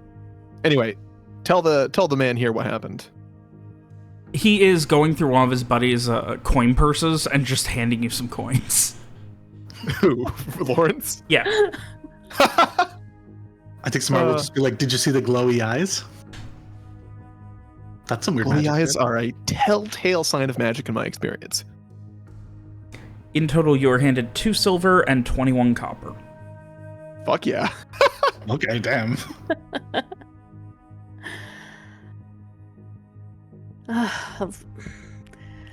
It's not magic, but I spoke to one of the souls here. They say that the worst ones are up on the second. That she said that the worst ones are up on the second floor.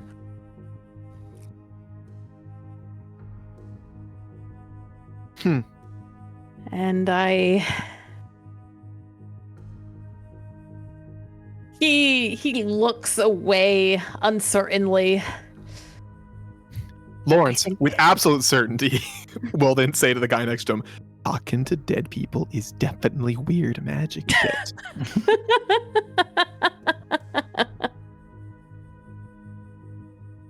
So, I'm sorry, Mr. Varrock, please continue. It sounds like I have proven your point, at least in your mind. Lawrence will smile. Are you all right? Anything untoward happen? Any forks? No forks, but I think I'm taking her home to Alacyr. Lawrence, you don't see it, but Lawrence blinks several times. Pardon? That's where she's from, Alacyr. Before she ended up here. I see. Getting into the courier business, Mr. Varrock?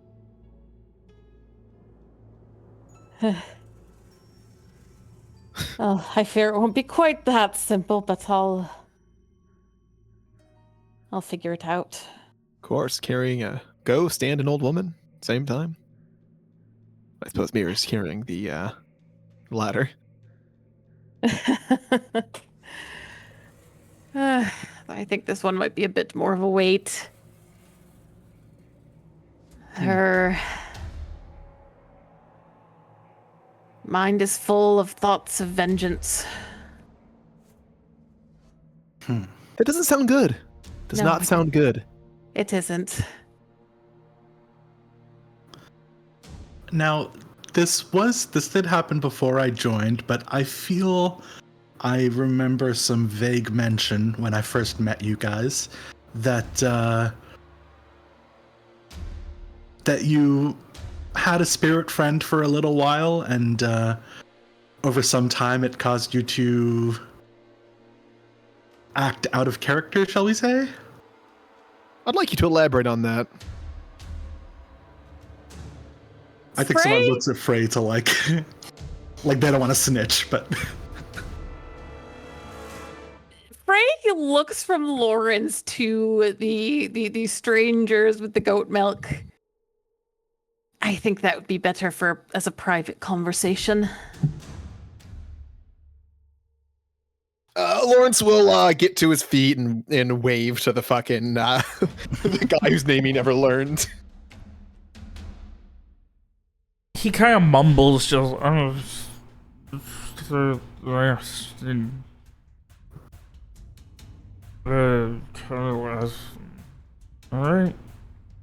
I think you're... I don't have a good one. And he starts meandering towards the dying fire again. Great. Lawrence like coughs and says, "I'm pretty sure that shit was mostly vodka." Anyway, okay, what's this all about exactly?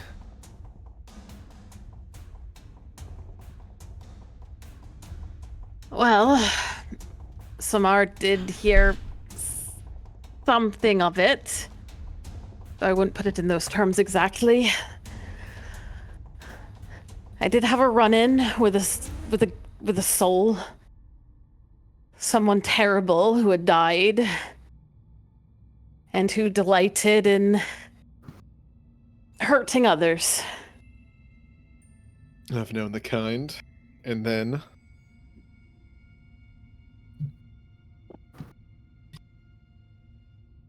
And then I lost several days. He took control of me entirely. Mm-hmm. The others did notice. They,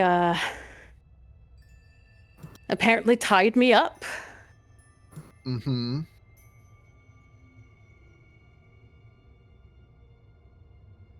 But I was able to get free at a checkpoint with the rights. And it wasn't me, it was him. Killed somebody. But I brought them back. I fixed it. Mm-hmm. Mr. Varrock, if that was an option, why are you still fucking with this shit?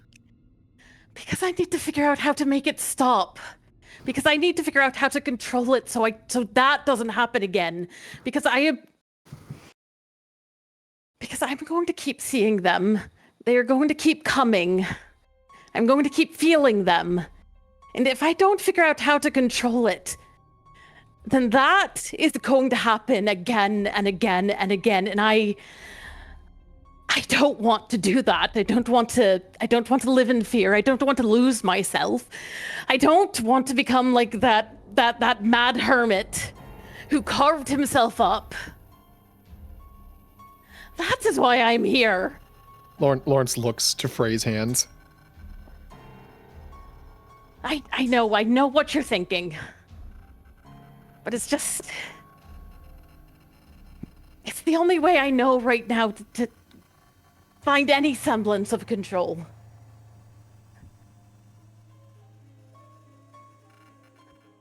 Listen. I understand that this is a very heavily weighing matter upon your mind. But Rushing into a situation that might endanger yourself and those around you isn't going to help. At least I don't think so. If you must interact with some kind of ghost, can you at least go for one that's, I don't know, looking for its lost dog and not wanting to seek vengeance upon people and murder others?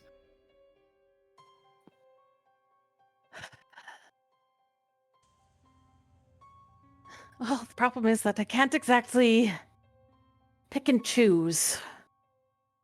Mr. Varrock, you chose to go towards the inn that has a ghost that is known to stab people. That it stabbed someone we travel with.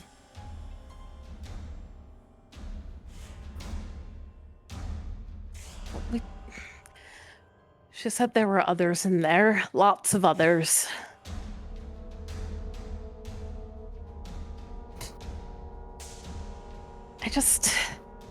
Yes, it was reckless.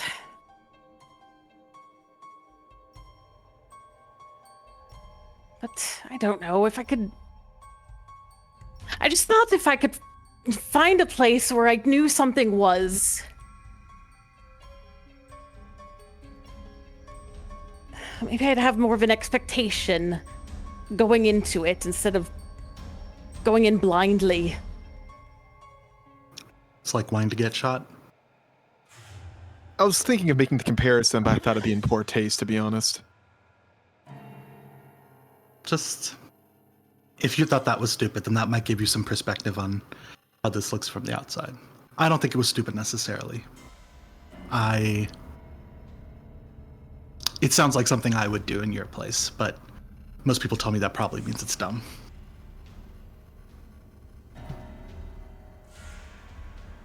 Frey. Reckless, desperate seeming, is how I'd call it. Mm. Well, I am desperate. Do you think you're any closer to controlling it now? I think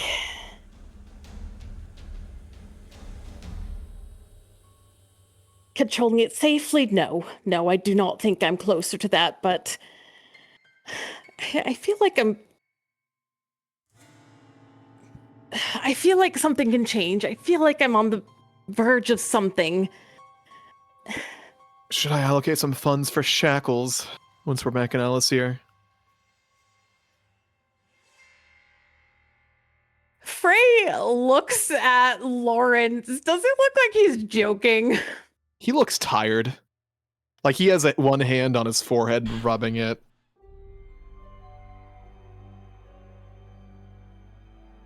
Frey looks away and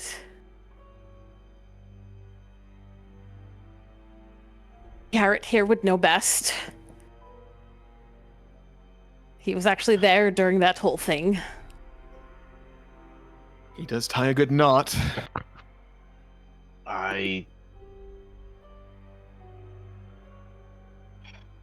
right now, I'm not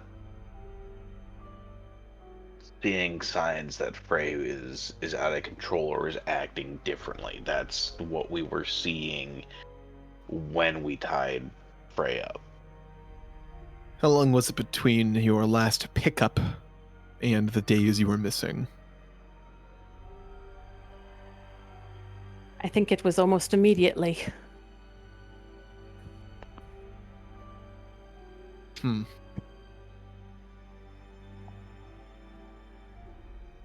Well, let's hope that this is because you've grown in some way on this matter. I think you need a mentor. I tried finding one. Weren't the options someone in Eastern Rayclow and was there a mention of a madman at the castle, or am I... Yes, did I yes, misunderstand that? Yep. yes. He's at the keep now. I also met a man in Artavishta. He was the one who showed me some things. The blood. And yes, there's someone in Rayclow.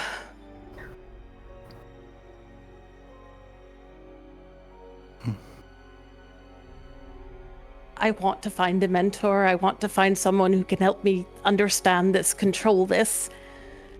Hopefully down a better path than the one I've been walking. If it's any consolation, the girl, her ire, it's not like the madman from last time. That was just there was a joy in killing with him. This one, her ire is targeted towards family. Oh, good. I mean, it sounds like we're safe until Alacyr. And it sounds like Garrett and Streak and Mira know what signs to look out for, so we can keep an eye out. Also, I'll keep an eye on your brain and see if I'm sensing any murderous intent, I guess. Sometime between now and then. We'll it'll be okay. Yeah.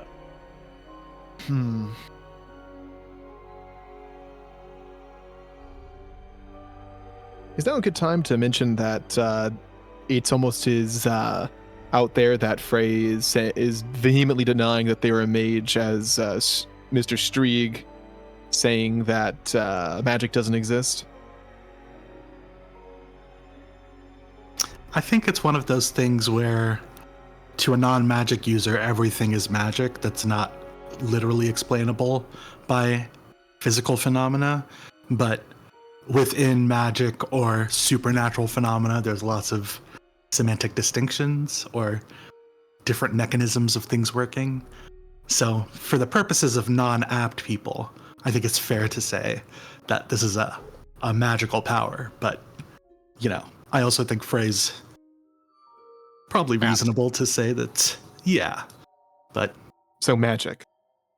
I don't think of it as magic because when I think of magic, I think of Rohan, who had a very studious approach to it.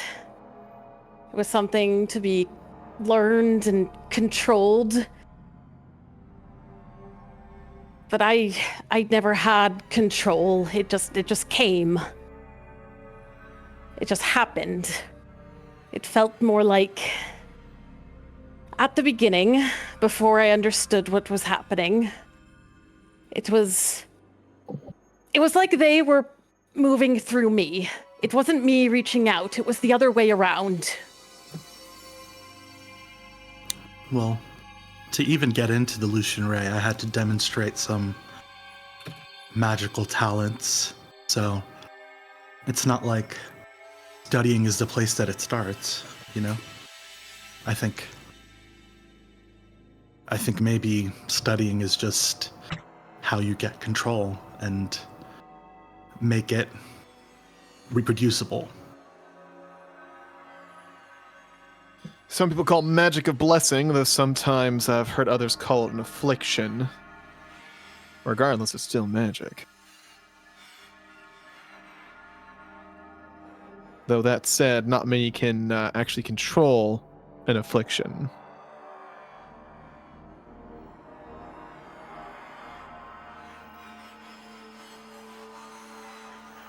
So, what do you think I should...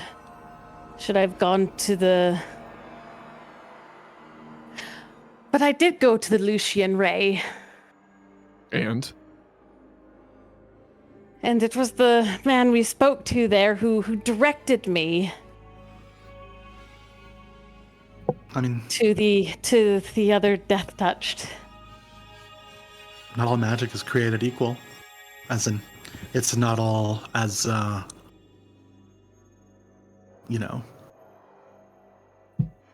politely academicized. I think there's people who... There's a lot of kinds of magic that get studied at the Lucian Ray, but I think, some is maybe not usually the kind of thing that gets discussed in, I don't know, classrooms. But, I mean, maybe it's because nobody else knows either, or very few people do. Maybe you should be teaching a class at the Lucian Ray, who knows? I'd recommend doing so once you don't have a hanger-on. Yeah. Or maybe those types would be all the more interested if you did have one. Lawrence shrugs. Maybe I can try to do some magical research when we're in Alacyr. Ooh, a dissection. Ray just looks glum at that. Actually, I think it's called a vivisection if they're alive. Who said they're alive? Mr. Vrock, be honest. You tell us if you had died, right? Frey places a hand over his heart that doesn't beat anymore.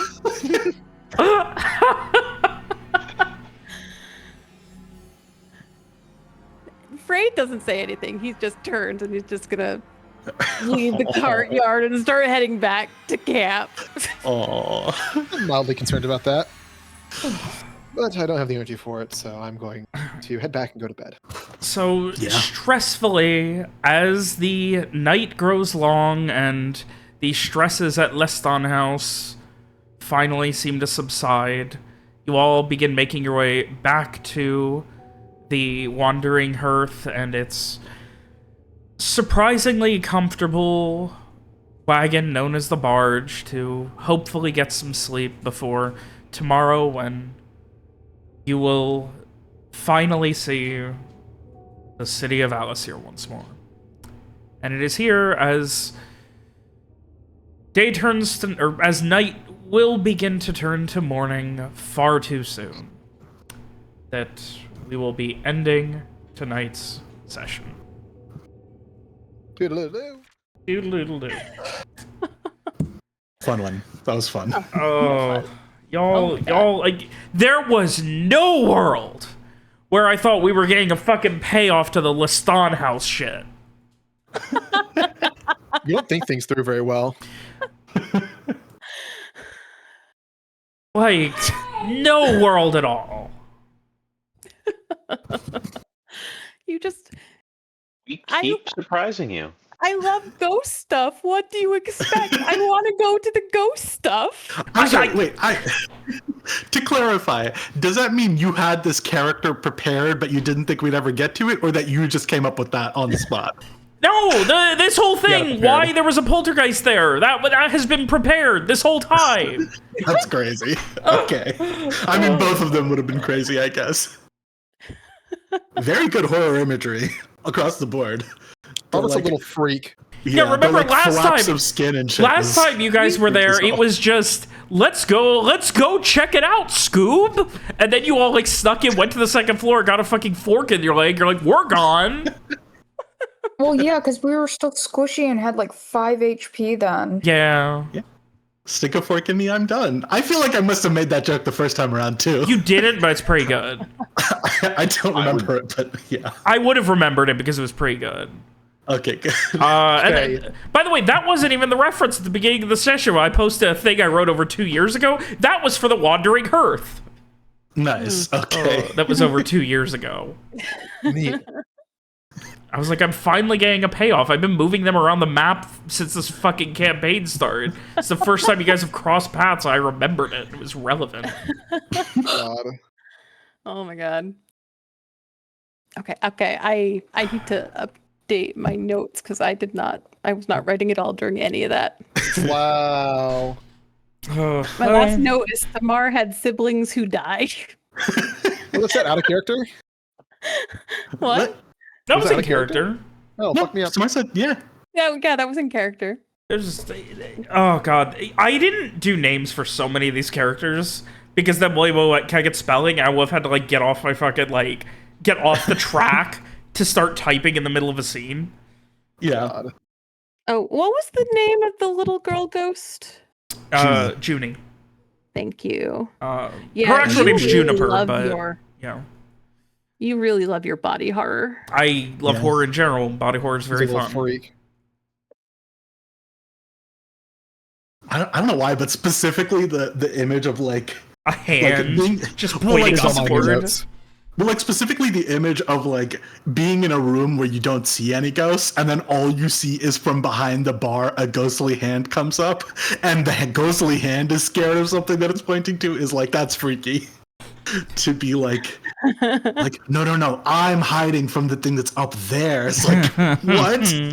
I'm hiding from you. This is bad all the way down. Yeah, there's. You could just burnt Liston house to the ground too. You still can. Some people probably be offended, but Yeah, we could do that. Seems like No, we I- make some enemies. I think Frey's ghost is sticking with him though. Yeah. Hee hee. So we might have some fires in Alacyr. We'll see how that goes. Boy, oh boy. Lawrence is totally gonna buy some fucking shackles, some manacles. We never also found out like what the how are you supposed to find their brother and sister if you don't have the name? Well, my guess is that she's going to possess Frey and just, walk him through the city. That's my guess. Yeah.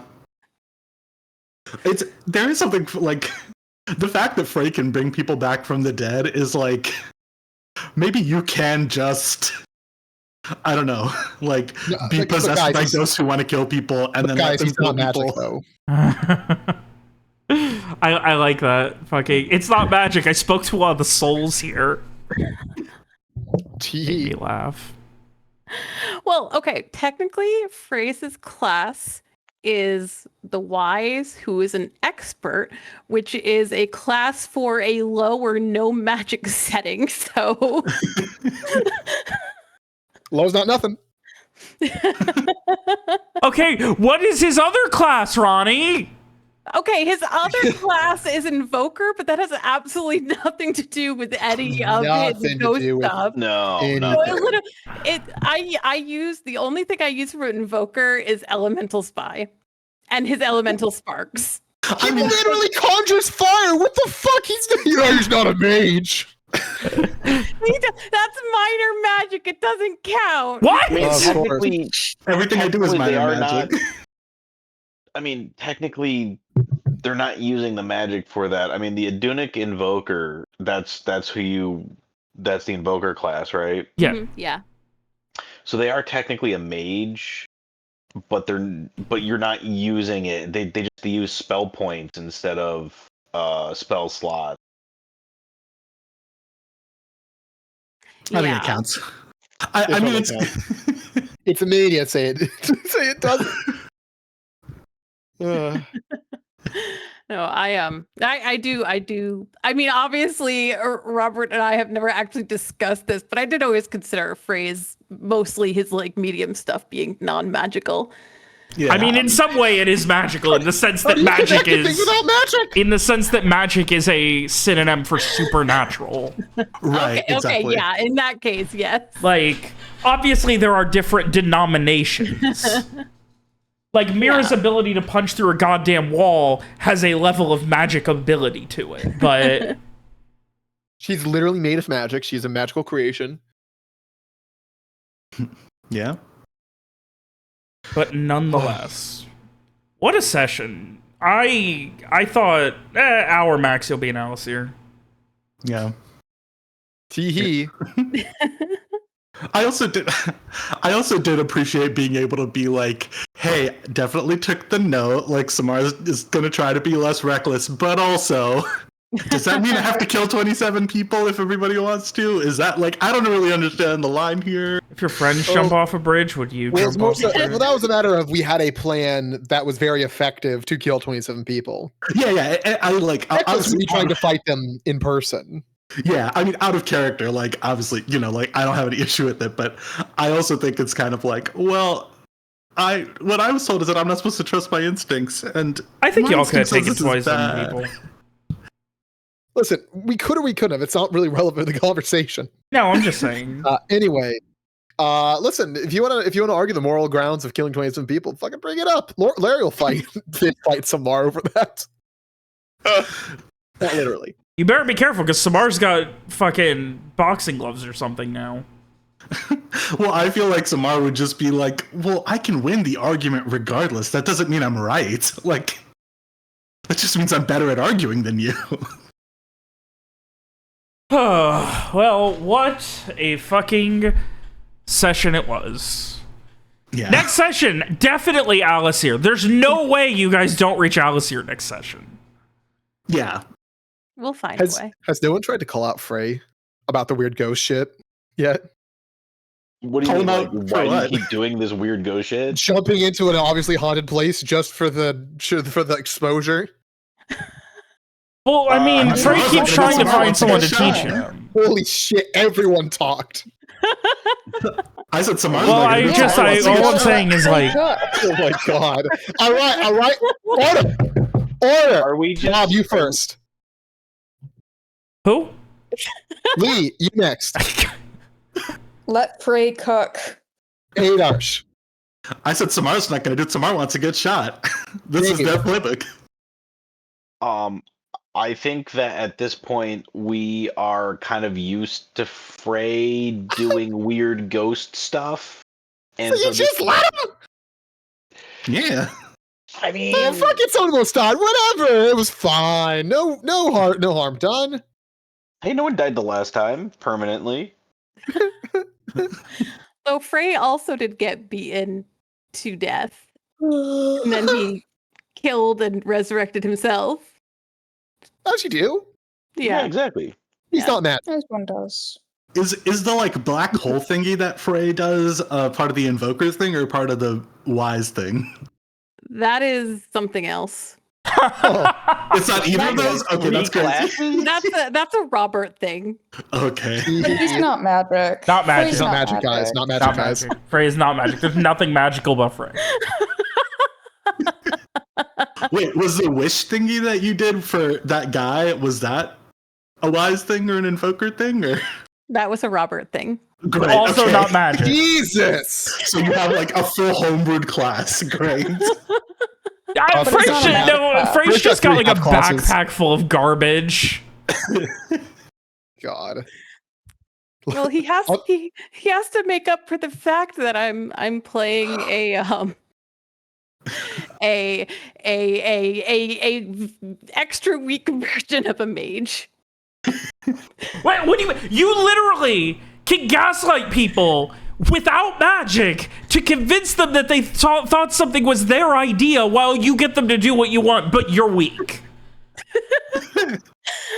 magically. What you gaslighting these Live ghosts? is magically on a tier lower than mages. Let me play the Robert's world's like- smallest fucking violin for you.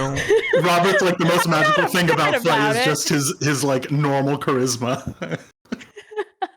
Listen, the most magical thing Lawrence can do is find a fucking sweet deal and make poison. I don't know. He found a really cool sword that's pretty magical. It's a really cool sword. It's admittedly very cool sword. But it's on loan from the group. Retirement blade with bronze hilt. Yeah. Okay, I gotta go finish an assignment. I gotta fucking. I gotta go to bed. I gotta Yeah. fucking rewrite some notes, and it's time to clean up audio shit tonight. sound. Maybe, I don't know. We'll see. We'll see. Fun. We'll see. That. By the way, if I don't do it, blame William. Okay. I'm blameless. I alone between heaven and earth am blameless. I alone in heaven am blameless. Atop my golden pyramid, where I look down on everyone and everything, except no blame. Robert. Yep. I do think we need to look at one thing with spiritual catalyst ever since the system strain change we made, because my max system strain is now 5, and I now was for thinking every about 5 that. points of system, yeah. I So was think that literally needs to be thinking about that. adjusted. Yeah. Ray only has 5 max system strain. Everyone does. Yep. Or It's, not quite. it's but- half con rounded up now. Yeah, I'm 6. Oh, when did we? Yours is When is the updated, whole- Dave. What are you talking about? We No, did it's this like in- 2 months ago. You're Let's right. talk on I chat. was I mean, we haven't I was- used it since then, I don't think, but No, not really. looking at my HP. But Oh. I'm like, what are you talking about? I have 25 system strain. Oh no. Jeez. God. Garrett is just a superhero. You take the biggest beating. I did Garrett's have I like can a sleep when crazy I high. die. I mean, Garrett doesn't use system strain. Yeah. So unless someone's casting magic on him, he basically Yeah. And we can talk about how funny it is that Garrett doesn't trust Frey. Still, Really funny. but it's for really a funny. different reason. For different reasons. It's for valid reasons, guys. Well, Okay, but I have Ex-pirate murderer? Nah, he's cool. I like him. I have to ask though now, did what Garrett witnessed tonight help or hinder his opinion of Frey? Neither. Okay. He's like, this is just normal Frey shit. it's better to just say that and ignore it, honestly. Yeah. Also, slight point of order. So, Lawrence, Dorian, because you weren't here for a lot of this earlier, Dorian is technically related to the Duchess of Vicania, and so it's like, it's not his cousin per se, it's like the cousin of his wife cousin kind of thing. It's like a weird great uncle twice removed or something. Yeah. But he was semi-important. Like, he was like a favored uncle of like Duchess, or not specifically the Duchess, but like he was like a favored family member.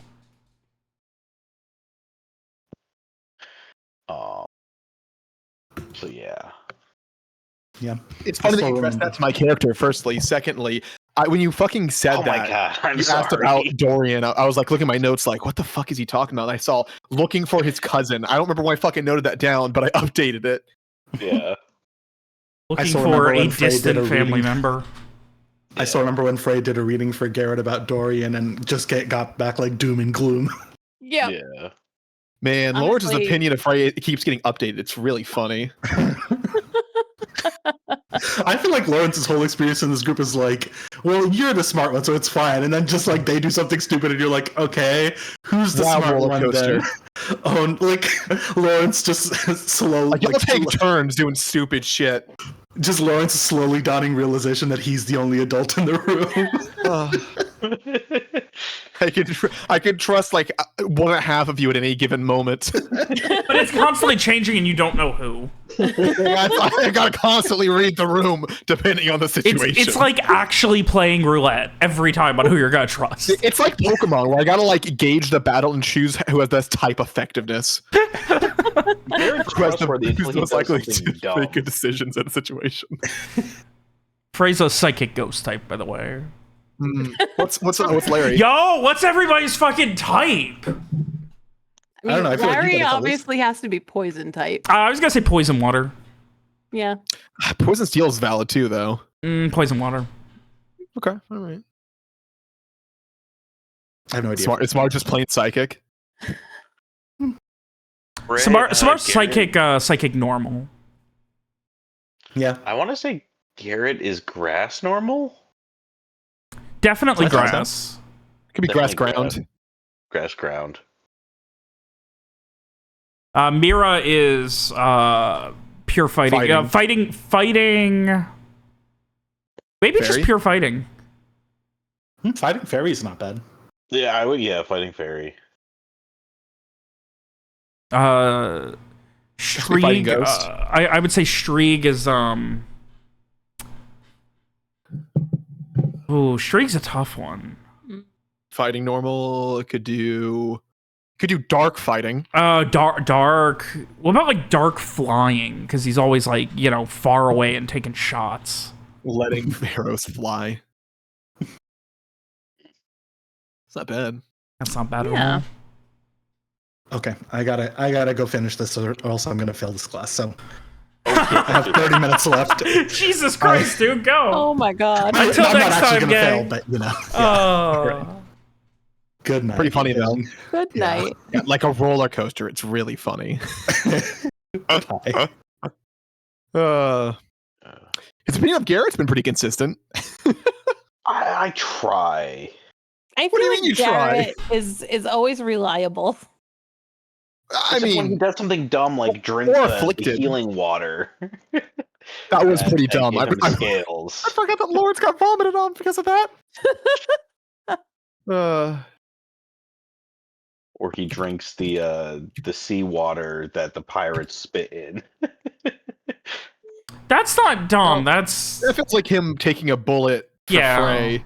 Yeah, Yeah. like yeah. well, there's By different the way- tiers of dumb. It's about like how much you're sacrificing to be dumb that matters. By the way, I'm doing a new thing that I've talked to Robert about. It's pretty minor in the grand scheme of things with Lawrence, and I'm wondering who's going to pick up on it first. Well, I didn't pick up on anything until you just said that, so Teehee. But yeah, where's Frey at on the party at the moment, Ronnie?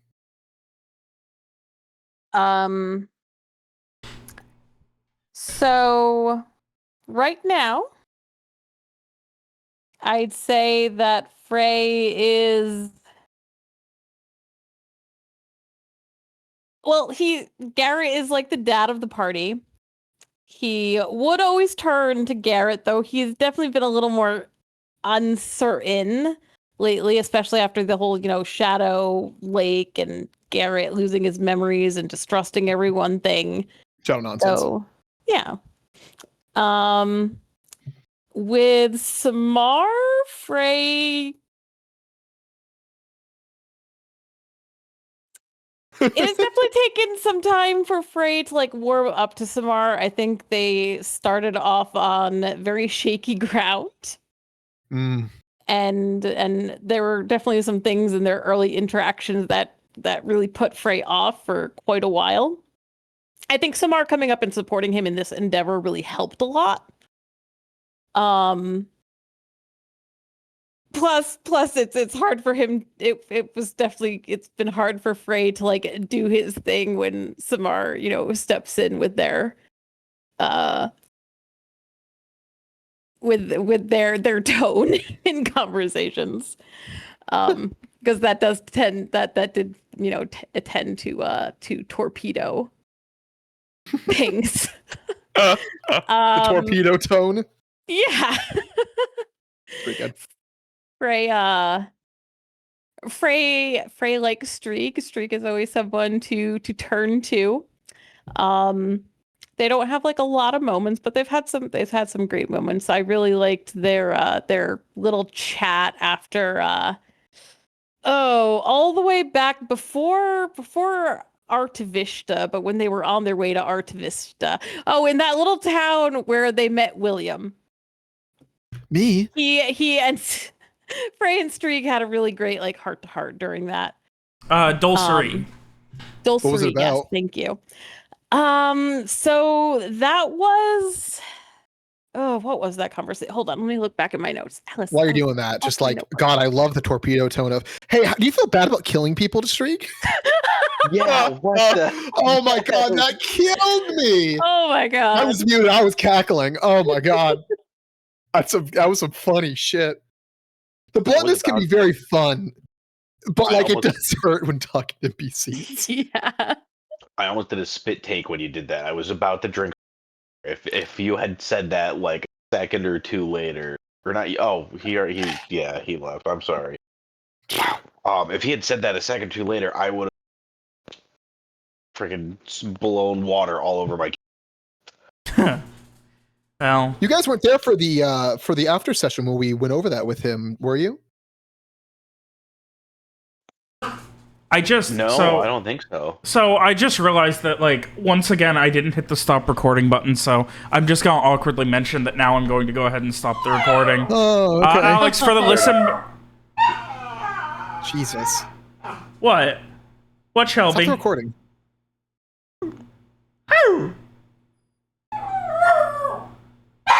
She's Bobby, so stop cute. it or what? She's so cute.